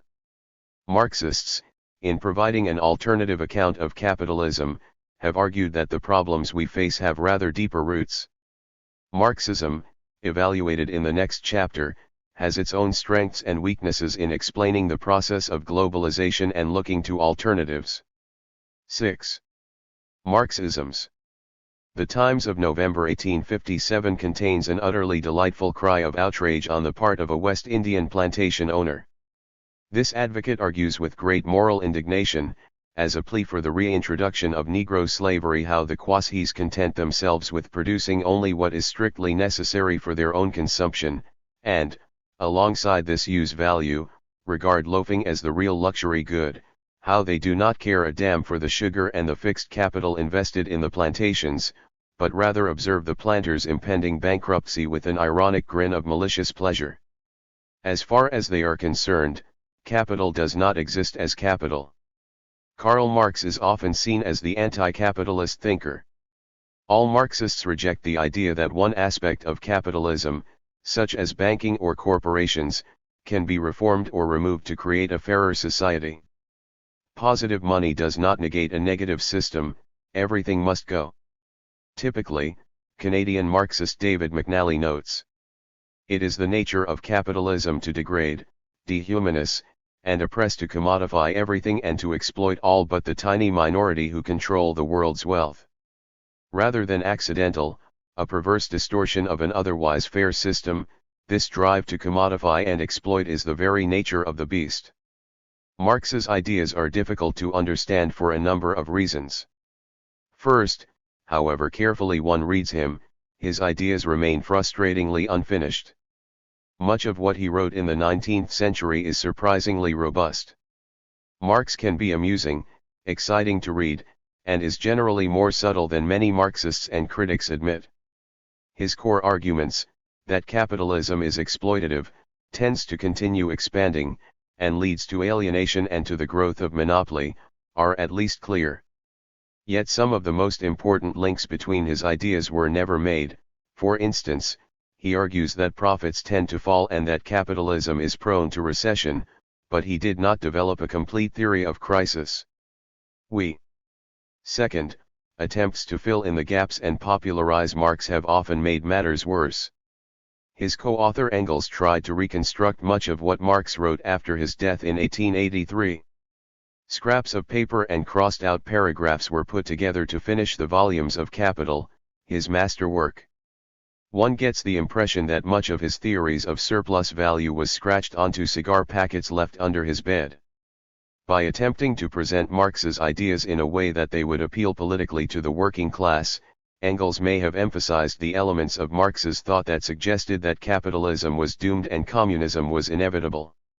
The Second International Marxism of the late 19th and early 20th centuries enhanced the view that Marxism was a form of scientific socialism, a political version of physics, based on laws of historical progress. What distinguished Marxism in this context was its rare ability to link revolutionary fervor and desire for change with a historical perspective and a claim to be scientific. Almost inevitably, therefore, the inherited ideas were simplified, rigidified, ossified. Marxism became a matter of simple faith for its millions of adherents. Third, academic Marxism has become a minor industry, producing conference papers, books, and doctoral theses. While there is nothing innately wrong with this and advances have been made, much theorizing has been obscure and devoid of political implication. Some of the more obscure variants of Marxism with the least apparent connection to practice, such as the Japanese Uno school, are extremely important in providing detailed and sophisticated accounts of how modern capitalism works. While we may agree with Uno theorists that anti-capitalists must not shy away from using abstract theory to make sense of the world, there is a danger that academization may hide the contributions Marxism can make to real-life struggle. Fourth, Marxism has become a tree with 1,000 branches. Lenin invented the concept of the Communist Party, having split his Bolsheviks from the Mensheviks. Some pre-Leninist Marxist parties, such as the Dilionists, exist as tiny political fossils in the 21st century. Trotsky split from Stalin to create the Fourth International. This has, in turn, splintered many times. Mao also separated from the Stalinist orthodoxy. Fidel Castro, while a leader of an orthodox Leninist party once linked to Moscow, has combined guerrilla warfare strategy, Third World nationalism and, most recently, environmentalism in a distinctly Cuban version of Marxism. Eurocommunism, an exception to revolutionary hostility to capitalism, has been a distinct strategy of communist parties keen to prosper in parliamentary systems. Intellectual divisions include Western Marxism, analytical Marxism, several varieties of post-Marxism. 78. Regulation theory, critical realist Marxist, and so on. Marxist doctrine as developed by Marxist parties has sometimes functioned as a tactical weapon against others on the far left, rather than a serious guide to action. Marxist parties may maintain their distinct identities in a small but crowded field through differences of ideology. Finally, Marx's own, often splendid, deep and provocatively rude writings, have a rich and complex philosophical basis, making them difficult to understand fully. While it draws upon Hegel, Feuerbach, and Spinoza, Marx's approach often seems to owe something to William Blake or Taoism. Marx did read Kopel's biography of the Buddha, but his method was drawn more explicitly from European philosophy and the classics.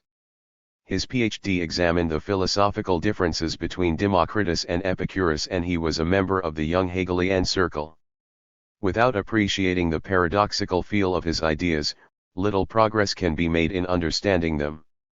Typically, the Communist Manifesto contains statements that are, seemingly, both pro and anti-capitalist. Thus some familiarity with Marx's broad method of thinking, which draws upon contradiction to think creatively about society, is necessary to understand his ideas.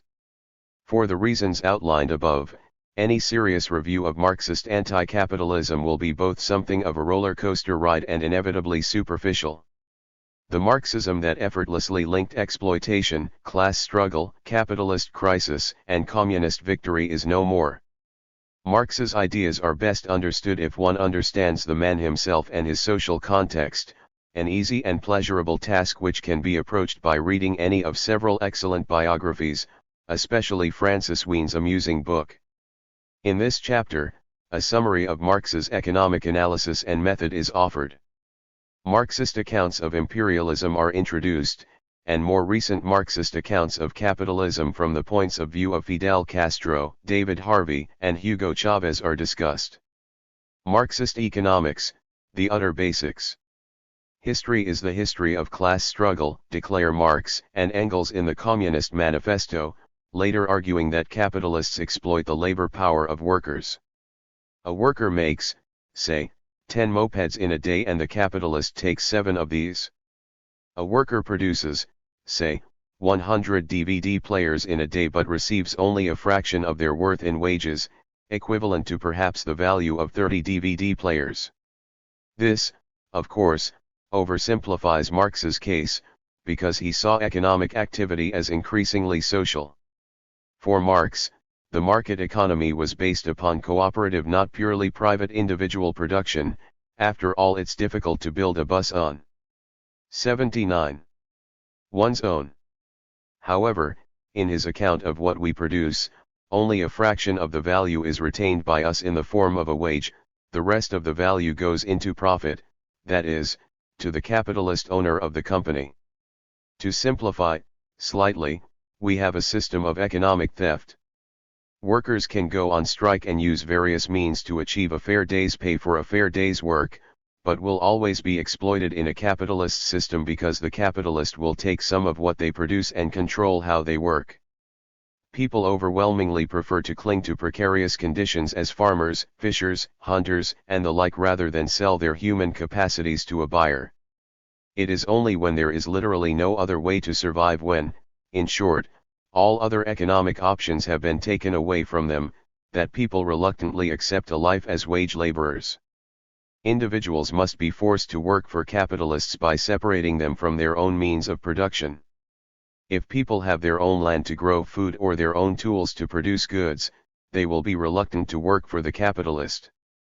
We must be forced to work through violent processes that generally involve taking away communal land and other shared resources. This process is discussed in more detail in the next chapter and has been noted by the subsistence Greens examined in Chapter 4. Goods have both use value and exchange value. Use value is determined by the usefulness of a product, yet capitalists are not primarily motivated by use. Instead, they seek to increase exchange value. Exchange value is the amount of money for which a product can be exchanged. The market is based on inherently unequal relations of exchange between large property owners and those who are property-less. If the latter risk hunger and deprivation in the event that they cannot find a buyer for their labor, they are at a structural disadvantage. Capitalists are compelled to maximize profit by exploiting labor power to multiple exchange values. Workers can be made to work harder or longer. Exchange values have to be realized by selling goods and services, so use values cannot be entirely ignored, since consumers will be unwilling to buy useless objects. However, capitalism puts enormous energy into marketing, to make us find the useless useful in order to keep consumption levels up. The problem of how use relates to exchange is examined in Chapter 8. The surplus value which capitalists extract from workers in exchange for wages is the basis of profit, and such profit is extracted from the workers. Profit is reinvested in capital, that is, machines and other means of production to raise productivity. Capitalists may or may not be bad people, but are forced by competition to increase profit levels by exploiting workers. This is because a company that does not invest in the most efficient machinery will find that its 80. Costs tend to be higher than rival firms. A firm must invest in order to survive, turning money into capital and back again into money. The lazy or humane capitalist fails in the race and is put out of business. The capitalist firm must keep on growing or it will die, because it will be overtaken by other businesses. While competition is unlikely to be eliminated, the advantage given by economies of scale means that smaller companies are likely to be replaced by larger ones. The development of global markets and the emergence of giant multinationals, which Schumacher condemns, are clearly explained by Marxist analysis. Constant efforts to cut costs are forced on capitalists by competition, the primary driving force in capitalism. Any new method of production which reduces costs will bring extra profits to those who introduce it quickly, before the general price level has been forced down. Once it is generally adopted, competition forces prices down in line with costs, wiping out any remaining high-cost producers. Marx assumed that large-scale production is more efficient than small-scale. Competition therefore forces capitalists to accumulate and reinvest as much as possible in order to produce on a large scale. Marx called growth through reinvestment of profits, concentration of capital. Bigger firms will be better able to survive, especially in slumps, and will be able to buy out smaller firms. The growth of the scale of production by amalgamation of capitals is called centralization of capital. Although Marx, like most economists of his day, thought in terms of private ownership by entrepreneurs, public ownership by share owners will encourage even a monopoly to keep growing. Shareholders will demand high share values and or higher dividends and will dump firms that do not grow. Marx, as David Harvey notes, provides a structural theory of accumulation. Capitalists exploit the creativity of workers, skim off profits and reinvest in new capital, not because they believe in a particular set of values, as David Corton suggests, but simply to survive in business. Economics is a field of conflict, with workers fighting to improve pay and conditions and firms attempting to maximize profit.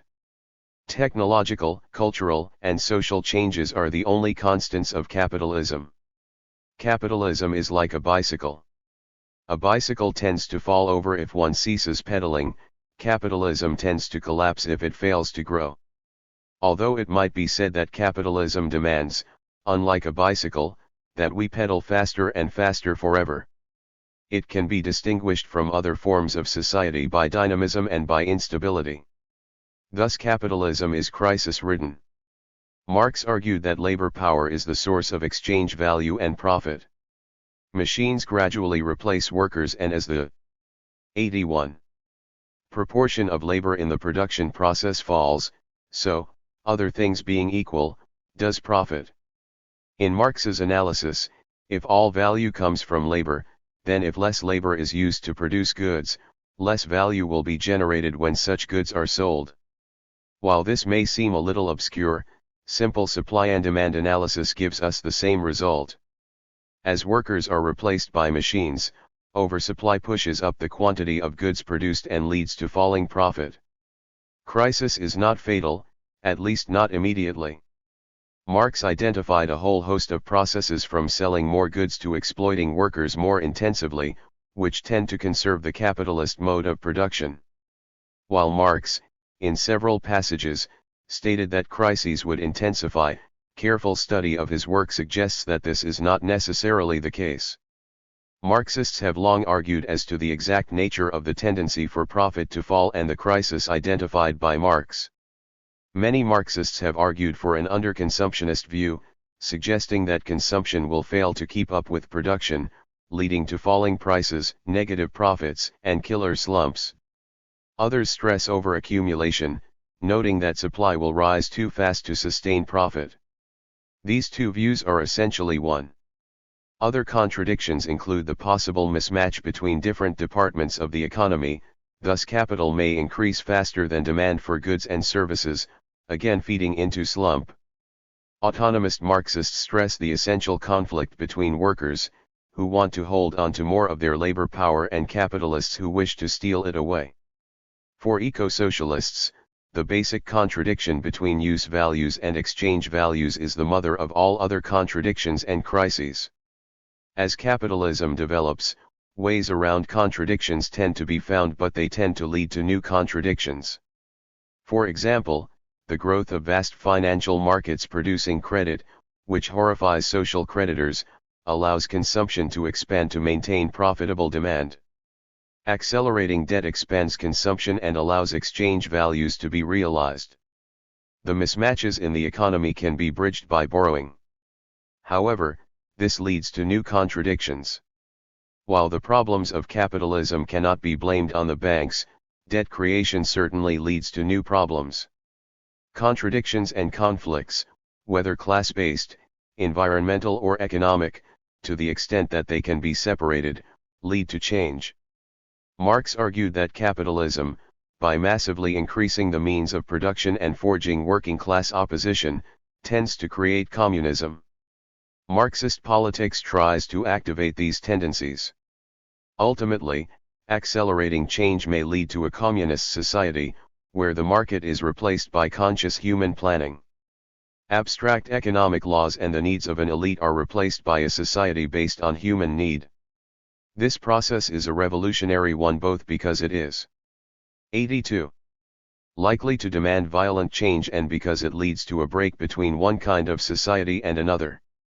Capitalism in its search for profits is the force that promotes globalization but will mutate into communism. Marx drew upon a rich heritage of thought, including Hegel, Kant, and Spinoza, which is often forgotten by anti-capitalist activists today. From Feuerbach, he gained the notion of fetishism, a process where we give something invented by the human imagination, artificial but effective power over us. Gods and goddesses invented by human beings rule over us. Objects are given power and returned to shape our desires. Commodities, goods we make, are given energy and become our masters. Capitalism is a process of fetishism whereby an economic system constructed collectively by the actions of millions of human beings, comes to dominate human beings. Desai notes how Marx's training in Hegelian philosophy equipped him at a level of depth and generality which was totally alien to the British way of doing political economy. He used the method of immanent criticism. This meant mastering the classical political economy completely, accepting its logic but then proposing a better political economy as a critique from within which to point up and resolve the internal contradictions. Hegel specifically equipped Marx with the concept of the dialectic, which came from the ancient Greeks and is akin to dialogue, the interplay between two forces that transforms both, like conversation, or cooking, or sex. Reality is a process of constant revolution. Identity is relational, we have identity in relation to that which is different from us. Change occurs when relationships are rearranged. Phenomenon is a product of self-contradiction, and such contradiction leads to change. Contradiction is all. Marx characteristically notes the contradiction between progress and exploitation.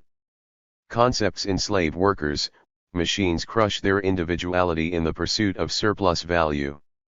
All means for the development of production undergo a dialectical inversion so that they become means of domination and exploitation of the producers.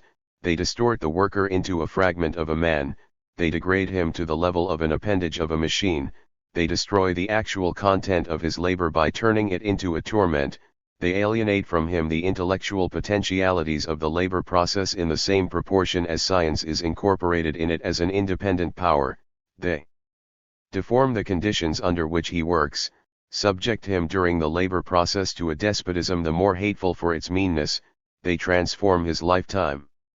83. Into working time, and drag his wife and child beneath the wheels of the juggernaut of capital. Marxist theories of imperialism. Marx wrote little directly on processes of colonialism, and he never even used the term imperialism, let alone globalization. His main efforts in Capital went, despite much historical digression and polemic, into describing an abstract model of the pure capitalist society. What he did right on the creation of global markets through foreign colonialism, is, unsurprisingly, contradictory. He argued that the British acted to oppress Ireland, that Ireland was Britain's first colony, and efforts to bring capitalist development to Ireland had been deliberately aborted. For Ireland, we could swap Iraq or Vietnam and no great theory would be required. Such analysis is based on nationalism as much as economic analysis, and would reflect the very straightforward view that imperialism is based on the exploitation of the weak by the strong. In contrast, Marx argued that British colonialism in India was progressive in the long term. The British brought capitalism to India, and this was a violent process, but one which created the preconditions for real economic growth and expansion. The dilemma with Marxist accounts from Marx onwards is that they provide a mixed message. Imperialism, capitalism, and globalization are both good and bad.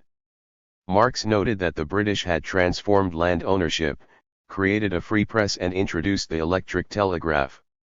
The British bourgeoisie would ultimately have to be thrown out, but their attempt to draw the country into a global market was necessary.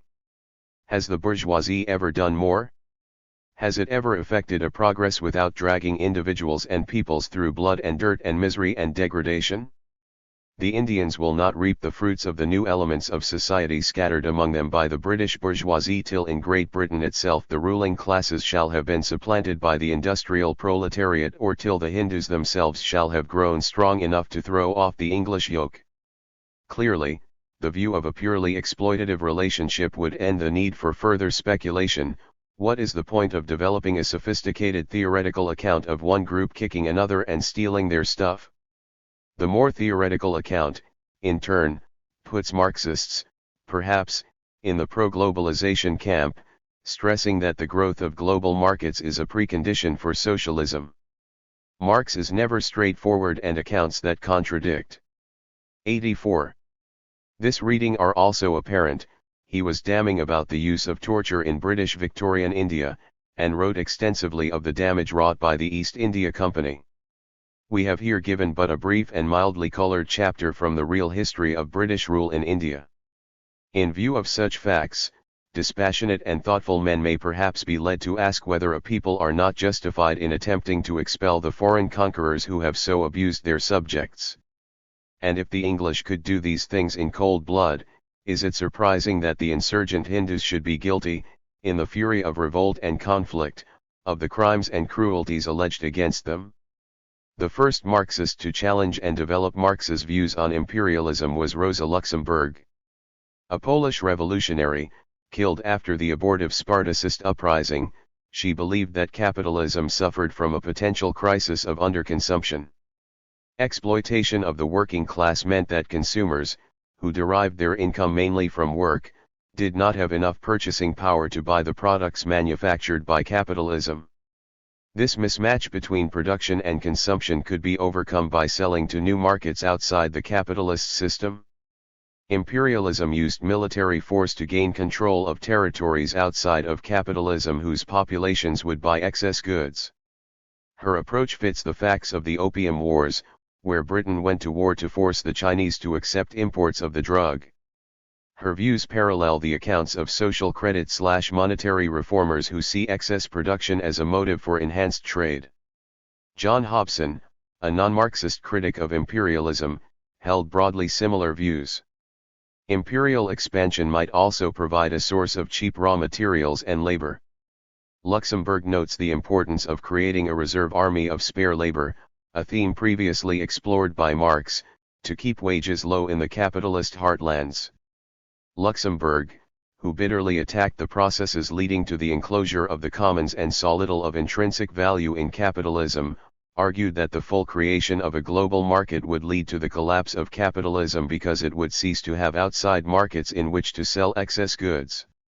Critics have suggested that excess production can be mopped up by capitalist investment in new means of production, by credit creation or state consumption, especially of military equipment. However, whatever other conclusions can be drawn from Luxemburg, expansion of capitalism globally is strongly motivated by demands for new markets, cheap raw materials and new sources of potential labor power. The classic Marxist account of imperialism was developed out of the insights of Hobson and Luxemburg by Hilferding, Bukharin and Lenin. Lenin's pamphlet. 85. Imperialism, the highest state of capitalism, is the most readable description. All three argued that capitalism had shifted into a new epoch of imperialism. The union of financial interests and manufactures in finance capital marked this. Finance capital, a term coined by Hilferding, a German socialist, has nothing to do with monetary reform or a world run by bankers. Bankers and industrialists band together and cooperate in new corporations. Finance capital leads to monopolies that dominate their respective national economies. The monopolists, to cut a long story short, control governments and launch wars to capture new territories. Territorial expansion provides markets, raw materials, and cheap labor. The First World War can be seen as an imperialist war, with the German, British, and Russian empires competing for domination. Imperialism was the highest state of capitalism, Lenin argued, because the anarchy of the market was largely replaced by the planned decision-making of huge corporations. Since the classic account of imperialism, matters have become muddily confused for a number of reasons. Imperialism, as described by Lenin and co., did not lead to the replacement of capitalism by communism. Fordism and post-Fordism are generally seen as new stages of capitalism, and there may be many more stages to go before socialism is achieved. The multi-imperialism of the European powers was replaced by a globe divided between the Cold War powers. After the Cold War, the US emerged as the global hyperpower, while in the 21st century, the growth of China has challenged US power. In a loose sense, we can talk of American imperialism. There are many examples of US intervention in virtually every continent, interventions that are motivated by the needs of US corporations. Wars for oil are imperialist, and the Gulf Wars pitted US imperialism against the needs and desires of French firms, like the Thompson Group. Imperialism in the everyday sense is exploitation. However, in Marxist accounts, including those of Bukharin, Lenin, and Luxemburg, far from leading to poverty, it brings capitalism to new parts of the globe. While this is a violent process and may increase inequality, it raises the productive forces, which creates growth. The idea that imperialism leads to underdevelopment is alien to the Marxist tradition. Continuing and even increasing poverty in the south of the globe cannot easily be explained by a Marxist approach. Imperialism has been analyzed by a series of dependency theorists who argue that through processes of unfair trade, such poverty will remain. These reverse the Marxist conception of imperialism, but this is generally forgotten. Likewise, the view that the Americans dominate the world, so if we sweep away US power we can achieve a just world, is a view that is too crude to sustain and has little or nothing to do with Marxism. Dutch or Indonesian capitalism would still be capitalism. 86. Marxist approaches to globalization. Some Marxists and writers influenced by a Marxist tradition argue that the creation of a global market is necessary for the creation of a communist society. This approach can be justified by examining Marx's work, particularly the Communist Manifesto. In the 1980s, Bill Warren's book Imperialism, Pioneer of Socialism, inspired controversy with this view. The Communist Manifesto contains several passages endorsing the revolutionary effect of capitalism in sweeping away traditional local economies. The bourgeoisie has, through its exploitation of the world market, given a cosmopolitan character to production and consumption in every country. To the great chagrin of reactionaries, it has drawn from under the feet of industry the national ground on which it stood. All old established national industries have been destroyed or are daily being destroyed. They are dislodged by new industries, whose introduction becomes a life and death question for all civilized nations, by industries that no longer work up indigenous raw material, but raw material drawn from the remotest zones, industries whose products are consumed, not only at home, but in every quarter of the globe. In place of the old wants, satisfied by the production of the country, we find new wants, requiring for their satisfaction the products of distant lands and climes. In place of the old local and national seclusion and self-sufficiency, we have in every direction, universal interdependence of nations. And as in material, so also in intellectual production. The intellectual creations of individual nations become common property. National one-sidedness and narrow-mindedness become more and more impossible, and from the numerous national and local literatures, there arises a world literature. The bourgeoisie, by the rapid improvement of all instruments of production, by the immensely facilitated means of communication, draws all, even the most barbarian, nations into civilization. The cheap prices of commodities are the heavy artillery with which it batters down all Chinese walls, with which it forces the barbarians' intensely obstinate hatred of foreigners to capitulate. It compels all nations, on pain of extinction, to adopt the bourgeois mode of production. This pro-globalization strand of Marx's thought is often ignored by Marxists who seek to work with the anti-neoliberal globalization movement. It would be difficult to sell socialist newspapers to demonstrators with banner headlines of "Defend the WTO, Forward to Socialism." One common theme from Marxists in the movement is the idea that globalization has not really occurred or is only a cover for imperialism, defined as a political process closely linking economic and military power. 87. James Petras and Henry Veltmeyer in Globalization Unmasked argue that the capitalist world, far from entering a new era, is essentially the same. They specifically enumerate a range of groups who can be brought together to fight neoliberalism. As well as the traditional working class, the unemployed and indigenous people are also important. Globalization is an ideological excuse for maintaining a market economic system and strengthening U.S. control. Chris Harman argues that the world is far less economically integrated than is often thought, but the capitalist economic system has long made it difficult for national governments to pursue truly independent policies. For example, in the 1930s, the British Labour government was forced to drop radical redistributive policies because of the perceived need to retain the gold standard.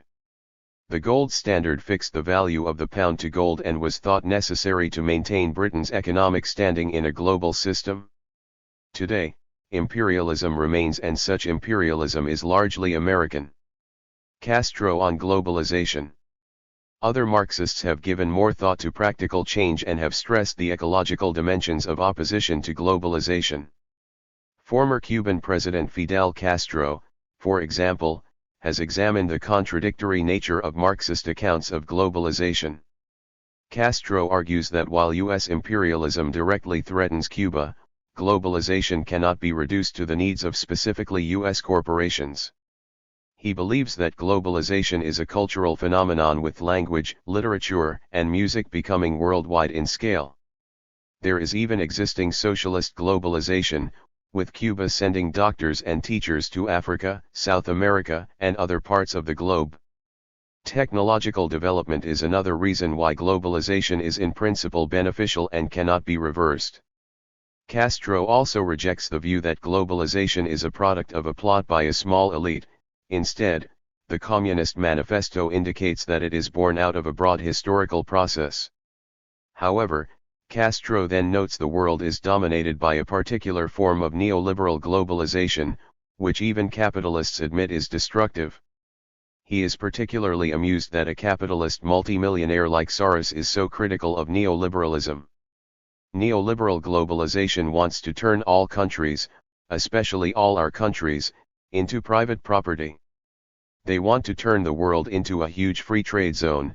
It might be more clearly understood this way because, what is a free trade zone?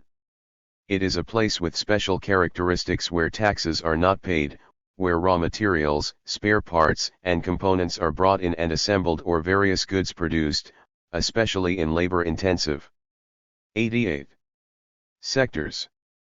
At times, they pay not more than 5% of the salary they must pay in their own countries, and the only thing they leave us with are these meager salaries. Progress, Castro argues, creates its own discontents. Labor productivity and the most sophisticated equipment born out of human talent multiply material wealth as well as poverty and layoffs. What good are they to mankind? Perhaps to help reduce working hours, have more time for resting, leisure, sports, cultural and scientific upgrading? That is impossible because the sacred market laws and competition patterns, increasingly more imaginary than real, in a world of transnationals and megamergers, do not allow it all. Anyway, who are competing and against whom? Monopoly and merger-orientated giants against giants. While nearly all Marxists now pay lip service to environmental sustainability, Castro is explicit in his suggestion that unlimited economic growth is unacceptable. Rather than seeking to raise the productive forces in crudely quantitative ways, Castro argues that there are ecological limits to growth. He echoes the approach of Greens, stating that needs must be met for people on a planetary basis rather than providing luxury goods. Castro's ideology in the 2000s combines organic agriculture with capital. By creating unsustainable consumer patterns in industrialized countries and sowing impossible dreams throughout the rest of the world, the developed capitalist system has caused great injury to mankind. It has poisoned the atmosphere and depleted its enormous non-renewable natural resources, which mankind will need in the future. Please, do not believe that I am thinking of an idealistic, impossible, absurd world. I am merely trying to imagine what a real world and a happier person could be like. Castro has been leader of a state that has survived constant attacks from the US since he first came to power in 1959 and has managed to make considerable progress in healthcare and education. Castro is extremely proud of the fact that Cuba has a high level of Olympic gold medal winners per capita and that literacy levels and infant mortality figures are better than parts of the US. Cuba has also made major progress in moving to organic agriculture. The British NHS has sought to learn from Cuban medical care. Cuba has benefited in many ways from relative isolation, a case study in the real advantages of localization. Although desperately poor in comparison to Western countries, Cuba is relatively prosperous compared to neighboring Haiti. However, Cuba remains 89. A one-party state, and civil liberties, while better than many Caribbean states, are hardly stunning. The relative success of Cuban anti-capitalism demands support, but does not necessarily provide a model that can be exported on a global scale. The recent thawing of US-Cuban relations in 2015 suggests Cuba may move in a more market-based direction similar to China, or it may continue to create an alternative to neoliberalism. David Harvey's 17 Contradictions of Capitalism. David Harvey's book 17 Contradictions and the End of Capitalism renews Marx's economic analysis for the 21st century. Harvey, whose video lectures and other recent books are useful tools to help us read Capital and understand Marx's work, argues that the crises of capitalism are multiple. Contradictions drive capitalism, and a contradiction in one area tends to be displaced to another rather than being solved in a fundamental way. Harvey identifies what he terms foundational contradictions, moving contradictions and dangerous contradictions. As we have noted, capitalists like to cut costs by reducing wages, replacing workers with machines and increasing productivity, but this means supply can rise faster than demand, suppressing the wages needed to buy the goods produced. Other contradictions include the need for a capitalist state to maintain discipline and keep workers educated and healthy enough to work, which clashes with the corporate demand to cut taxes. Technological innovation helps capitalists produce, but drives up unemployment. Unemployment pushes wages down by creating a reserve army of labor, but can reduce consumption and threaten growth. Capitalism creates inequality, yet such inequality erodes the support for the status quo. Harvey's dangerous contradictions include the endless compound growth that capitalism demands, its destructive relationship with nature, and the revolt of human nature against the alienation of capitalism. Harvey notes that crises are essential to the reproduction of capitalism. It is in the course of crises that the instabilities of capitalism are confronted, reshaped and re-engineered to create a new version of what capitalism is about. The desire for human beings to be in control of their own destiny, for Harvey, is a major source of resistance, but he is aware that the powers of capital are strong. Oligarchic capitalist class privilege and power are taking the world in a similar direction almost everywhere. Political power backed by intensifying surveillance, policing and militarist violence is being used to attack the well-being of whole populations deemed expendable and disposable. We are daily witnessing the systematic dehumanization of disposable people. 90. Ruthless oligarchic power is now being exercised through a totalitarian democracy directed to immediately disrupt, fragment and suppress any coherent anti-wealth political movement. Harvey discusses how we can work as associated producers to overthrow capitalism and create a cooperative economy. The failure of the left, including the Marxist left, to either overcome capitalism or create a successful economic alternative, makes these tasks seem difficult. One area of the world where the left have been advancing is Latin America. The survival of Cuba, and the victories of left parties from El Salvador to Chile and Uruguay, but perhaps most significantly in Venezuela, Ecuador, and Bolivia, has inspired Marxists and other anti-capitalists. Marx in Caracas. Marx died in 1883, and Marxism seemingly expired in 1989 with the demolition of the Berlin Wall, and later the collapse of the Soviet Union. However, the election of Hugo Chavez as president of Venezuela helped place Marxist ideas back on the agenda. A former army education officer, who led a coup against a previous president who had repressed anti-austerity protests, Chavez only became an anti-capitalist after being elected. The history of Venezuela is difficult to summarize, but during the 20th century, the country was dominated by a small political and economic elite.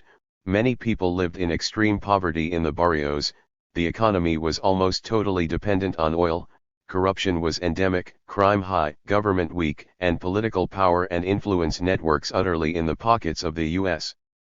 Wilpert, Bruce, and Gott provide good accounts of recent Venezuelan history and Chavez's period in office.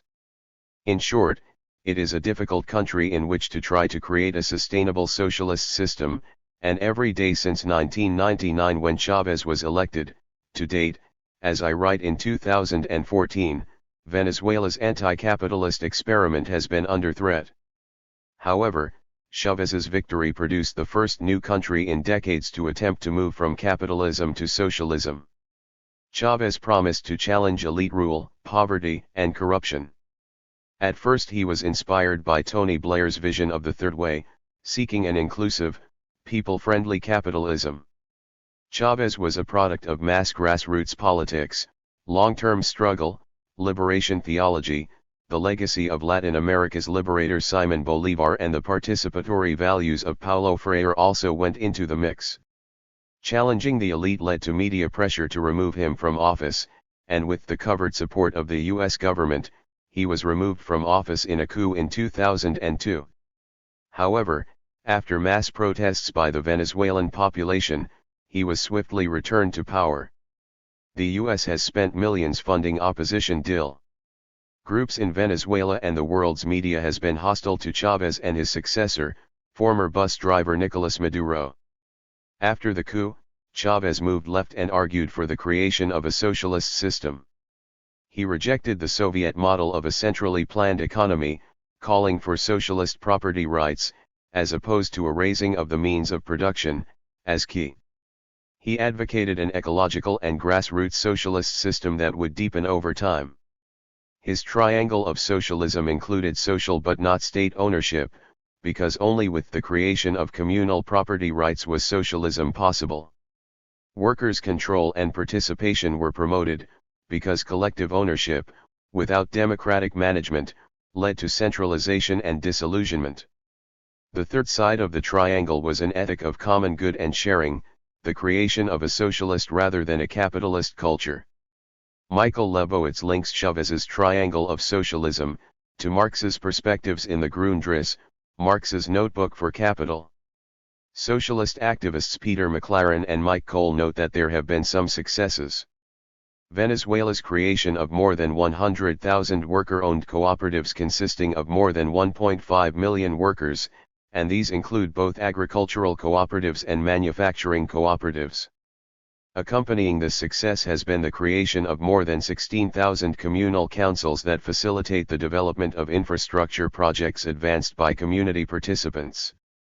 But it is also important to note that Venezuela has done much to address gender inequities. In accordance with the Venezuelan constitution, the Venezuelan government pays women for housework they perform in their homes. Approximately 100,000 poverty-stricken housewives receive 80% of the national minimum wage. Furthermore, programs have been created to provide education and training to women who are living in poverty. In 2008, Venezuela surpassed Chile and Costa Rica to become the country with the second lowest level of inequality in Latin America. But there have been failures as well. Corruption remains a problem. The country is socially polarized and Venezuela is still economically dependent on oil. In 2015, with plunging oil prices, the country faced hard times. In turn, the inspiration of Venezuela has meant that Chavez, who died in 2013, and his successor have been unrelentingly attacked by a global media which defends neoliberalism. The election of other left governments in the region and the creation of ALBA, a fair rather than free trade group of nations, has been another success. Marx would have argued that utopian experiments are impossible. 52. Citing the difficulty of building socialism in one oil-dependent country, and Marx was very hostile to Simon Bolivar. However, Marx would have loved the Venezuelan people work in placing an anti-capitalist alternative on the agenda for the 21st century. Marx beyond Marx. New kinds of Marxism have evolved that seek to go beyond Marx, or to emphasize a greener and more anarchic bearded profit, for example, eco-socialism, influenced by Marxism and green politics, which is examined in Chapter 8. In turn, autonomist Marxists have cross-fertilized anarchist and socialist ideas. Harry Cleaver, a leading U.S. autonomist, noted that several generations of Marxists have given us the habit of perceiving the mechanism of domination. What we need now is to use Marx to help us discover the mechanisms of liberation. Autonomism, particularly in the form presented in Hart and Negri's Empire, has also attempted to develop a sophisticated understanding of global sovereignty. Autonomism, described in the next chapter, has also fed into Occupy and other new protest movements that have emerged since the beginning of the century. 7. The Tribe of Moles. Autonomism, Anarchism. An Empire. Old Mick was a veteran squatter, rebel and thief. His most successful heist was the reclaiming of his life from those bosses and jailers who think they own us. For decades he lived in the gaps. No one made him into a wage slave. No dropout, he fought. He was no saint, but if ever there was a temporary autonomous zone, Mick was it. His funeral was one of the best actions I have ever been on. Mick wanted to burn in Limonge Forest, a larger part of which was saved from destruction by direct action. Funeral pyres are illegal, death rites have to be sanctioned by the state. Mick wasn't going to take that, neither were his mates. 10 foot the pyre of stolen wood rose, Mick's coffin astride. Night came. Fireworks shot into the sky. Crackling fire, we saw Mick's bones burn, back to the earth. For hours he burned. Anti-capitalists are as likely to label themselves as anarchists as well as socialists or Greens. Anarchism, far from merely being about bad attitude, draws on a rich intellectual tradition. In the 19th century, anarchist movements inspired by the writings of Mikhail Bakunin, Peter Kropotkin, and Emma Goldman dominated radical politics in much of Spain, Italy and southern France. Paradoxically, perhaps, one of the primary intellectual sources for today's anarchists is autonomism, a body of theory that claims to be communist and which is informed by Marxist theory. The anti-capitalist magazine Aufheben Ben noted. For many of those dissatisfied with the versions of Marxism and anarchism available to them in the UK, the notions of autonomy and autonomist have positive associations.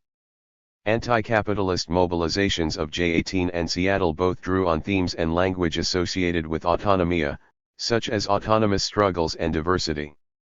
94. Autonomism, which developed in Italy during the 1960s and 1970s, starts from the principle that the working class should resist capitalism independently, that is, autonomously from political parties and trade unions. Empire, written by Michael Hart, a U.S. literary theorist, and Tony Negri, a former political prisoner/Italian philosopher, provides a detailed explanation of capitalist globalization from a broadly autonomist perspective. The book has been a minor literary sensation, although it is probably, given the complexity of its ideas, more bought than read. Nonetheless, Empire, and the autonomism that it draws upon, are important strains of anti-capitalist thought. For autonomists, the working class consists not only of factory workers but of all who serve and are exploited by capital. Society has become the social factory, housework helps support capitalism, students by developing the power of intellectual labor are also part of the working class, and so on. So although autonomism originated as a form of workerism, it has perhaps been the current of anti-capitalist theory that is happiest to see social movements and countercultures as the cutting edge of resistance. The expression tribe of moles was coined to identify the varied subversives who fight capitalism from the margins of the social factory. Such diverse forms of militant resistance from DIY culture to squatting and wildcat strikes, are generated by members of the tribe. One early characterization of this new subjectivity was given by Sergio Bologna in the 1970s, who identified a new tribe of moles, a loose tribe of highly mobile dropouts, part-time workers, part-time students, participants in the underground economy, creators of temporary and ever-changing autonomous zones of social life that force a fragmentation of and crisis in the mass worker organization of the social factory. Marx identified the international working class with the mole, emerging into open struggle when it could by digging subversively between bouts of open conflict. Well grubbed, old mole, he might shout from his desk after reading a Times account of strike or rebellion. The notion of moles and diverse protest fits in with Occupy and ongoing revolts against the 1% in 2015, but it has deep roots. Autonomism originated when a group of socialist intellectuals and union activists established the journal Quaderni Rossi in October 1961. They drew hope from a wildcat strike at Fiat, which saw militant workers not only reject union advice but also march upon and occupy the offices of the UIL, one of the three big national unions. Quaderni Rossi argued that the Communist Party and other far-left parties and unions had brokered a compromise between workers and capitalists that was preventing 95. Temporarily at least, the construction of a socialist alternative. The Fiat action, in contrast, showed that the Italian working class could create its own political space outside of these institutions and build a culture of resistance. Even at its strongest during the 1970s, Autonomia operaia was never a party or a single organization. Within a particular city, several autonomous cells might exist, often divided bitterly over matters of philosophy, strategy, and political organization. The spring of 1977 saw a peak in factory-based protest and action in the universities by autonomists, followed by shocking state repression.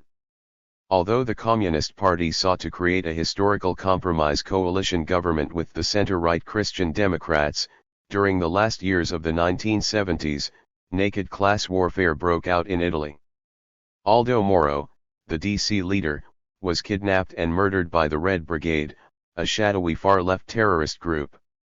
The autonomists were attacked by the Italian state. Negri was arrested and accused of masterminding the kidnapping, and he later fled to France and accepted political asylum. During these years, a shoot to kill anti-terrorist law led to the deaths of 150 people, and in 1980, it was estimated that there were 3,500 political prisoners in Italy. The movement was shredded by repression. In both Italy and France, autonomist-influenced gangs were dubbed Metropolitan Indians by the press because they painted their faces and wore feathers. The Indians variously broke into shops and stole or expropriated ostentatiously useless goods, dined in expensive restaurants without paying, blockaded leftist party congresses, and indulged in other guerrilla tactics. In Denmark, Germany, and Switzerland, the Autonomen, a loose network of radical squatters, anarchists, and anti-fascists, influenced by autonomism, have been a feature of the political landscape since the 1970s. Autonomists have long acted against neoliberal institutions. September 1988, when the Autonomen prepared demonstrations against the conventions of the World Bank and the International Monetary Fund in Berlin. Thousands of militant demonstrators tried to stop the top finance ministers of 150 countries and over 10,000 world bankers from planning their future exploits. For their part, the Green Party and its affiliates attempted to defuse the planned confrontation by calling for a convention of their own to discuss the possibility of an alternative world banking system. Unlike the Greens, the radical Autonomen would have little to do with banks, alternative or not, or any kind of system. The type of world they seek to create and to live in is as far removed as possible from money, centralization, government, and ownership in all their forms. 96. The Zapatista movement in Mexico shows autonomist affinities and has networked with autonomist figures such as Harry Cleaver, a Texan professor who wrote Reading Capital Politically. Autonomists have also fed into academic discourse, contributing to journals such as Capital and Class and Rethinking Marxism. Political shoplifting is one repertoire of action.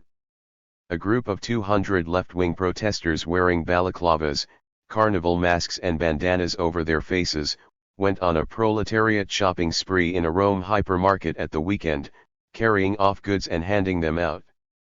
They swarmed into the Panorama hypermarket on the outskirts of the Italian capital on Saturday, shouting free shopping for all after failing to negotiate a 70% discount with the supermarket's manager. The group barged loaded trolleys past cashiers and distributed the goods to a crowd outside. Police chose not to intervene but later claimed to have identified 87 members of the group, who now face legal action. The proletariat shoppers included a communist town councillor, Nunzio di Erm, and the spokesperson of I Disobbedienti, Luca Cosarini, who led violent G8 anti-globalization protests in Genova in 2001. Autonomists are Marxists, but not exclusively so. Michael Hart has suggested that drawing upon one thinker rather than a set of methods, principles, and ideas always runs the risk of precluding innovation and creating a new dogmatism. He and Negri prefer the label communist to Marxist, arguing that Spinoza was a communist thinker long before Marx. Autonomism fuses, roughly speaking, Marxism, anarchism and postmodernity. It stresses working-class resistance rather than structural laws, as the driving force of economic development. While Hart and Negri refuse to be labeled as anarchists, it has been suggested that their view of the state is recognizably an anarchist one. Finally, Hart and Negri in particular look to a number of thinkers usually seen as postmodernists, such as Deleuze and Foucault. The philosopher Spinoza provided Hart and Negri with the concept of the multitude, their particular version of the revolutionary class. The power of the multitude is Latinized as potentia. These three sources of thought appear contradictory. What can anarchist, Marxist, postmodern theory be, other than mud?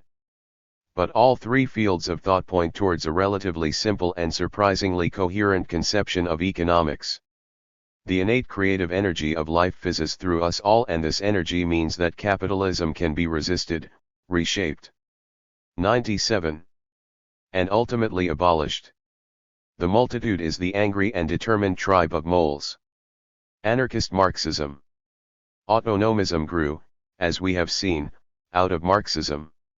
Even empire, as we shall discuss later, reads like an over-the-top postmodern version of capital. Unlike most variants of Marxism, discussed in the last chapter, autonomism stresses the power of the working class rather than the workings of capitalism. Drawing upon the first chapter of Marx's Capital, autonomists argue that capitalism is driven by the need both to exploit and to control the working class.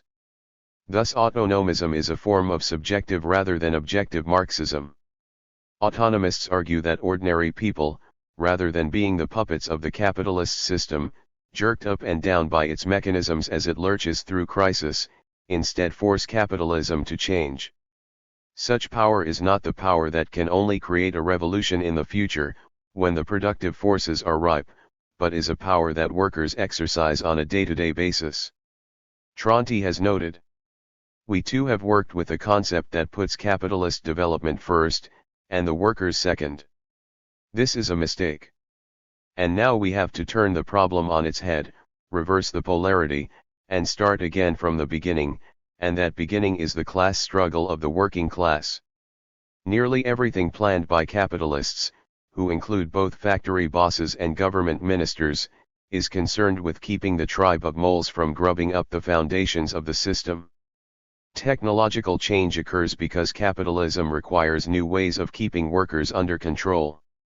Government policies are introduced to prevent rebellion by ordinary people.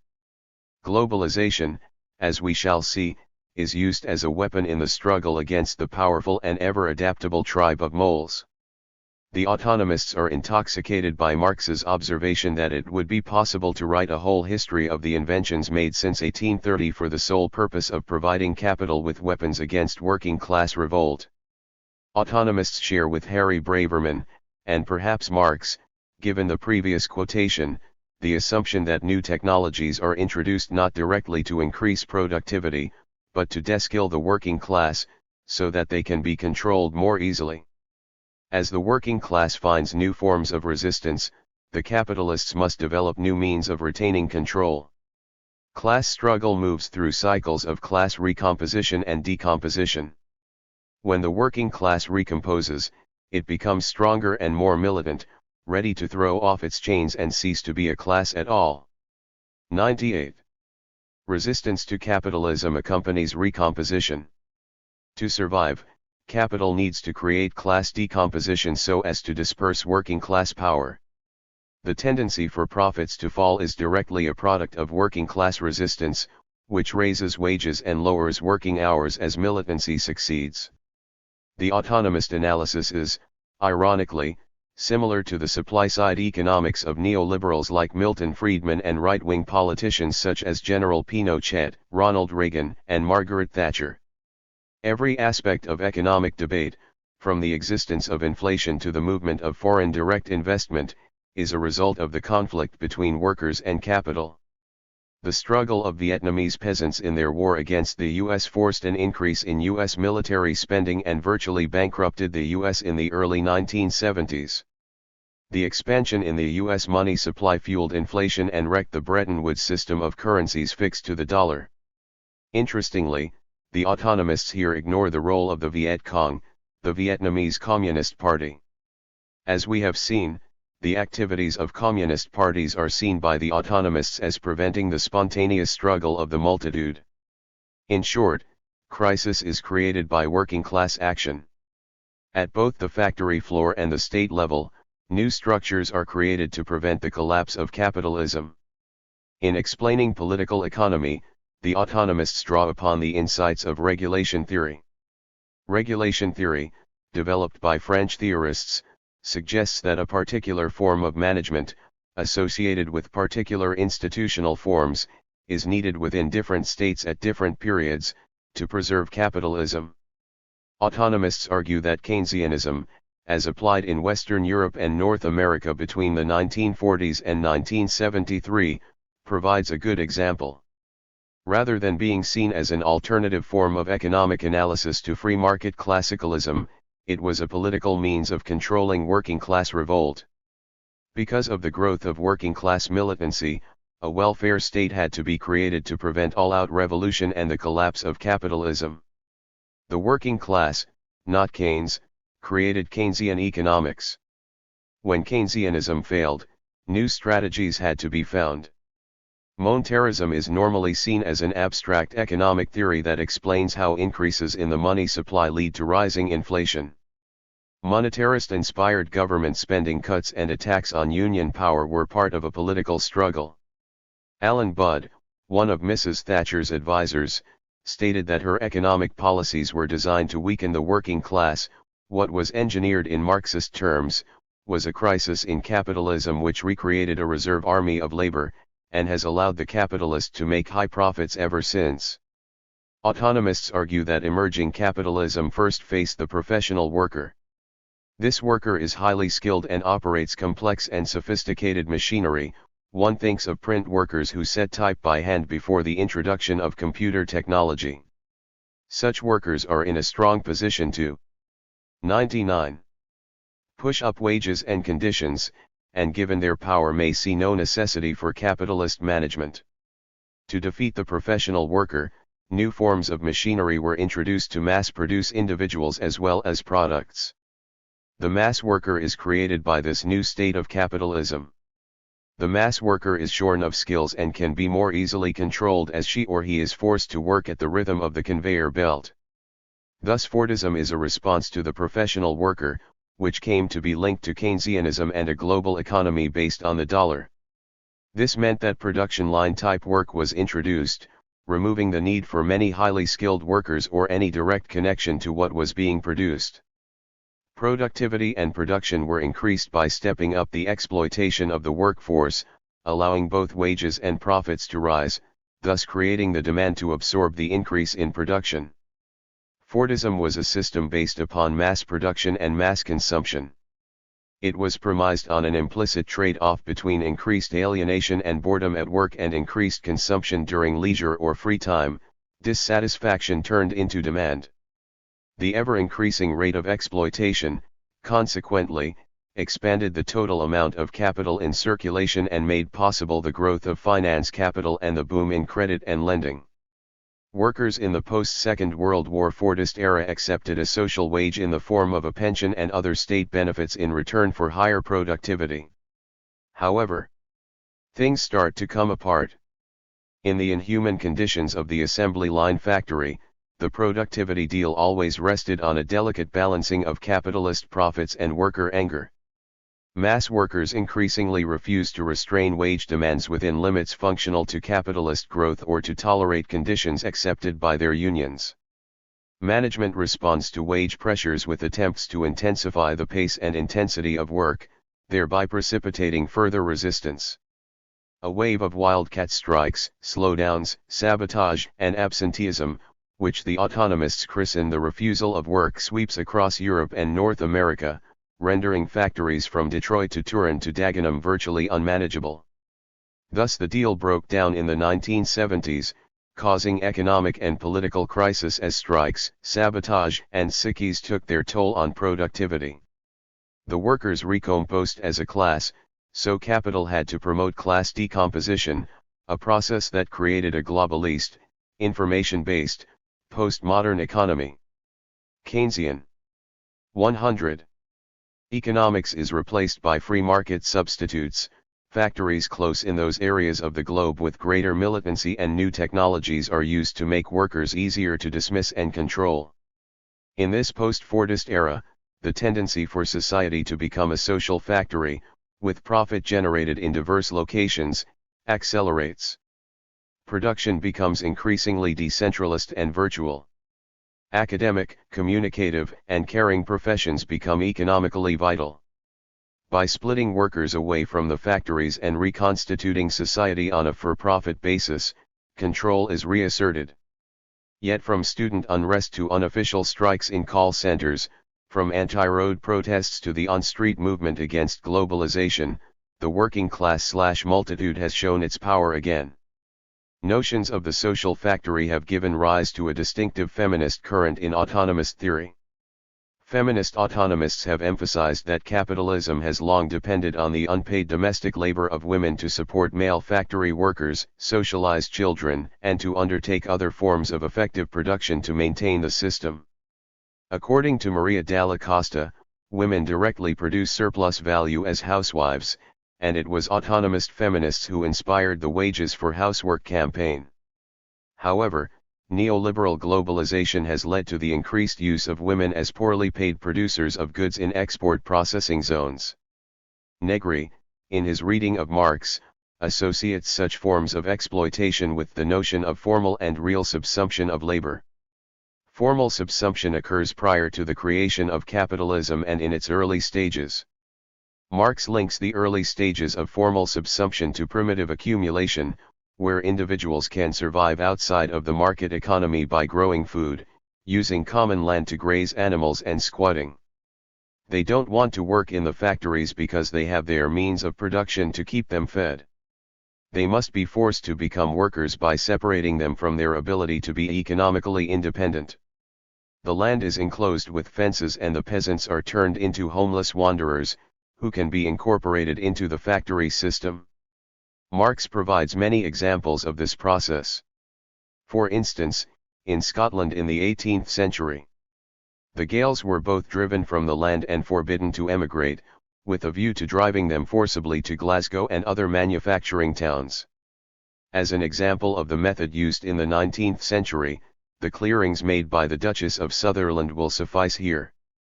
This person, who had been well instructed in economics, resolved, when she succeeded to the headship of the clan, to undertake a radical economic cure, and to turn the whole county of Sutherland, the population of which had already been reduced to 15,000 by similar processes, into a sheep walk. Between 1814 and 1820 these 15,000 inhabitants, about 3,000 families, were systematically 101. Hunted and rooted out. All their villages were destroyed and burnt, all their fields turned into pasturage. British soldiers enforced this mass of evictions and came to blows with the inhabitants. One old woman was burnt to death in the flames of the hut she refused to leave. It was in this manner that this fine lady appropriated 794,000 acres of land which had belonged to the clan from time immemorial. The remnant of the original inhabitants, who had been flung onto the seashore, tried to live by catching fish. They became amphibious, and live, as an English writer says, half on land and half on water. The Sutherlanders were then expelled from the seashore, which was rented out to London fishmongers by the Duchess.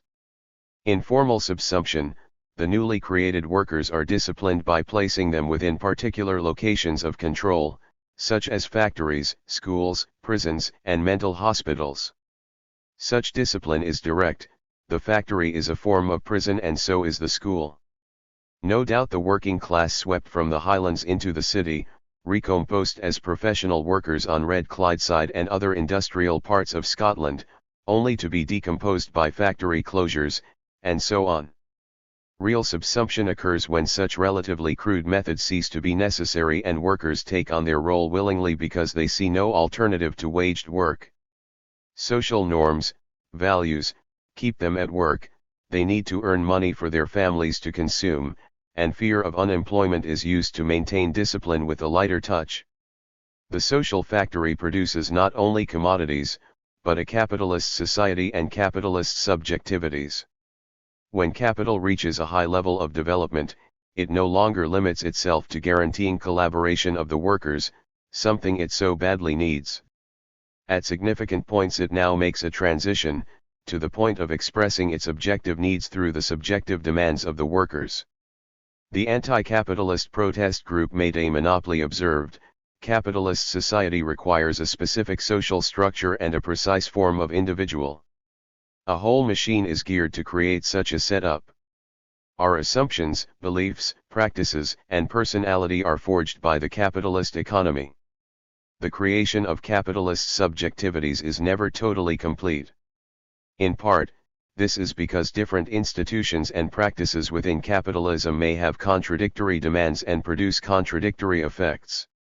A somewhat simplistic example of this would be the conflict of the demands of consumption and production, the demand to consume as much as possible necessary for the realization of surplus value and the demand to 102. Live frugally in order to be productive, which is necessary for the production of surplus value. The dissonance produces possibilities and conditions for subversion. Even though education, the media, advertising, and other aspects of the social factory work to create a capitalist personality, workers still resist. This belief in resistance, despite a system that seeks to engineer our souls, is an important bridge between autonomism and a larger, older, anarchist anti-capitalism. Formal subsumption and discipline are never entirely replaced, as Naomi Klein has shown in her accounts of the prison-like conditions of the export processing zones. The commons is constantly re-enclosed to maintain capitalism. The autonomist analysis takes us a long way from the approach of Soros and Stiglitz. Autonomists might suggest that as representatives of capital, Soros and Stiglitz believe that the Washington Consensus provides an unworkable means of controlling the multitude. What we have is not a debate about economics, but a discussion between those who would punch us with an iron fist, or greet us with a welcoming hand when opening the prison door. Autonomists like Cleaver, perhaps, substitute economics with politics and arguably turn Marx into a bearded anarchist, happier smashing up the street than theorizing in his study. Marxist anarchism. While Hart and Negri reject the anarchist label, other autonomists like Cleaver note the importance of anarchist thinkers such as Emma Goldman and Peter Kropotkin within a broadly communist tradition. Anarchists generally see politics as taking precedence over economics, and stress the power of the state rather than the activities of corporations alone. Like the autonomists, they see the state as instrument of oppression. Anarchists argue that human beings are cooperative and resourceful. Bursting with potential, they don't need the state to instruct them to do work which is necessary or to channel their creativity. A minority, particularly in the US, are supporters of the market, seeing it, especially in its Smithian original form of small local firms, as a force for liberation. From Rothbard onwards, the libertarian market-based anarchists provide much food for thought, but as self-proclaimed radicals for capitalism demand discussion elsewhere.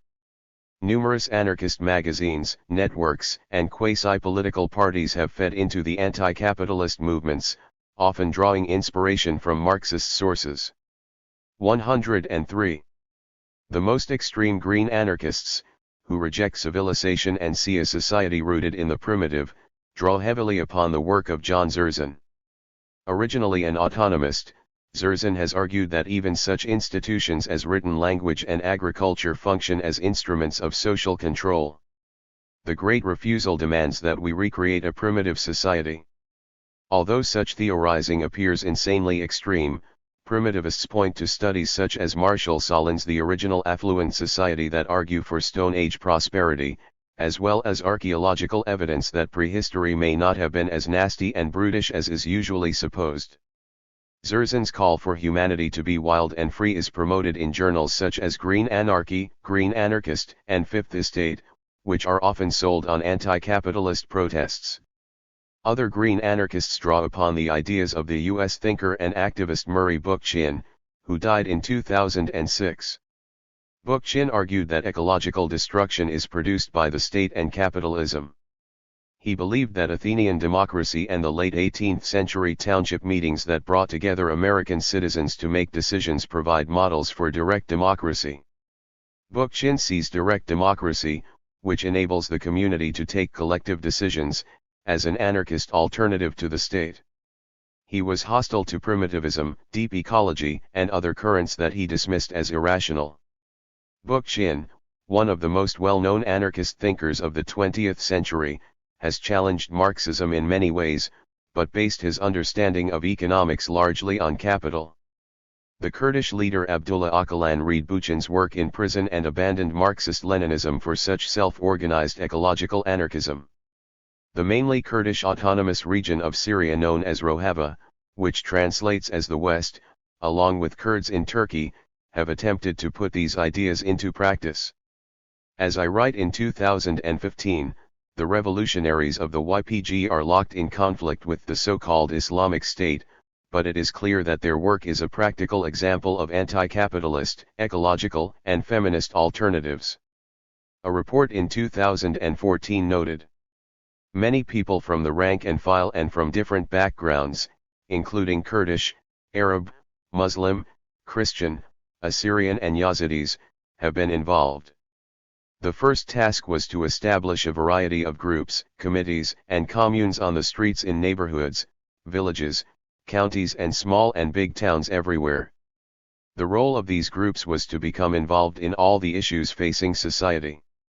Groups were set up to look at a number of issues including women's, economic, environmental, education and health and care issues, support and solidarity, centers for the family martyrs, trade and business, diplomatic relations with foreign countries and many more. There are even groups established to reconcile disputes among different people or 104 factions to try to avoid these disputes going to court unless these groups are incapable of resolving them. The classic anarchists, writing and agitating, at the beginning of the 20th century, often promoted green anti-capitalism. Typically, in 1906, writing in her journal Mother Earth, Goldman promoted an ecological perspective. Whoever severs himself from Mother Earth and her flowing sources of life goes into exile. A vast part of civilization has ceased to feel the deep relation with our mother. Economic necessity causes such hateful pressure. Economic necessity? Why not economic stupidity? This seems a more appropriate name for it. Peter Kropotkin produced a guide for cooperative economies based on communal ownership. Kropotkin argued that many goods and services within the economy were already free, for example, books provided by libraries. Where goods remained in short supply, rationing could be introduced. In the end, money could be abolished.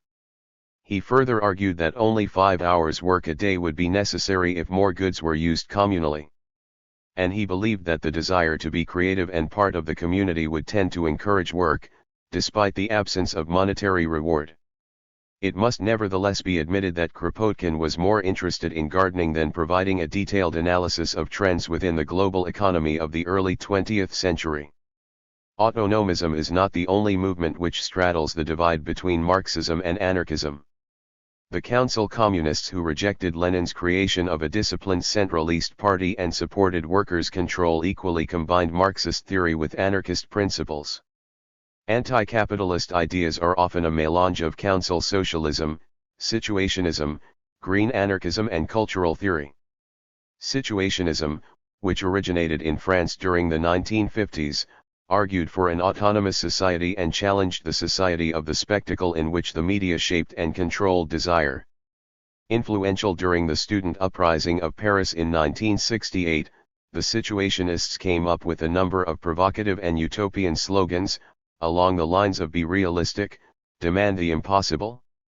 Many of their ideas were derived from Marx, particularly his Paris manuscripts, which challenged the alienation created by capitalist work.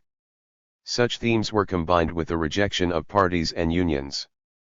Situationism was influenced by the libertarian group Socialisme ou Barbarie. The 105. Journalist Paul Mason, describing student occupations and youth street protests in London in 2010, noted, "Many students were familiar with Debord and his situationist movement, for the simple reason that he is taught on every art course, and the big London art school Slade and Goldsmiths, were centers of militancy. Some of the situationist tactics that failed in May 1968 basically, spreading out to create chaos, do not look so ludicrous if you own a BlackBerry." Michael Albert, editor of Z Magazine, has developed the concept of paracon, shorthand for participatory economics, based loosely on council communist and anarchistic economics. Property is owned socially instead of by private individuals, and economic decisions are made by a process of dialogue, known as iteration, between worker and consumer councils.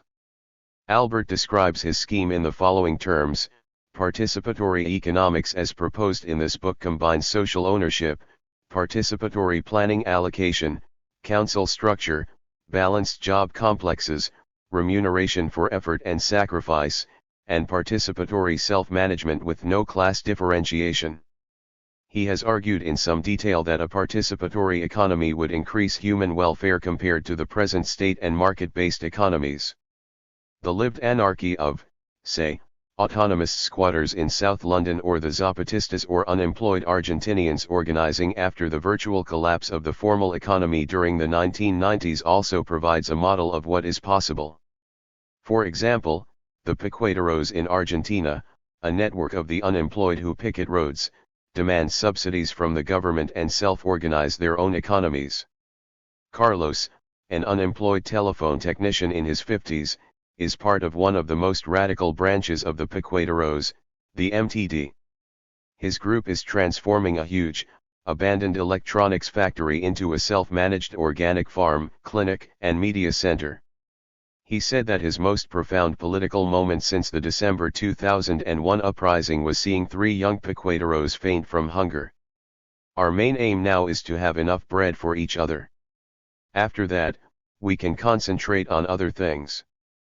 Believing in a solidarity economy, they get together twice a week, a group of 70-odd people in a circle, and make decisions about what to produce and how to go about it. We have a group building sewage systems, and another that helps people who only have tin roofs put proper roofs on their houses. There is a press group, 106, that produces our newsletter and makes links with the outside media. We have the Copa de Leche, which provides a glass of milk to children and a free meal every day. We have a store that distributes second-hand clothes, 2 new bakeries, vegetable plots, and a library. I have been at meetings of squatters in the UK with 20 to 30 individuals planning how to open up new flats, create a social centre, or collect fruit and veg thrown out of New Covent Garden Market. These meetings may not go smoothly, but they at least provide an experiment in an economy that seeks to move beyond market and state control. People can get together and make decisions. During the Spanish Civil War in the 1930s, the country's huge anarchist movement fought against Franco's forces, which were eventually to impose a dictatorship. At the same time, they collectivized property and built local economies based on anarchist principles. Within industrialist towns and cities, CNT, the Anarchist Union, found it relatively easy to reorganize factory production based on a system of workers' control. In Alcoy, the second largest city in Alicante, 20,000 workers were organized into councils that ran everything from weapons production to hairdressers. In spite of all the monumental difficulties, one big fact stands out: in Alcoy 20,000 workers organized in their syndicates administered production, coordinated economic activities, and proved that industry can be operated better in every respect than capitalism, while still assuring freedom and justice for all. In Catalonia, anarchist workers produced millions of rounds of bullets, bombs, and hand grenades to fight Franco's armies. In the countryside, peasants were more than happy to produce collectively in Spain, and even Marx admitted that peasant communism based on the traditional mir might have allowed Russia to move from feudalism to socialism in one leap. At one point, half of Spain's oranges were grown by anarchist farmers. Many anarchist rural communities abolished money, produced what they felt was needed, and redistributed goods from warehouses. Anarchism almost vanished during the 20th century, yet during the century's last decades, it revived to some extent. The anarchist approach suggests that protest need not be aimed at achieving minor changes in government policies, but may be seen as a way of trying to create a new society. Thus Reclaim the Streets, a key network that helped to kick off the new anti-capitalist movement during the 1990s, proclaimed. 107. Direct action enables people to develop a new sense of self-confidence and an awareness of their individual and collective power. Direct action is founded on the idea that people can develop the ability for self-rule only through practice, and proposes that all persons directly decide the important issues facing them. Direct action is not just a tactic, it is individuals asserting their ability to control their own lives and to participate in social life without the need for mediation or control by bureaucrats or professional politicians. Direct action encompasses a whole range of activities, from organizing coups to engaging in resistance to authority. Direct action places moral commitment above positive law. Direct action is not a last resort when other methods have failed, but the preferred way of doing things. Such an understanding of the anarchic power of grassroots action is apparent in Hart and Negri's empire, with its emphasis on the actions of the multitude rather than that of limited policy change.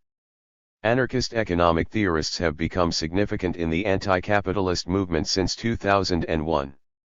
The anarchist anthropologist David Graeber has argued that debt is a key form of exploitation. Long before capitalism, conquering states demand tribute, which lead to debt bondage. This mafia principle may go far back in history, but debt continues to be a threat. With the 2008 financial crisis, along with the operation of the IMF and similar institutions, we continue to see debt used to reinforce exploitative social relations. The IMF and what they did to countries in the global south, which is, of course, exactly the same thing bankers are starting to do at home now, is just a modern version of this old story. That is, creditors and governments saying you're having a financial crisis, you owe money, obviously you must pay your debts. There's no question of forgiving debts. Therefore, people are going to have to stop eating so much. The money has to be extracted from the most vulnerable members of society. Lives are destroyed, millions of people die. People would never dream of supporting such a policy until you say, well, they have to pay their debts. The U.S. anarchist economist Kevin Carson has built on insights from many anarchist thinkers and radicals, including Kropotkin and Ivan Illich, to develop a sophisticated account of a decentralist open-source alternative.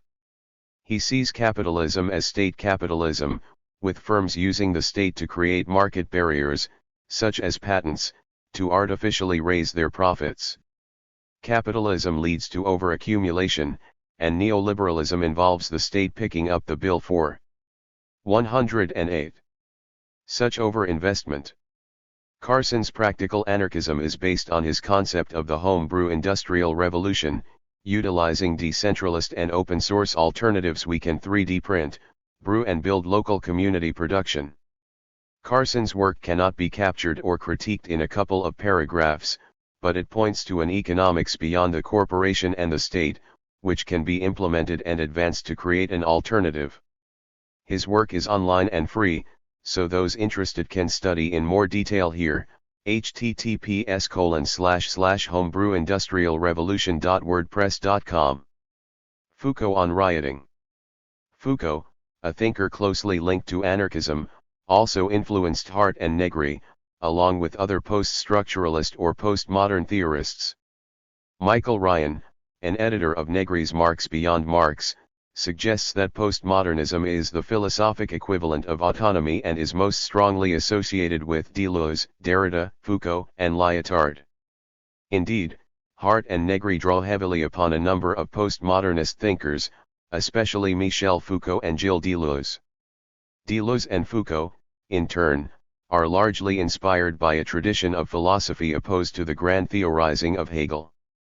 Given the autonomists' Marxist credentials, this is something of a paradox, as Hegel is often seen as Marx's most important philosophical source.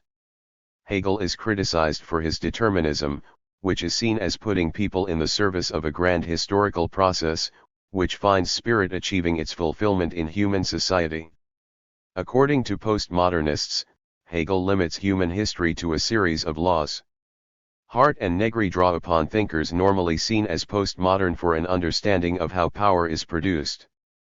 Foucault, Deleuze, and Guattari argue that power develops on a small scale as much as on a large scale, through the use of surveillance and language. Foucault suggests that power, more properly termed biopower, rather than being primarily exercised at a macro level by the state, works in socially sophisticated societies at a micro level, producing subjects. Foucault argues that society has become governed by the logic of the panopticon, which means the all-seeing eye. He derived this metaphor from a prison design, where the guards could view prisoners from a tower situated in the center of the structure. Discourse, a term equally key to Foucault's perspective, is normally understood as a form of socially situated speech such as the disempowering jargon of economists or the phraseology of priests. In a disciplinary society, Foucault suggests, repression is used to maintain domination by an elite. In a more advanced system of control, individual personalities are shaped so as to maintain rule. His argument. 109. That a disciplinary society has made way for one based upon control, is mirrored in Negri's work by Marx's distinction between the formal and the real subsumption of labor. Capitalism produces personalities, as well as laptops, pet food, and exotic package holidays. Gilles Deleuze supplies the authors of Empire with the concept of the multitude, which he borrowed along with the all-important distinction between power as domination and power as creativity from Spinoza. Indeed, Hart and Negri claim that the two inspirations for their book are Marx's Capital and Deleuze and Guattari's 8,000 Plateaus. The assumption that we have moved to a post-Fordist economy is also shared with the post-Marxists and derived from postmodern thinkers. Such an economy is based on knowledge. Physical factory production is less significant, as work is outsourced to distant parts of the globe and the traditional Western working class largely disappears.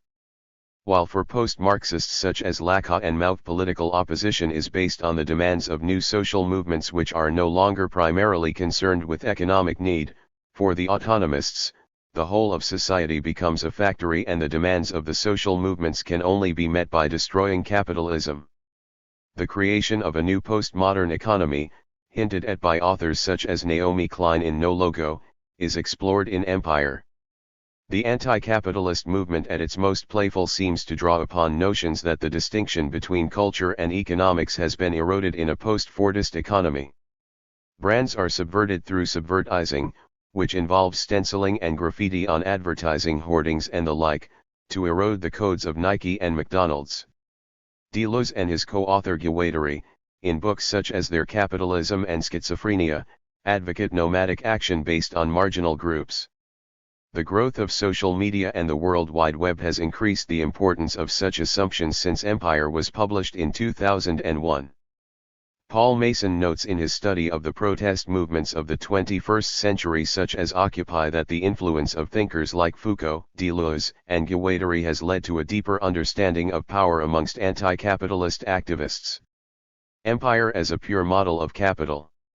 Having outlined the sources of autonomist ideas, it is now tentatively possible to discuss some of the main themes presented within Empire and the broader autonomist approach to globalization. First, working class resistance explains globalization as a force for promoting a new neoliberal capitalism. Workers have pushed up pay and improved work conditions, so multinational corporations relocate or outsource so as to push wages back down. Firms exploit.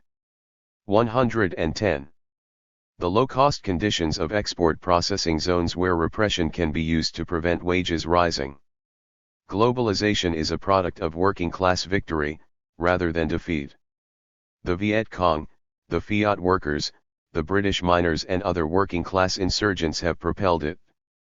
These forces wrecked the Keynesian system, which maintained economic peace by providing higher pay linked to productivity, a measure of state intervention in the market and the welfare state.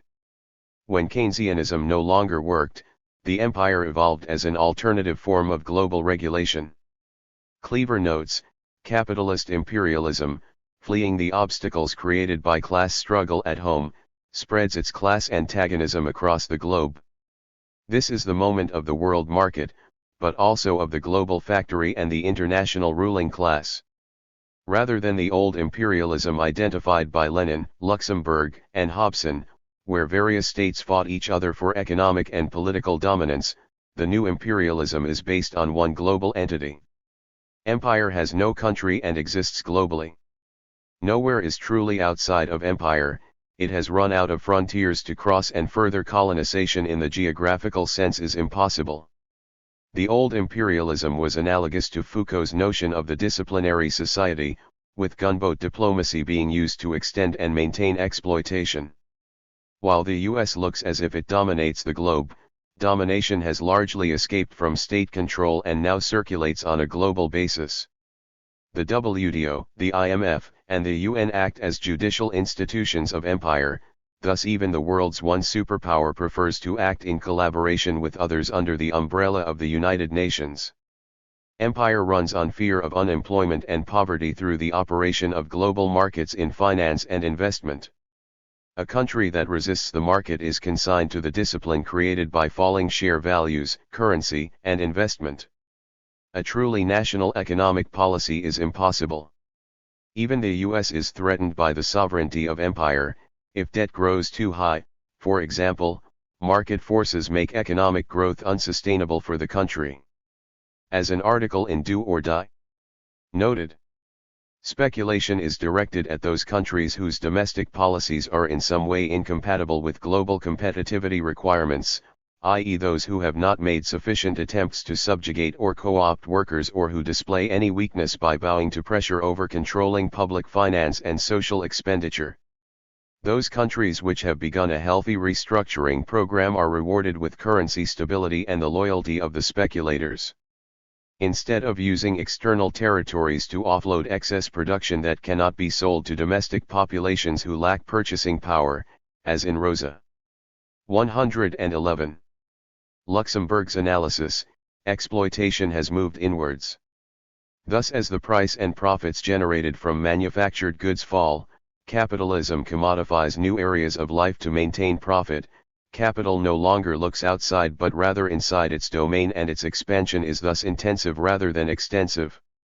Instead of selling to new markets, within empire, we are increasingly sold the services of personal trainers and encouraged to buy brands produced symbolically as well as physically.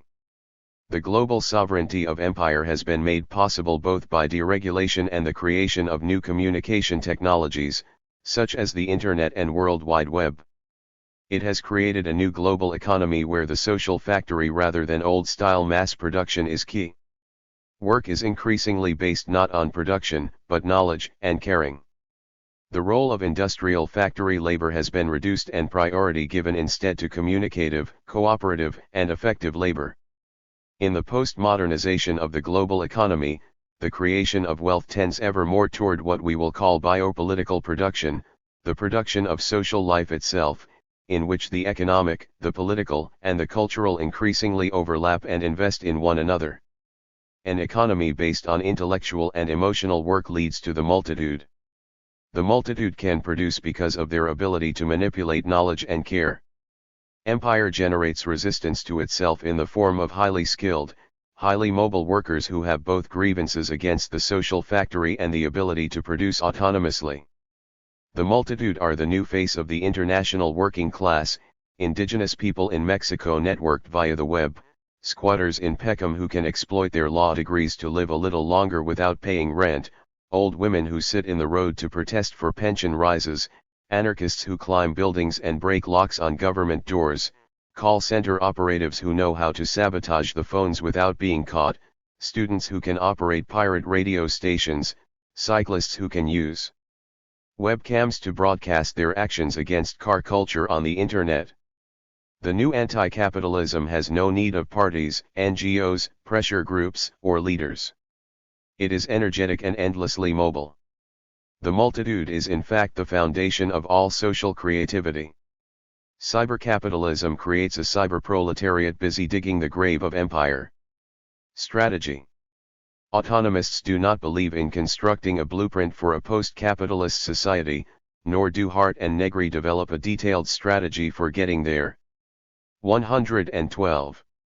Alternatives, they believe, will emerge from the struggles of the multitude, it is foolish for writers to think that they can produce great plans that their readers will then translate smoothly into reality. Nonetheless, a number of assumptions about how neoliberal globalization can be challenged emerge from Empire. For Hart and Negri, the resort to localism is impossible. Globalization must be accelerated, with workers migrating in waves and technologies speeding away. Instead of looking to past certainties because capitalism cannot be reined in, we must seek the security of an utterly mobile and constantly mutating world. Nation-states, far from being better than global sovereignty, were equally repressive. The process of globalization creates the multitude. The multitude has the power to create another world. Hart and Negri insist time after time that nowhere is outside empire, rejecting measures to create local economies insulated from the world market. There is a tacit assumption that mobile individuals are able to develop new social codes appropriate to a post-capitalist society. This notion of nomadism is drawn from Deleuze and reflects the title of Melucci's study of social movements, Nomads of the Present. The nomads living on the margins create new ways of life. The squats and protest camps are high-pressure factories where experimenters can forge alternative ways of life. Negri notes in Marx Beyond Marx, to be a communist today now means to live as a communist. The vision in Empire often looks like a recoding of Marx's Capital read a little superficially. Capitalism/empire is a product of class struggle and in turn creates the conditions via a global market, technological development, and the construction of new subjectivities for its own destruction and the introduction of communist utopia. Sometimes empire looks like a parody rather than a recoding, a giant joke from the postmodern Marxist anarchist intellectuals at the expense of the rest of us. For example, towards the end of Empire, having long rejected notions of liberal democracy such as universal rights, parliamentary representation, and the mediation of political organizations, Hart and Negri suddenly produce three political demands to petition from representative governments. The sudden insertion of reforms to be gained from the state or empire seems to cut across all the militancy and sophistication of their prose, suggesting that they don't take their profoundest ideas seriously and are merely testing us with contradiction to see if we can read a big book to the end. Perhaps the joke is really upon the moderate defenders of capitalism, the likes of Soros and Stiglitz whom we met in Chapter 2. The three demands are, the right to universal migration, a basic income scheme, and the right to economic reappropriation, control over and self-management of one's economic existence. Each demand is reasonable and follows from the economic case made in Empire. How can capital, which demands the dismantling of borders for goods and finance, fix peoples in one place? The basic 113. Income scheme, long promoted by social creditors, Greens, and other radicals, is almost mainstream. In a mild form, it was supported by Milton Friedman, and in the form of tax credits by British Labour governments from 1997 to 2010. Robert van der Veen and Philippe van Parijs, in contrast, and like Hart and Negri, have argued that basic income provides a capitalist road to communism. Given the nature of the social factory where society as a whole helps produce all goods and services, why should those outside the formal economy not be paid as they help sustain economic activity, particularly where they care for others such as elderly relatives and children? Finally, individuals should control the process by which they produce goods and services. Three very moderate demands that cannot reasonably be denied, but lead to a society where individuals are free to move where they like, where income is separated from work and work is controlled by the multitude. Hart and Negri seem to have produced a set of anti-capitalist demands that can be put to the mainstream.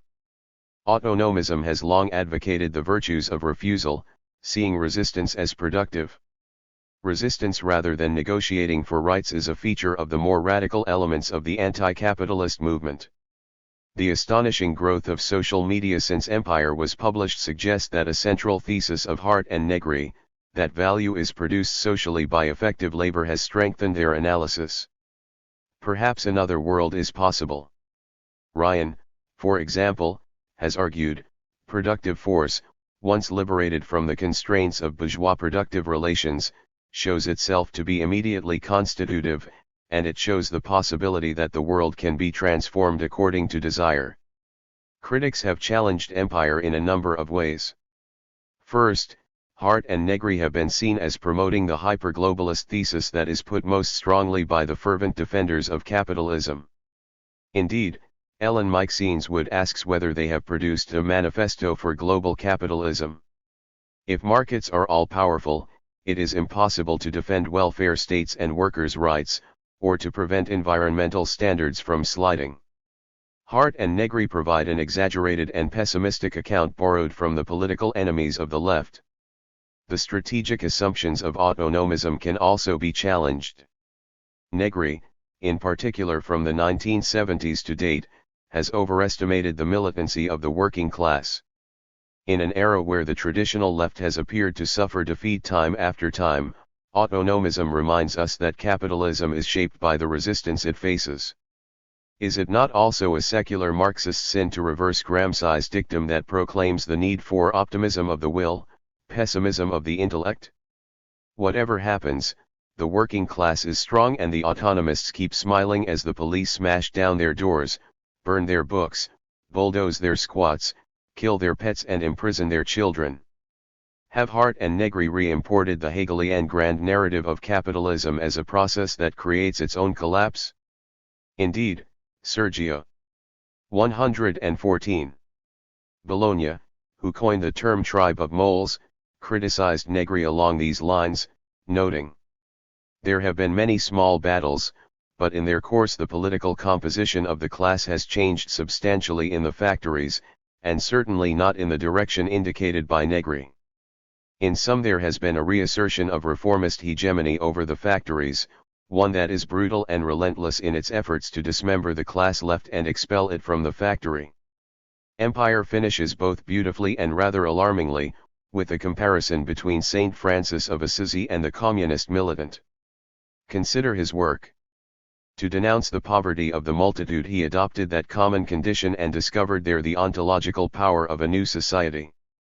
The communist militant does the same, identifying in the common condition of the multitude its enormous wealth. Francis in opposition to nascent capitalism refused every instrumental discipline, and in opposition to the mortification of the flesh he posed a joyous life, including all of being and nature, the animals, sister moon, brother sun, the birds of the field, the poor and exploited humans, together against the will of power and corruption. Once again in postmodernity we find ourselves in St. Francis's situation, posing against the misery of power the joy of being. This is a revolution that no power will control because biopower and communism, cooperation and revolution remain together, in love, simplicity, and also innocence. This is the irrepressible lightness and joy of being communist. Despite its flaws, empire and the broader autonomist tradition should be praised as intellectually productive and engaged. The autonomists are orientated to activism and will work to promote the analysis appropriate to accelerate change. In exploring autonomism, one is provoked to reflect deeply, which can be no bad thing. Autonomism is hostile in one important sense to the very notion of economics. Economics, rather than being a neutral method of regulating activity to produce goods and services as efficiently as possible, is simply a method of control. The insight/suggestion is that economics is in fact always a form of politics, a way of constraining the power of the working class/multitude to allow capitalism to survive. Marx, while he bitterly fought with anarchists like Bakunin, argued that the state would wither away in a communist order. Despite the authoritarianism developed in his name by the likes of Stalin, Marx was, in the everyday sense, an anarchist. Hart, Negri, Marx, Deleuze, and the Black Bloc have their differences, but all agree that both the state and the market prevent the realization of human potential. Despite the inadequacies of empire and autonomism, at least two other important insights are provided. First, capital rules, to the extent it rules at all, virtually through markets, and such a mechanism, while far from complete, increasingly dominates global politics and society.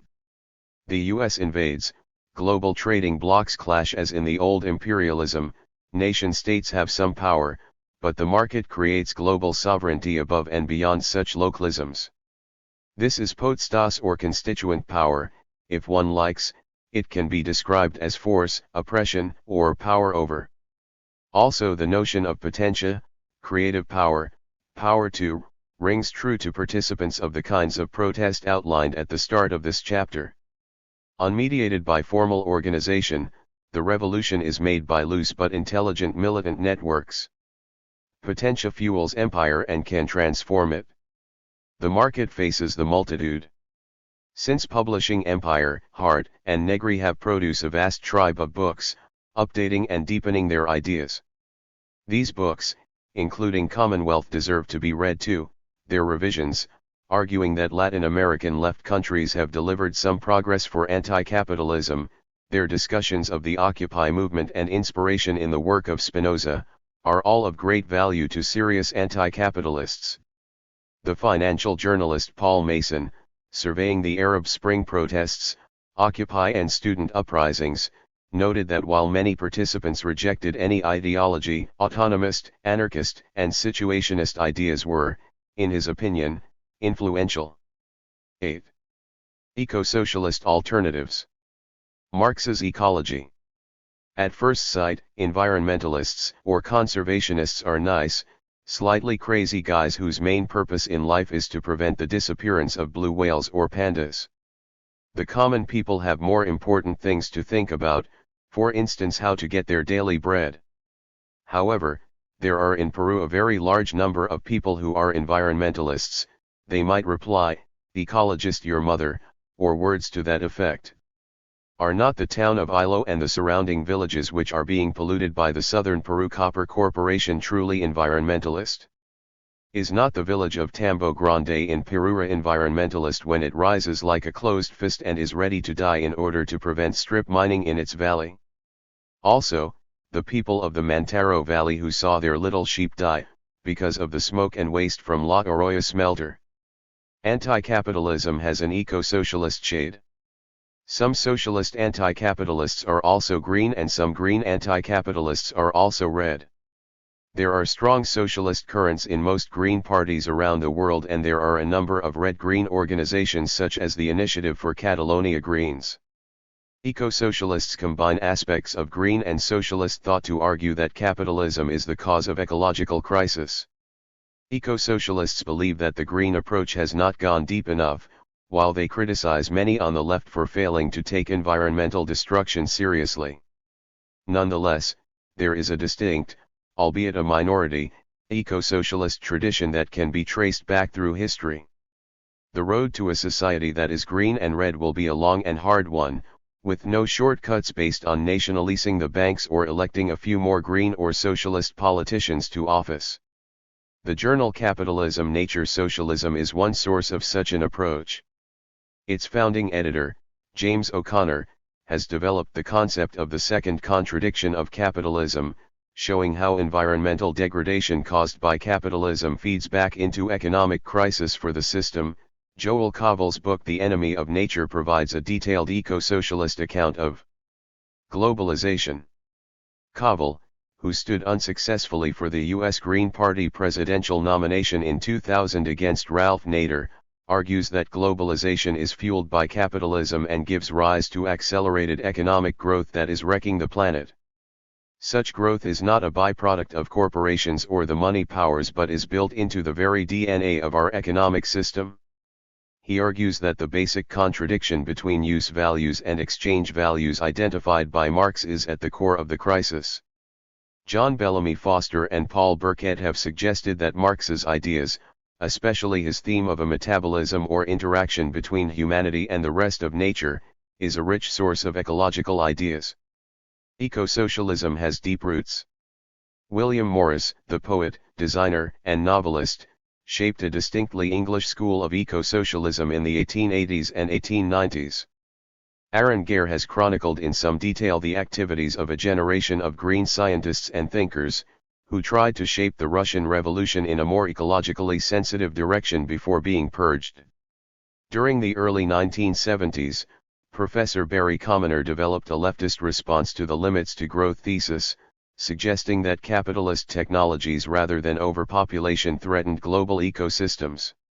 Rudolf Barrow, an East Germany intellectual, fused red and green in books such as The Alternative in Eastern Europe and Socialism and Survival. In Australia, the Marxist theorist and activist Alan Roberts showed how unfulfilled human needs fueled rampant consumerism. Another Australian, Ted Trainer in Abandon Affluence, has argued that socialists must embrace a society based on meeting need rather than the wants created by capitalism. Much theoretical work has been done by writers such as Ariel Sala and Mary Mellor to develop a feminist socialist approach to ecological concern. In many countries in the global south, activists have developed an environmentalism of the poor, which links eco-socialist sentiments to day-to-day struggles against globalization. This chapter provides a survey of the eco-socialist tradition and the environmentalism of the poor, moves on to the red-green approach to globalization and makes a nod towards the ecological Marx, before evaluating eco-socialist alternatives. The anti-capitalism of the poor. Eco-socialists argue that the ecological crisis is already with us, particularly in the global south where the capitalist production of basic commodities is degrading the environment. Such degradation inevitably leads to poverty for much of the world's population. Crops produced for exports take water from subsistence agriculturalists, thereby increasing the incidence of hunger.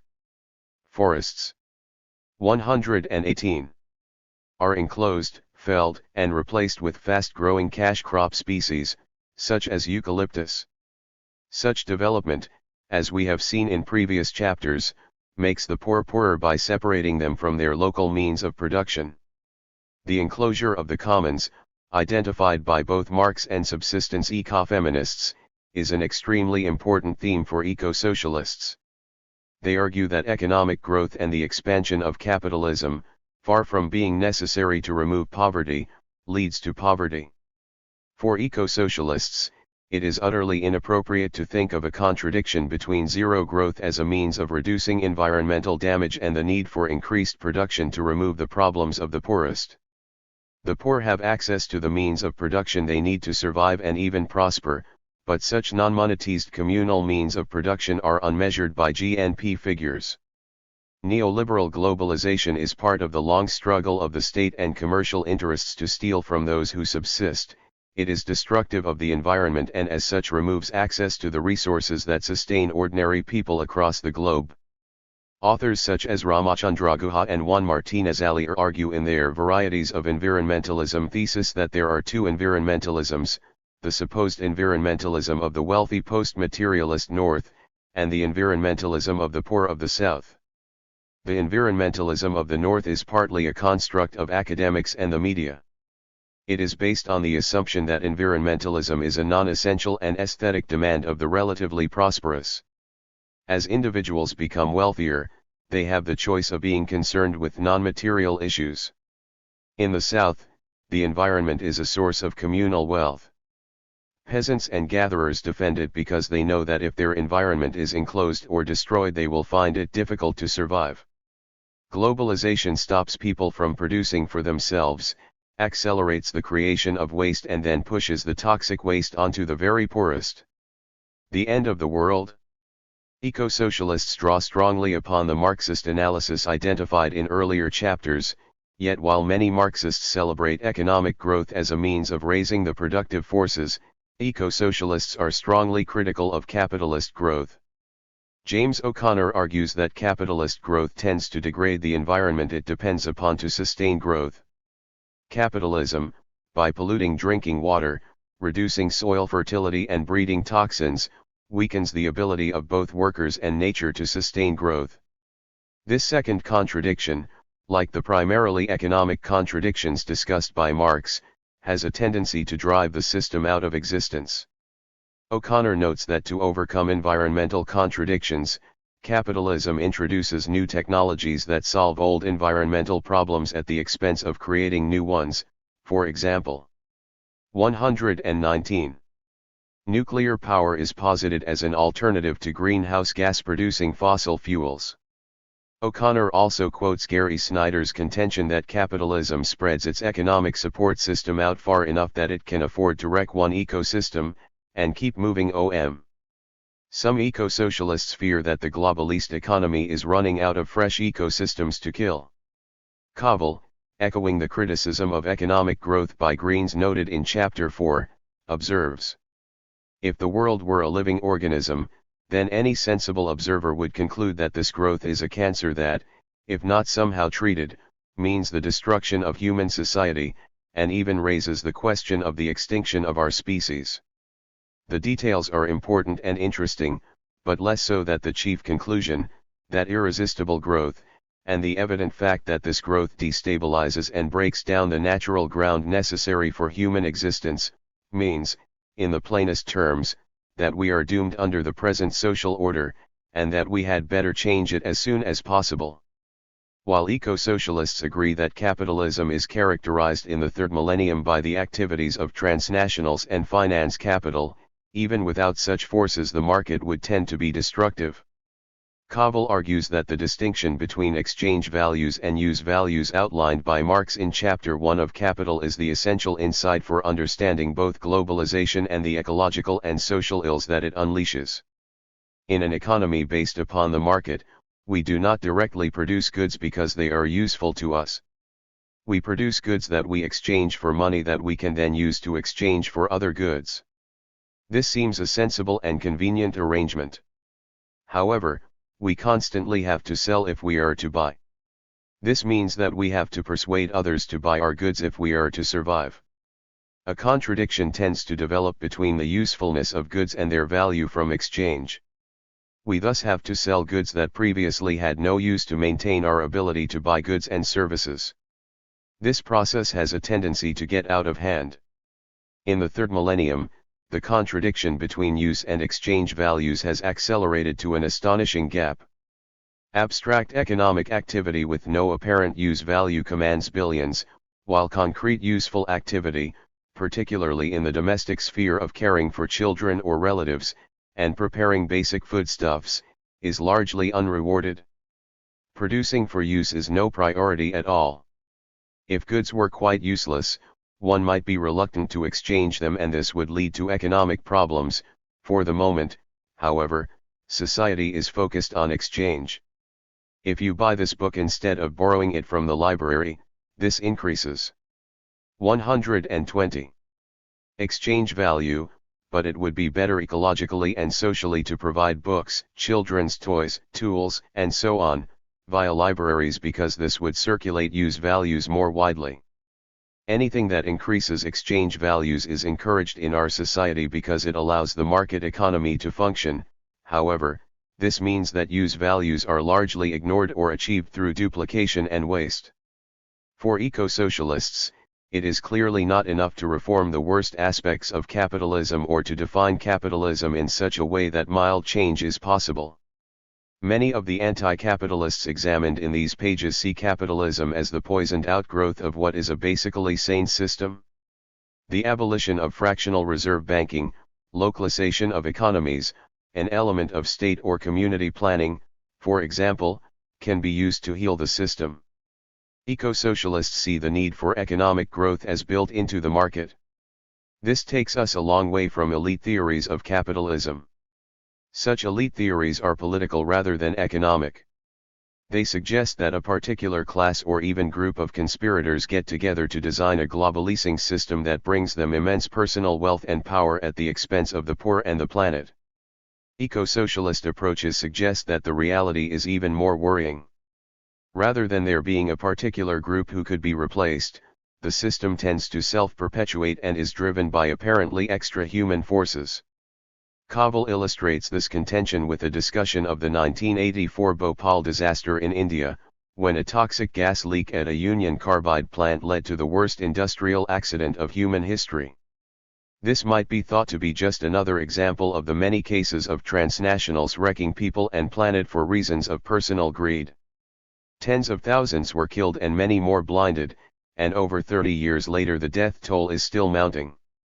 Union Carbide blamed an unknown saboteur. Koval has suggested that the reality is that a downturn in sales led to falling profits for the company. Like the virtual movements of power catalogued by Hart and Negri, the malign magic of the stock market meant that falling profits were likely to translate into falling share values. Lower share values would encourage shareholders to sell, weakening the company. Therefore cuts were made in the operating costs of the Bhopal plant and, Koval suggests, these cuts led to disaster. The abstract pressure of the market rather than the concrete activities of plotters led to this catastrophe. This is not to say that the catastrophe was inevitable, but it provides an example of how hunger for exchange values can lead to disaster. John Bellamy Foster quotes Noam Chomsky to make this point. The chairman of the board will always tell you that he spends his every waking hour laboring so that people will get the best possible products at the cheapest possible price and work in the best possible conditions. But it is an institutional fact, independent of who the chairman of the board is, that 121 had better be trying to maximize profit and market share, and if he doesn't do that, he's not going to be chairman of the board anymore. If he were ever to succumb to the delusions that he expresses, he'd be out. Koval argues that capitalism is like a virus spreading through the world, that moves extensively through geographical space and intensively into our very souls. Globalization is driven by the crises of capitalism. To maintain profit, firms must sell more and exploit labor with greater vigor. A falling profit rate can be overcome by a combination of exploiting labor more intensively or extensively and selling to new markets. To survive, capitalism therefore must grow forever. New economic niches must be exploited by constructing new needs. Capitalism, Luxemburg argued, needs an outside to colonize. Nature must be commodified by enclosing and exploiting new habitats. People must constantly consume more and work harder. Capitalism has a psychological dimension. The system tends to select those who are most aggressive and inspired at increasing profit. Individuals in firms who decide that there is a kinder, gentler way of doing things, or who have priorities other than profit, for example, trying to produce what is most environmentally friendly or useful, either fail to rise to the top or are replaced. People who are genuinely forthcoming and disinterestedly helpful do not become managers of large capitalist firms. The tender-hearted are pushed off far down the ladder on which one ascends to such positions of power. For capital shapes as well as selects the kinds of people who create these events. Every member of a capitalist firm could be replaced by another and the system would still maintain its trajectory. Capitalism colonizes us internally and makes us dream of shopping. Capitalism is a system that has evolved out of human action but seems to have developed its own inhuman power. Capitalists, recognizing that the end of the world may ultimately be bad for business, will try to find ways of creating sustainable growth. Companies will seek corporate solutions to the ecological crisis. However, as far as market players are concerned, declining profits are a threat today and pollution a threat tomorrow, so share values are likely to take precedence over indices of species destruction. John Bellamy Foster summarizes the eco-socialist account of capitalism by comparing it to a giant treadmill. First, built into this global system, and constituting its central rationale, is the increasing accumulation of wealth by a relatively small section of the population at the top of the social pyramid. Second, there is a long-term movement of workers away from self-employment and into wage jobs that are contingent on the continual expansion of production. Third, the competitive struggle between businesses necessitates, on pain of extinction of the allocation of accumulated wealth, to new, revolutionary technologies that serve to expand production. Fourth, wants are manufactured in a manner that creates an insatiable hunger for more. Fifth, government becomes increasingly responsible for promoting national economic development, while ensuring some degree of social security for at least a portion of its citizens. Sixth, the dominant means of communication and education are part of the treadmill, serving to reinforce its priorities and values. Everyone, or nearly everyone, is part of this treadmill and is unable or unwilling to get off. Investors and managers are driven by the need to accumulate wealth and to expand the scale of their operations in order to prosper within a globally competitive milieu. For the vast majority, the commitment to the treadmill is more limited and indirect. They simply need to obtain jobs at livable wages. But to retain those jobs and to maintain a given standard of living in these circumstances, it is necessary, like the Red Queen in Through the Looking Glass, to run faster and faster in order to stay in the same place. The market keeps us marching to the clock. Eco-socialists are at one with the autonomists and subsistence ecofeminists on this point. Boredom, the commute to work, export processing zones and injury due to poor health and safety conditions are just some of the symptoms of a disease called paid employment. The market must be broken not only because it kills the planet, but also because it kills those of us who work every day. Socialism and ecology. Simply moving to a planned socialist economy will not suffice for thinkers like Covell and Bellamy Foster. Environmental concern seems to be on a tick list of modern socialist virtues, but rarely goes very deep. Covell notes how David McNally in his book Against the Market argues that production should not be expanded without any thought of the subsequent environmental ill effects.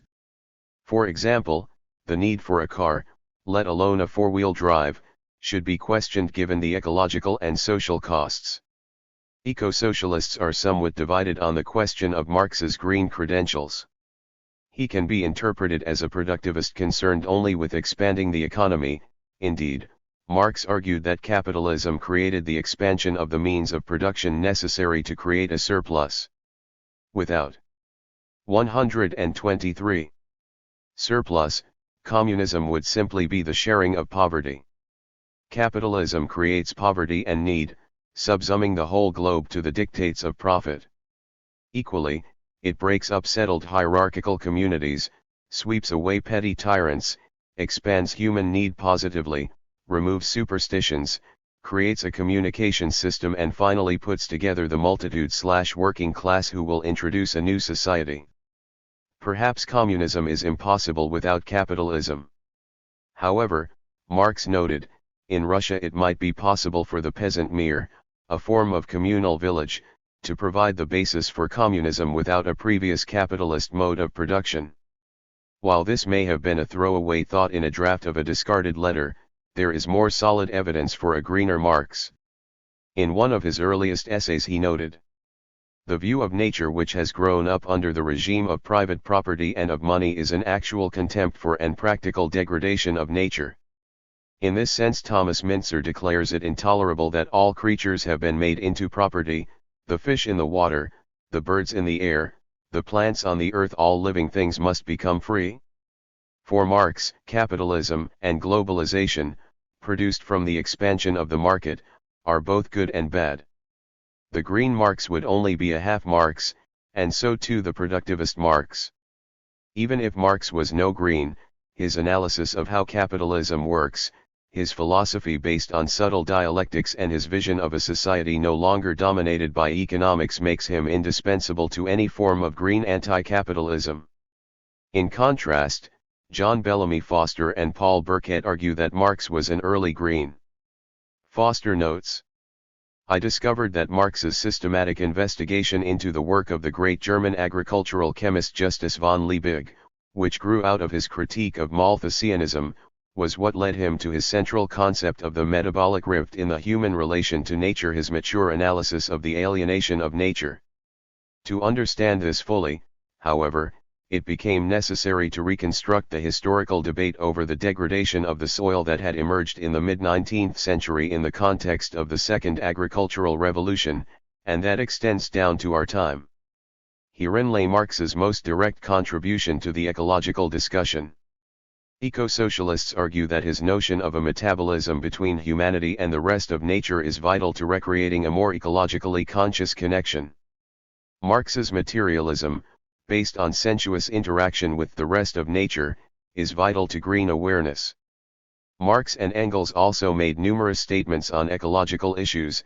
Indeed, Engels was politicist partly as a result of concern over 124 river pollution, while soil erosion and sewage were significant issues for both writers.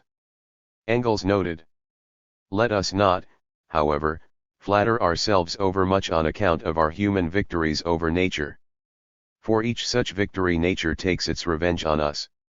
Each victory, it is true, in the first place brings about the results we expected, but in the second and third places it has quite different, unforeseen effects which only too often cancel the first. The people who, in Mesopotamia, Greece, Asia Minor and elsewhere, destroyed the forests to obtain cultivable land, never dreamed that by removing along with the forests the collecting centers and reservoirs of moisture they were laying the basis for the present forlorn state of those countries.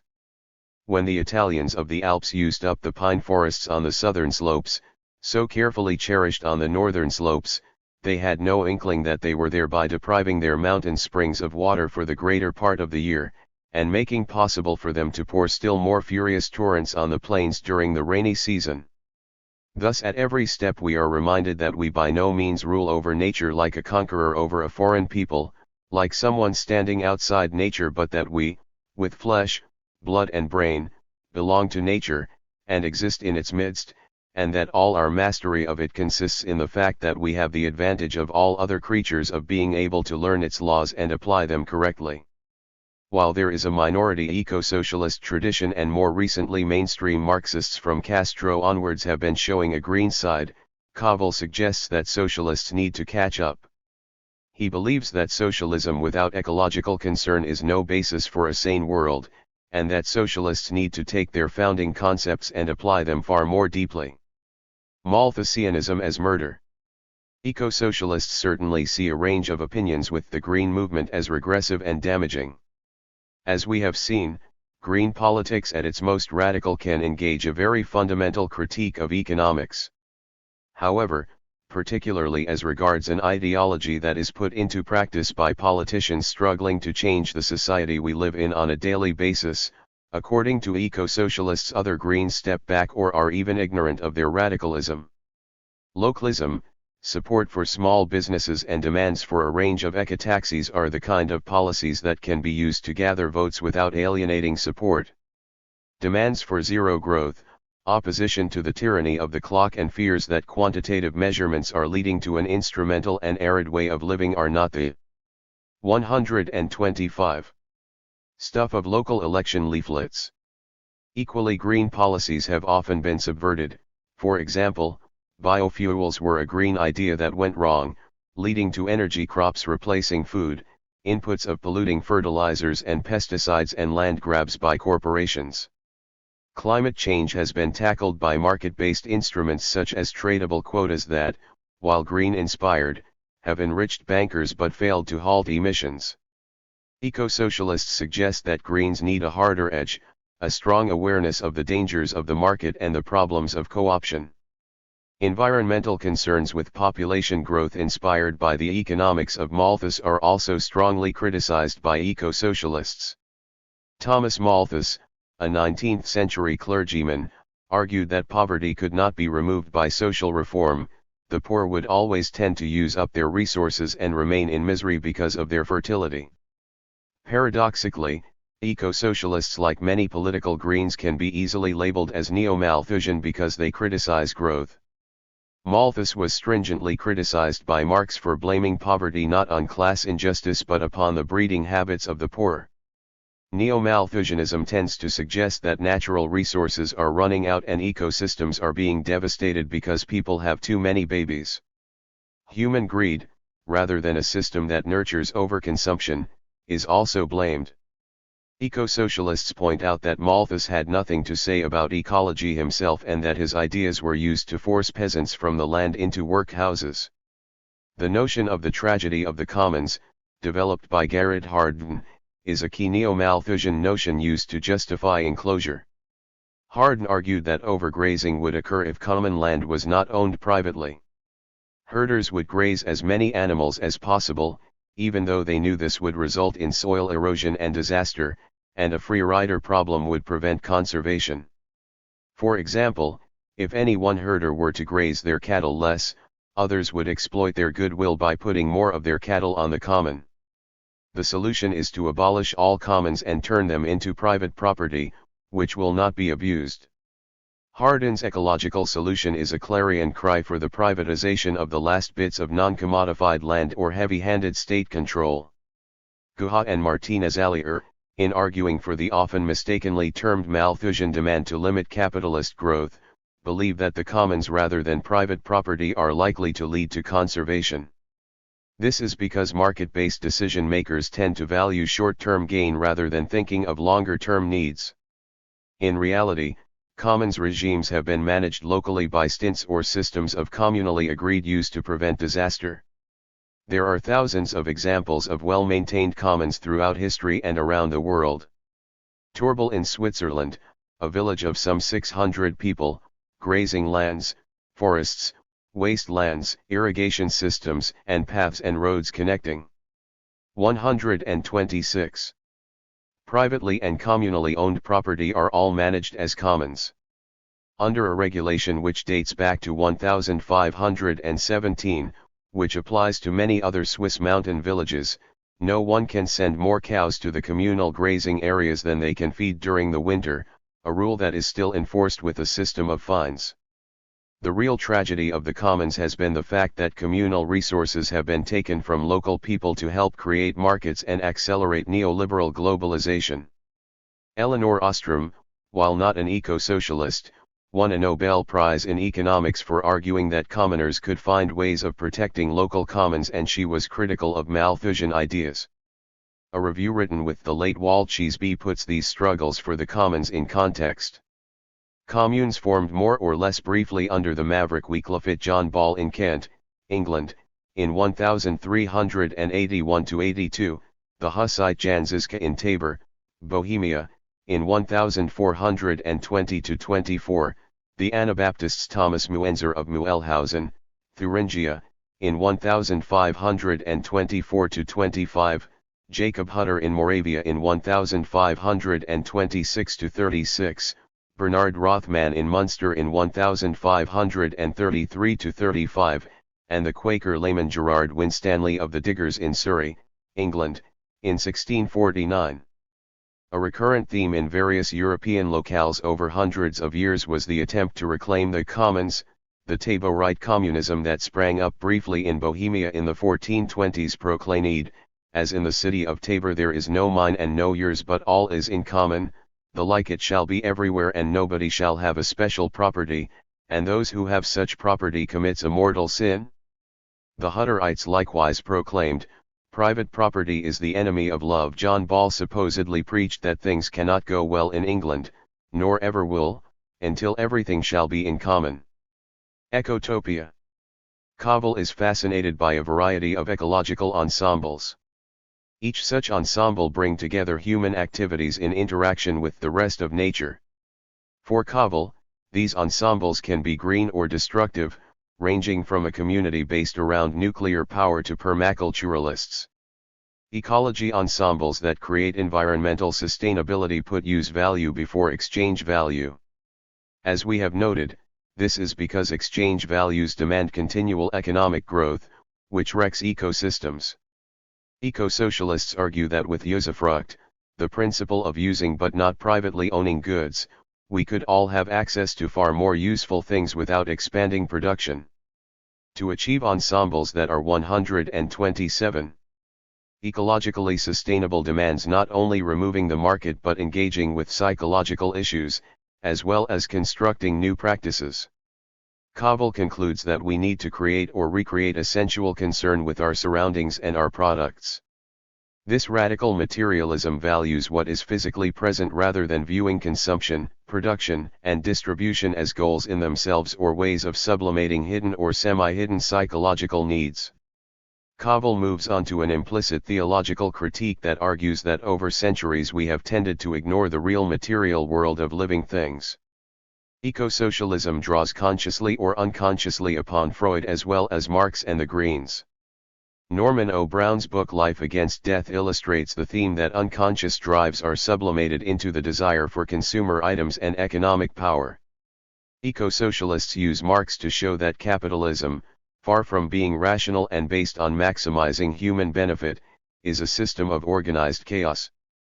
Kovel argues that the dynamics of a capitalist economy tend to encourage the growth of a specifically capitalist personality based on competitiveness, violence, and greed. The domain of use values will be the site of contestation. To restore use value means to take things concretely and sensuously, as befits an authentic relation of ownership, but by the same gesture, lightly, since things are enjoyed for themselves and not as buttresses for shaky egos. Under capital, as Marx famously saw, what is produced is fetishized by the shroud of exchange value made remote and magical. In the fetishized world, nothing is ever really owned, since everything can be exchanged, taken away and abstracted. This stimulates the thirst for possessions that rages under capitalist rule. The unappeasable craving for things, and money to get things, is the necessary underpinning of accumulation and the subjective dynamic of the ecological crisis. The circuits of capitalist society are defined by having, and excluding others from having, until we arrive at a society of gated communities inhabited by lonely egos, each split from all and the atomized selves split from nature. They can only be resolved in a society that permits this hunger to wither, and this requires the release of labor from the bondage imposed by exchange values. Eco-socialism in the 21st century. Eco-socialist strategies are diverse.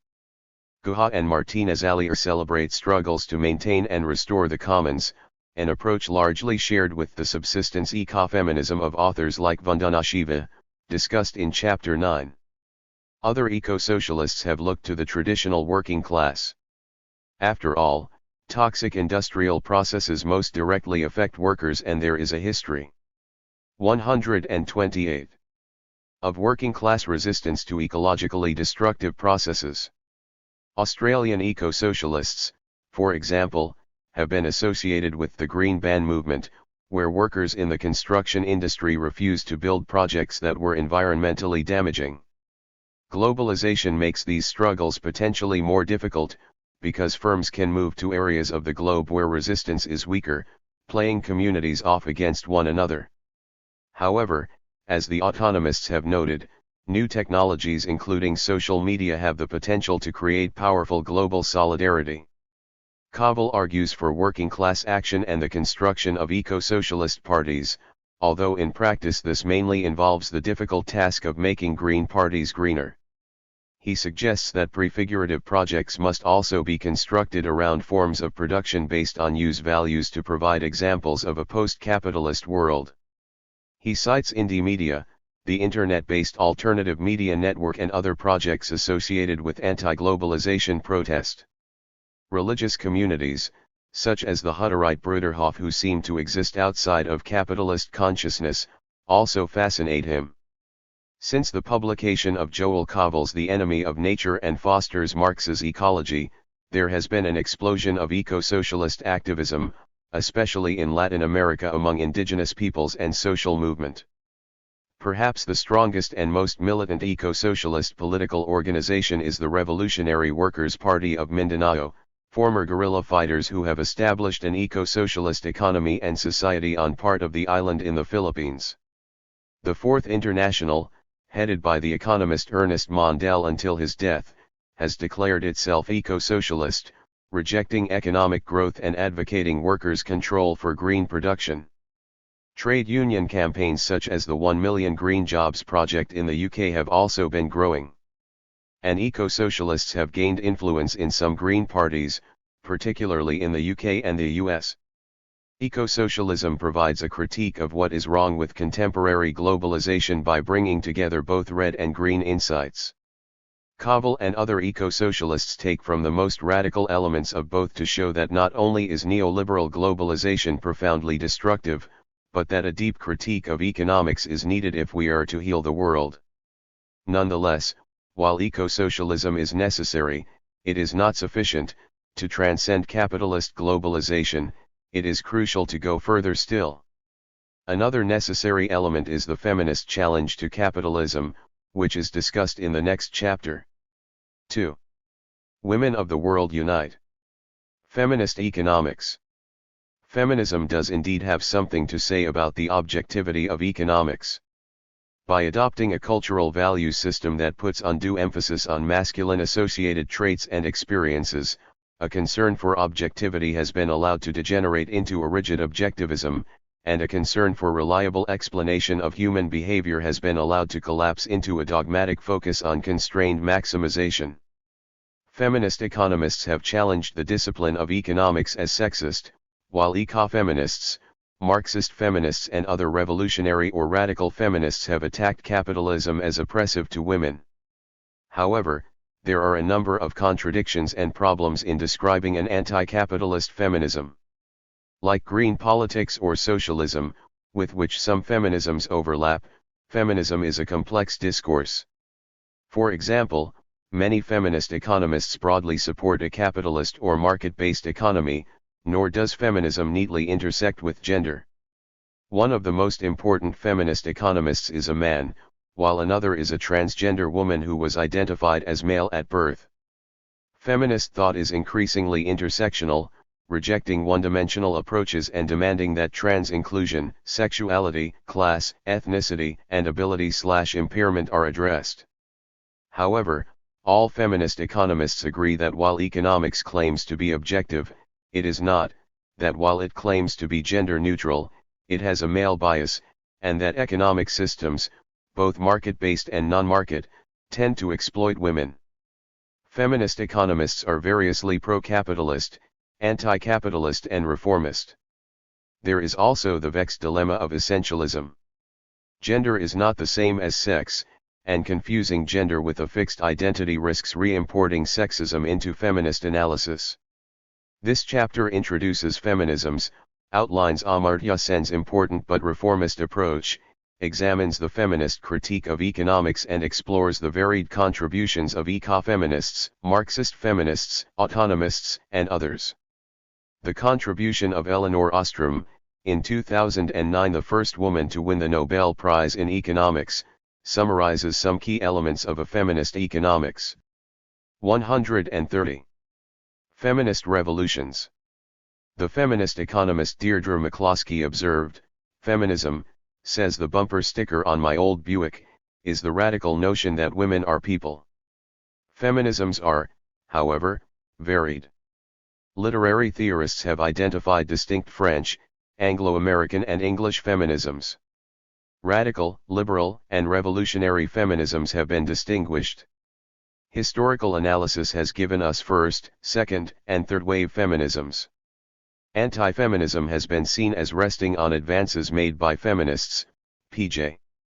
Goodman writing in Pirate Jenny magazine observed. "Let me have a moment here with those of you who have no idea the price your first and second wave sisters paid so you could enjoy the benefits of saying you are not a feminist. Need I remind you that less than 40 years ago a woman could not get a credit card unless her husband co-signed for it? It has been less than 30 years since women have been admitted to graduate programs. Sister, someone cleared that path for you and paid dearly for it.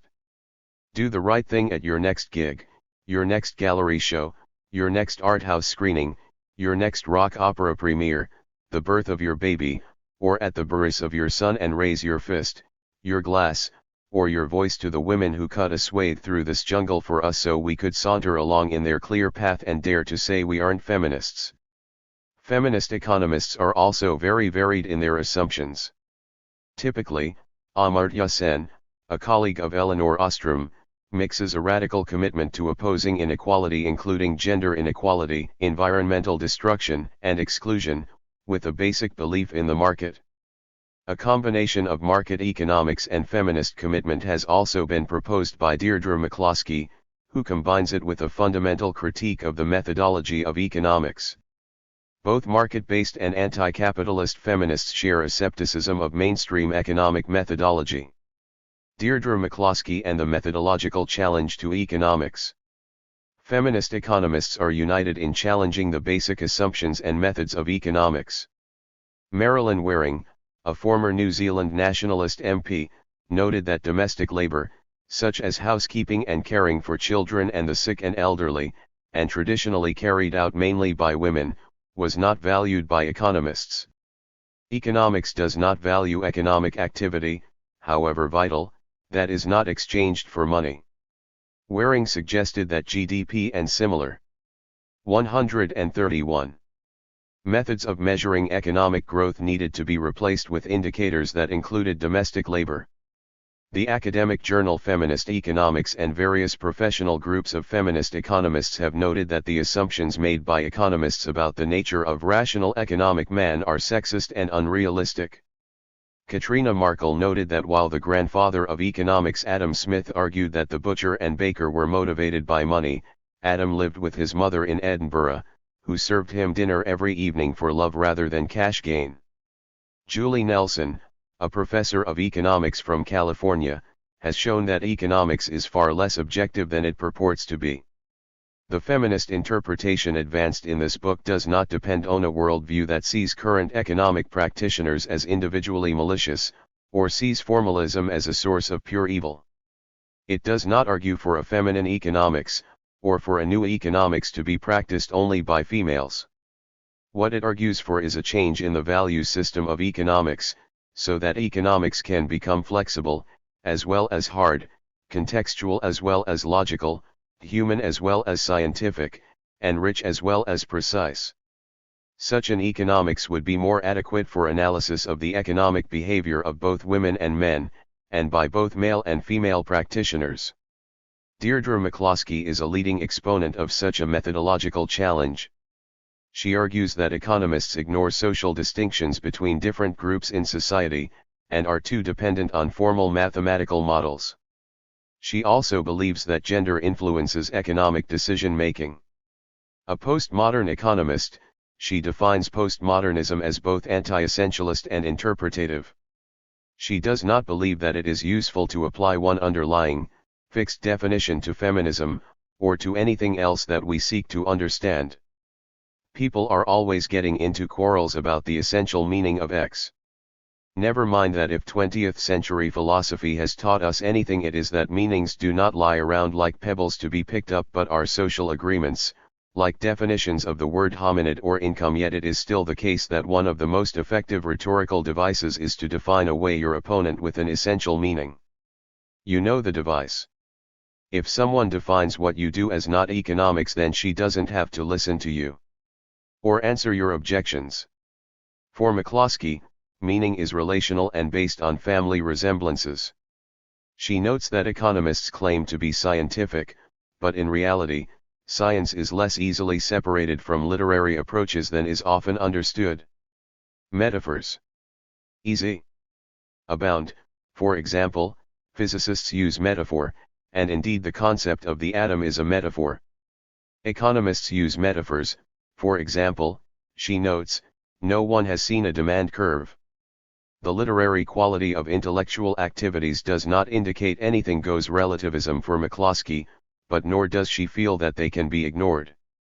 She believes that economists need to be sensitive when it comes to the words they use, and more self-aware about the limits of their understanding transmitted as it is in words whose meaning can be resistant to theory and transparency. McCloskey might be seen at first sight as an economic radical, and in many ways she is. Her thoughtful work on the commons contrasts with that of many economists who reject the concept of common property as inevitably flawed. She is a strong defender of radical figures such as U.S. Army intelligence analyst and whistleblower Chelsea Manning, imprisoned for 35 years for releasing thousands of classified documents. However, she combines methodological boldness with support for market economics. She is a strong advocate of many features of mainstream economics, believes in the efficiency of markets, and defends capitalism as advancing the position of women. She draws upon Adam Smith, noting that he believed in both market mechanisms and moral sentiment, thus having room for both self-interest and love of others. Indeed, academic feminist economists are often strong advocates of the market. However, some feminists have combined revolutionary aspiration with their critique of economics. Amartya Sen's reformist feminism. Born in India, Amartya Sen won the 1998 Nobel Prize in Economics for challenging Kenneth Arrow's impossibility theorem. Arrow argued that any form of democracy was undemocratic in some sense. However the rules of a system were constructed, some individuals would inevitably be excluded. His abstract approach was used to justify a rejection of government action to deal with social welfare, because it was impossible to decide between different groups. Sen showed that while formally correct, the impossibility theorem did not remove the need for governments to tackle poverty. Sen's work is sophisticated and varied. It would be difficult to summarize it even in a whole book, let alone a few paragraphs. His approach to gender, though, is clear. A reformist liberal, he argues that the market is economically vital, suggesting that opposition to market exchange is as realistic as opposition to conversation. Like Adam Smith, he believes that exchange is an essential characteristic of human beings. Sen's perhaps best-known book, Development as Freedom, argues that development is only possible if freedom grows.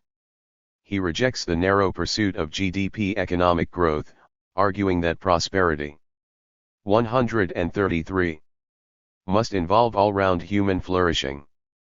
Drawing upon Aristotle, he argues that we must grow not only in the quantity of goods and services, but in our capabilities as individuals. He argues that, for markets to work, we must have access to them, thus land redistribution, good education and healthcare and effective, inclusive social policies are necessary. Uniquely, he champions market mechanisms, but notes that markets only work well in societies where all have access to the market. He is a strong advocate of environmental policies and redistribution. While far from being a critic of capitalism, he has argued that rapid economic growth, if it degrades the environment and increases inequality, is damaging. Like other feminist economists, Sen argues that mainstream economics ignores gender, and argues for inclusive social policies so that women can gain autonomy. He suggests that both sexist cultural traditions and the specific traditional role of women in family units, where domestic labor has been undervalued, have led to immense suffering among women. Most shockingly, through infanticide and gender-selective abortion, there has been a war against the female sex. In his essay 100 Million Women Are Missing, he argued that women were not only being excluded from social institutions and economic equality, but were being excluded from existence. The Unhappy Marriage of Frederick Engels and Revolutionary Feminism. Marxist and socialist feminists might agree with the methodological critiques of thinkers like Nelson and McCloskey, however they also argue that capitalism oppresses women. Marxist feminism emanates from Frederick Engels as The Origin of the Family, Private Property, and the State, written in 1884. Marx and Engels became increasingly interested in anthropology and were inspired by Lewis Morgan's book Ancient Society, first published in 1877. Morgan studied the Iroquois Confederacy, a group of 6 indigenous nations who lived in what in Morgan's time was northern and western New York State, and part of Quebec. The Iroquois were a communal, self-governing democracy, where women enjoyed much great power and status than was found amongst Europeans at that time.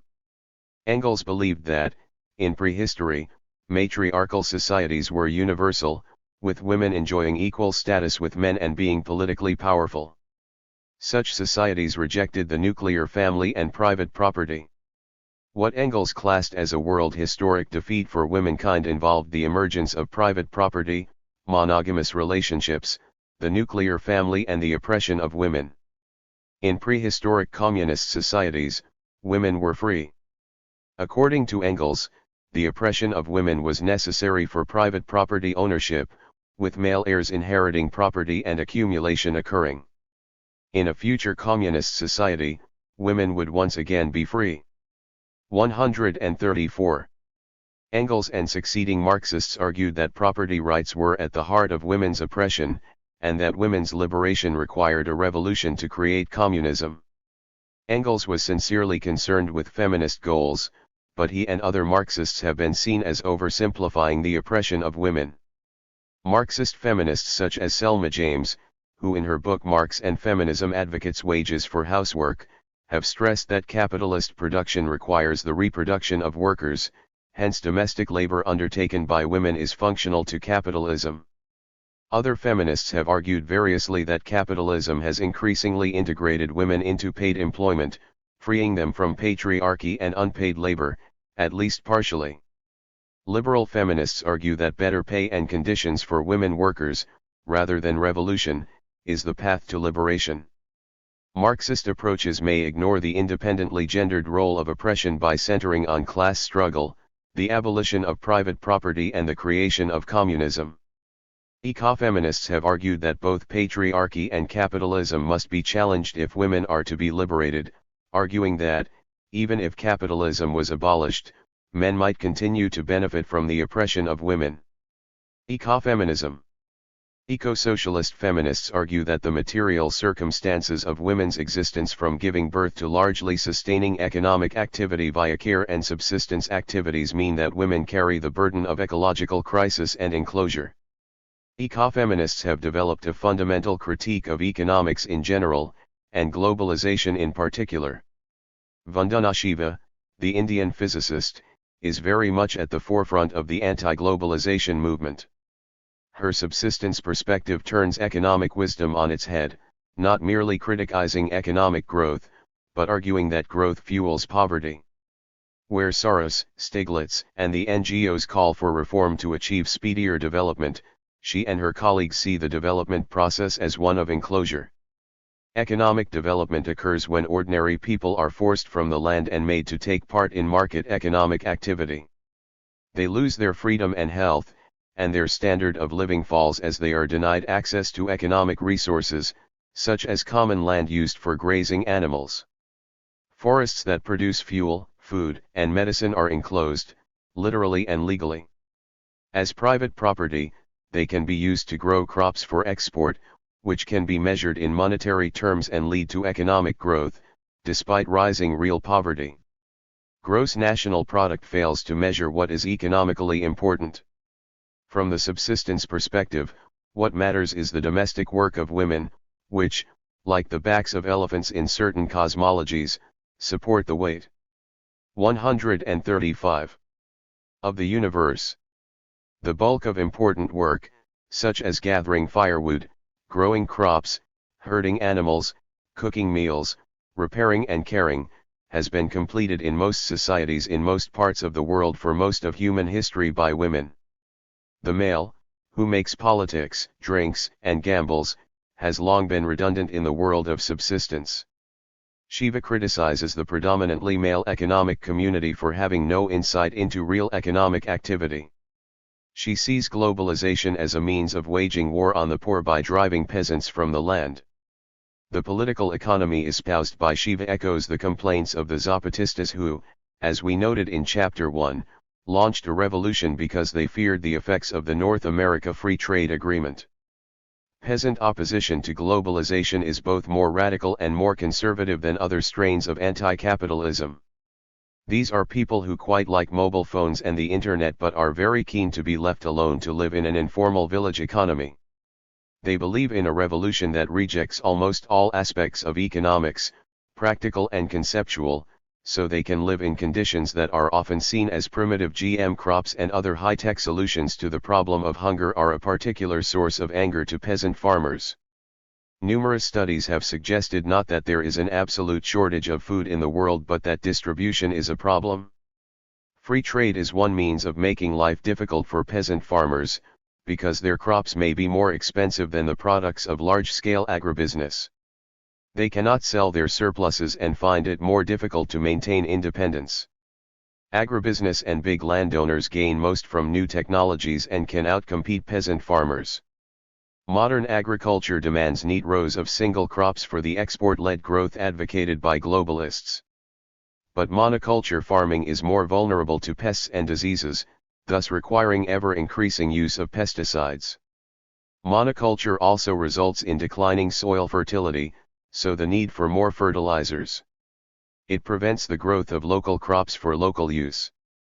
The alternative to this type of farming is multi-cropping, that is, garden-style diversity producing the foods, medicines, building materials, fuel, and many other products needed by ordinary people. Shiva observed during her 2000 BBC Reith lecture on globalization. Research done by FAO has shown that small biodiverse farms can produce thousands of times more food than large, industrial monocultures. and diversity in addition to giving more food is the best strategy for preventing drought and desertification. What the world needs to feed a growing population sustainably is biodiversity intensification, not the chemical intensification or the intensification of genetic engineering. While women and small peasants feed the world through biodiversity, we are repeatedly told that without genetic engineering and globalization of agriculture the world will starve.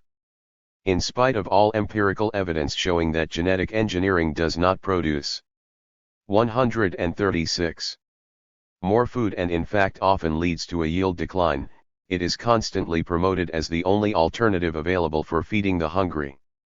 The examples Shiva gives can be multiplied. For example, Bettina Maag illustrates how the Tamang of central Nepal have a tree-based commons economy. A Tamang, when asked about the use of the forest, will immediately answer the forest gives us timber, fuelwood and fodder. Indeed, a wide spectrum of tree species found in the Tamang region is used to satisfy various local needs. Almost every species is in some way incorporated in the farming system. Subsistence ecofeminists can give an almost infinite number of examples of networks of women peasant producers actively resisting the march of modern economics. In Germany, they point to self-help socialist cooperatives that grow food. In Japan, there are the Abo farmers, who live in cities and often work in high-tech sectors like IT, and many of whom are single parents. The Abo farmers compost kitchen waste, cooperate to grow food in urban areas such as Tokyo, and share their crops. They grow up to 100% of the vegetables and 70% of the rice they need. Shiva claims that Indian women have been in the forefront of ecological struggles to conserve forest, land, and water. They have challenged the Western concept of nature as an object of exploitation and have protected her as Prakriti, the living force that supports life. They have challenged the Western concept of economics. Subsistence ecofeminists argue that neoliberal globalization leads to poverty, trade leads to reduced choice and growth results in eco-catastrophe. Shiva notes. So no matter where you look, the World Bank is basically taking away the resources of the people, putting it in the hands of global capital, destroying the livelihoods of people in the name of efficiency and forcing destitution on millions and billions of people. Its policies are nothing short of genocide. Of course, the World Bank and the IMF officials visit the Third World, but they do not know the realities because all they look at is the returns on investment calculations that they have already made in Washington before they made their trips. 137. Many feminist eco-socialists are wary of the essentialist claims of subsistence ecofeminists, suspicious of statements that women are essentially greener than men and critical of the peasant path to utopia. However, neither differences over the epistemological status of gender nor geographical separation should prevent global ecofeminist solidarity and eco-socialist networks from actively resisting neoliberalism. Calling for a revolutionary ecology movement, Carolyn Merchant notes. A socialist ecofeminists movement in the developed world can work in solidarity with women's movements to save the environment. It can support scientifically based ecological actions that also promote social justice. Like cultural ecofeminism, socialist ecofeminism protests chemical assaults on women's reproductive health, puts them in the border context of the relations between reproduction and production. It can thus support point-of-production actions such as the Chipko and Greenbelt movements in the Third World, protests by Native American women over cancer-causing radioactive uranium mining on reservations, and protest by working-class women over toxic dumps in urban neighborhoods. The Indian novelist Arundhati Roy has shown how the construction of huge dams like that in Narmada displace millions of people from villages which are subsequently flooded. The dams also prevent fertile mud from being deposited on riverbanks which have been farmed for thousands of years, causing further displacement, further poverty, and major environmental problems. The lowest caste Dalits suffer while the huge energy corporations profit. Roy's book Capitalism, A Ghost Story suggests that while GNP in India has increased, this has led to worse suffering for indigenous and lower caste Indians. Autonomist Feminism and Zero Work. Much discussion from feminist economists has focused on the role of work and in particular domestic labor. Marxist feminists have noted that women's often unpaid labor is necessary for social reproduction, and while not measured in the production process, is essential to it. Thus, as we noted, the Wages for Housework campaign was created, so as to reward women for their labor. Other feminists, from Marxists to market-based, have seen formal paid employment as a path to liberation. Indeed, with globalization, more and more women are working in paid employment. However, women are still paid less on average for the same work. Recession has impacted more heavily on women, and 138. Women often work in the formal sector and then return home to complete their domestic labors. Kathy Weeks has argued that traditional Marxists, and even many feminists, wrongly value work. She argues that work is far from necessary. Work is valued morally and absence of work is seen as damaging. She notes that, in fact, capitalists value work, but that we should not. Rather than being paid for domestic labor, we should reject work altogether. Work cannot be abolished, but it should not be seen as a social goal. Technological advance allows us to reduce the work we do. She hints that Marx's son-in-law Paul Lafargue was a better communist than Karl because he wrote The Right to be Lazy. The painter Sonny Taylor argues that disability occurs not because of impairment, but because of social opposition to those who do not work. Powerfully supporting such zero-work feminism, she adds another dimension to intersectionality. I have a confession to make: I do not work. I am a drain on our country's welfare system. I have another confession to make: I do not think this is wrong, and to be honest, I am very happy not working. Instead, I spend the majority of my time doing the activity I find the most rewarding and valuable, painting. People ask me when I say I am a painter, do you sell your work? Man, the system demands transforming. The second failed alternative is to say no change is possible until everything changes. This is the ideology of the dogmatist, an imaginary solution to a real problem. Yes, all alternatives tend to be corrupted in the force field of capital, but if we don't start somewhere, we are unlikely to arrive in the different place we desire. We need to keep digging away, building and changing. Revolution is necessary, and by revolution I mean a basic and essential change in the structures of our society. However, revolution does not happen in one go, it is a process. One builds towards it, and if it contains an event, that event must be preceded by continual transformation. It is not enough to say a discrete reform can cleanse a system that does not work, or to say let's do nothing until the glorious day.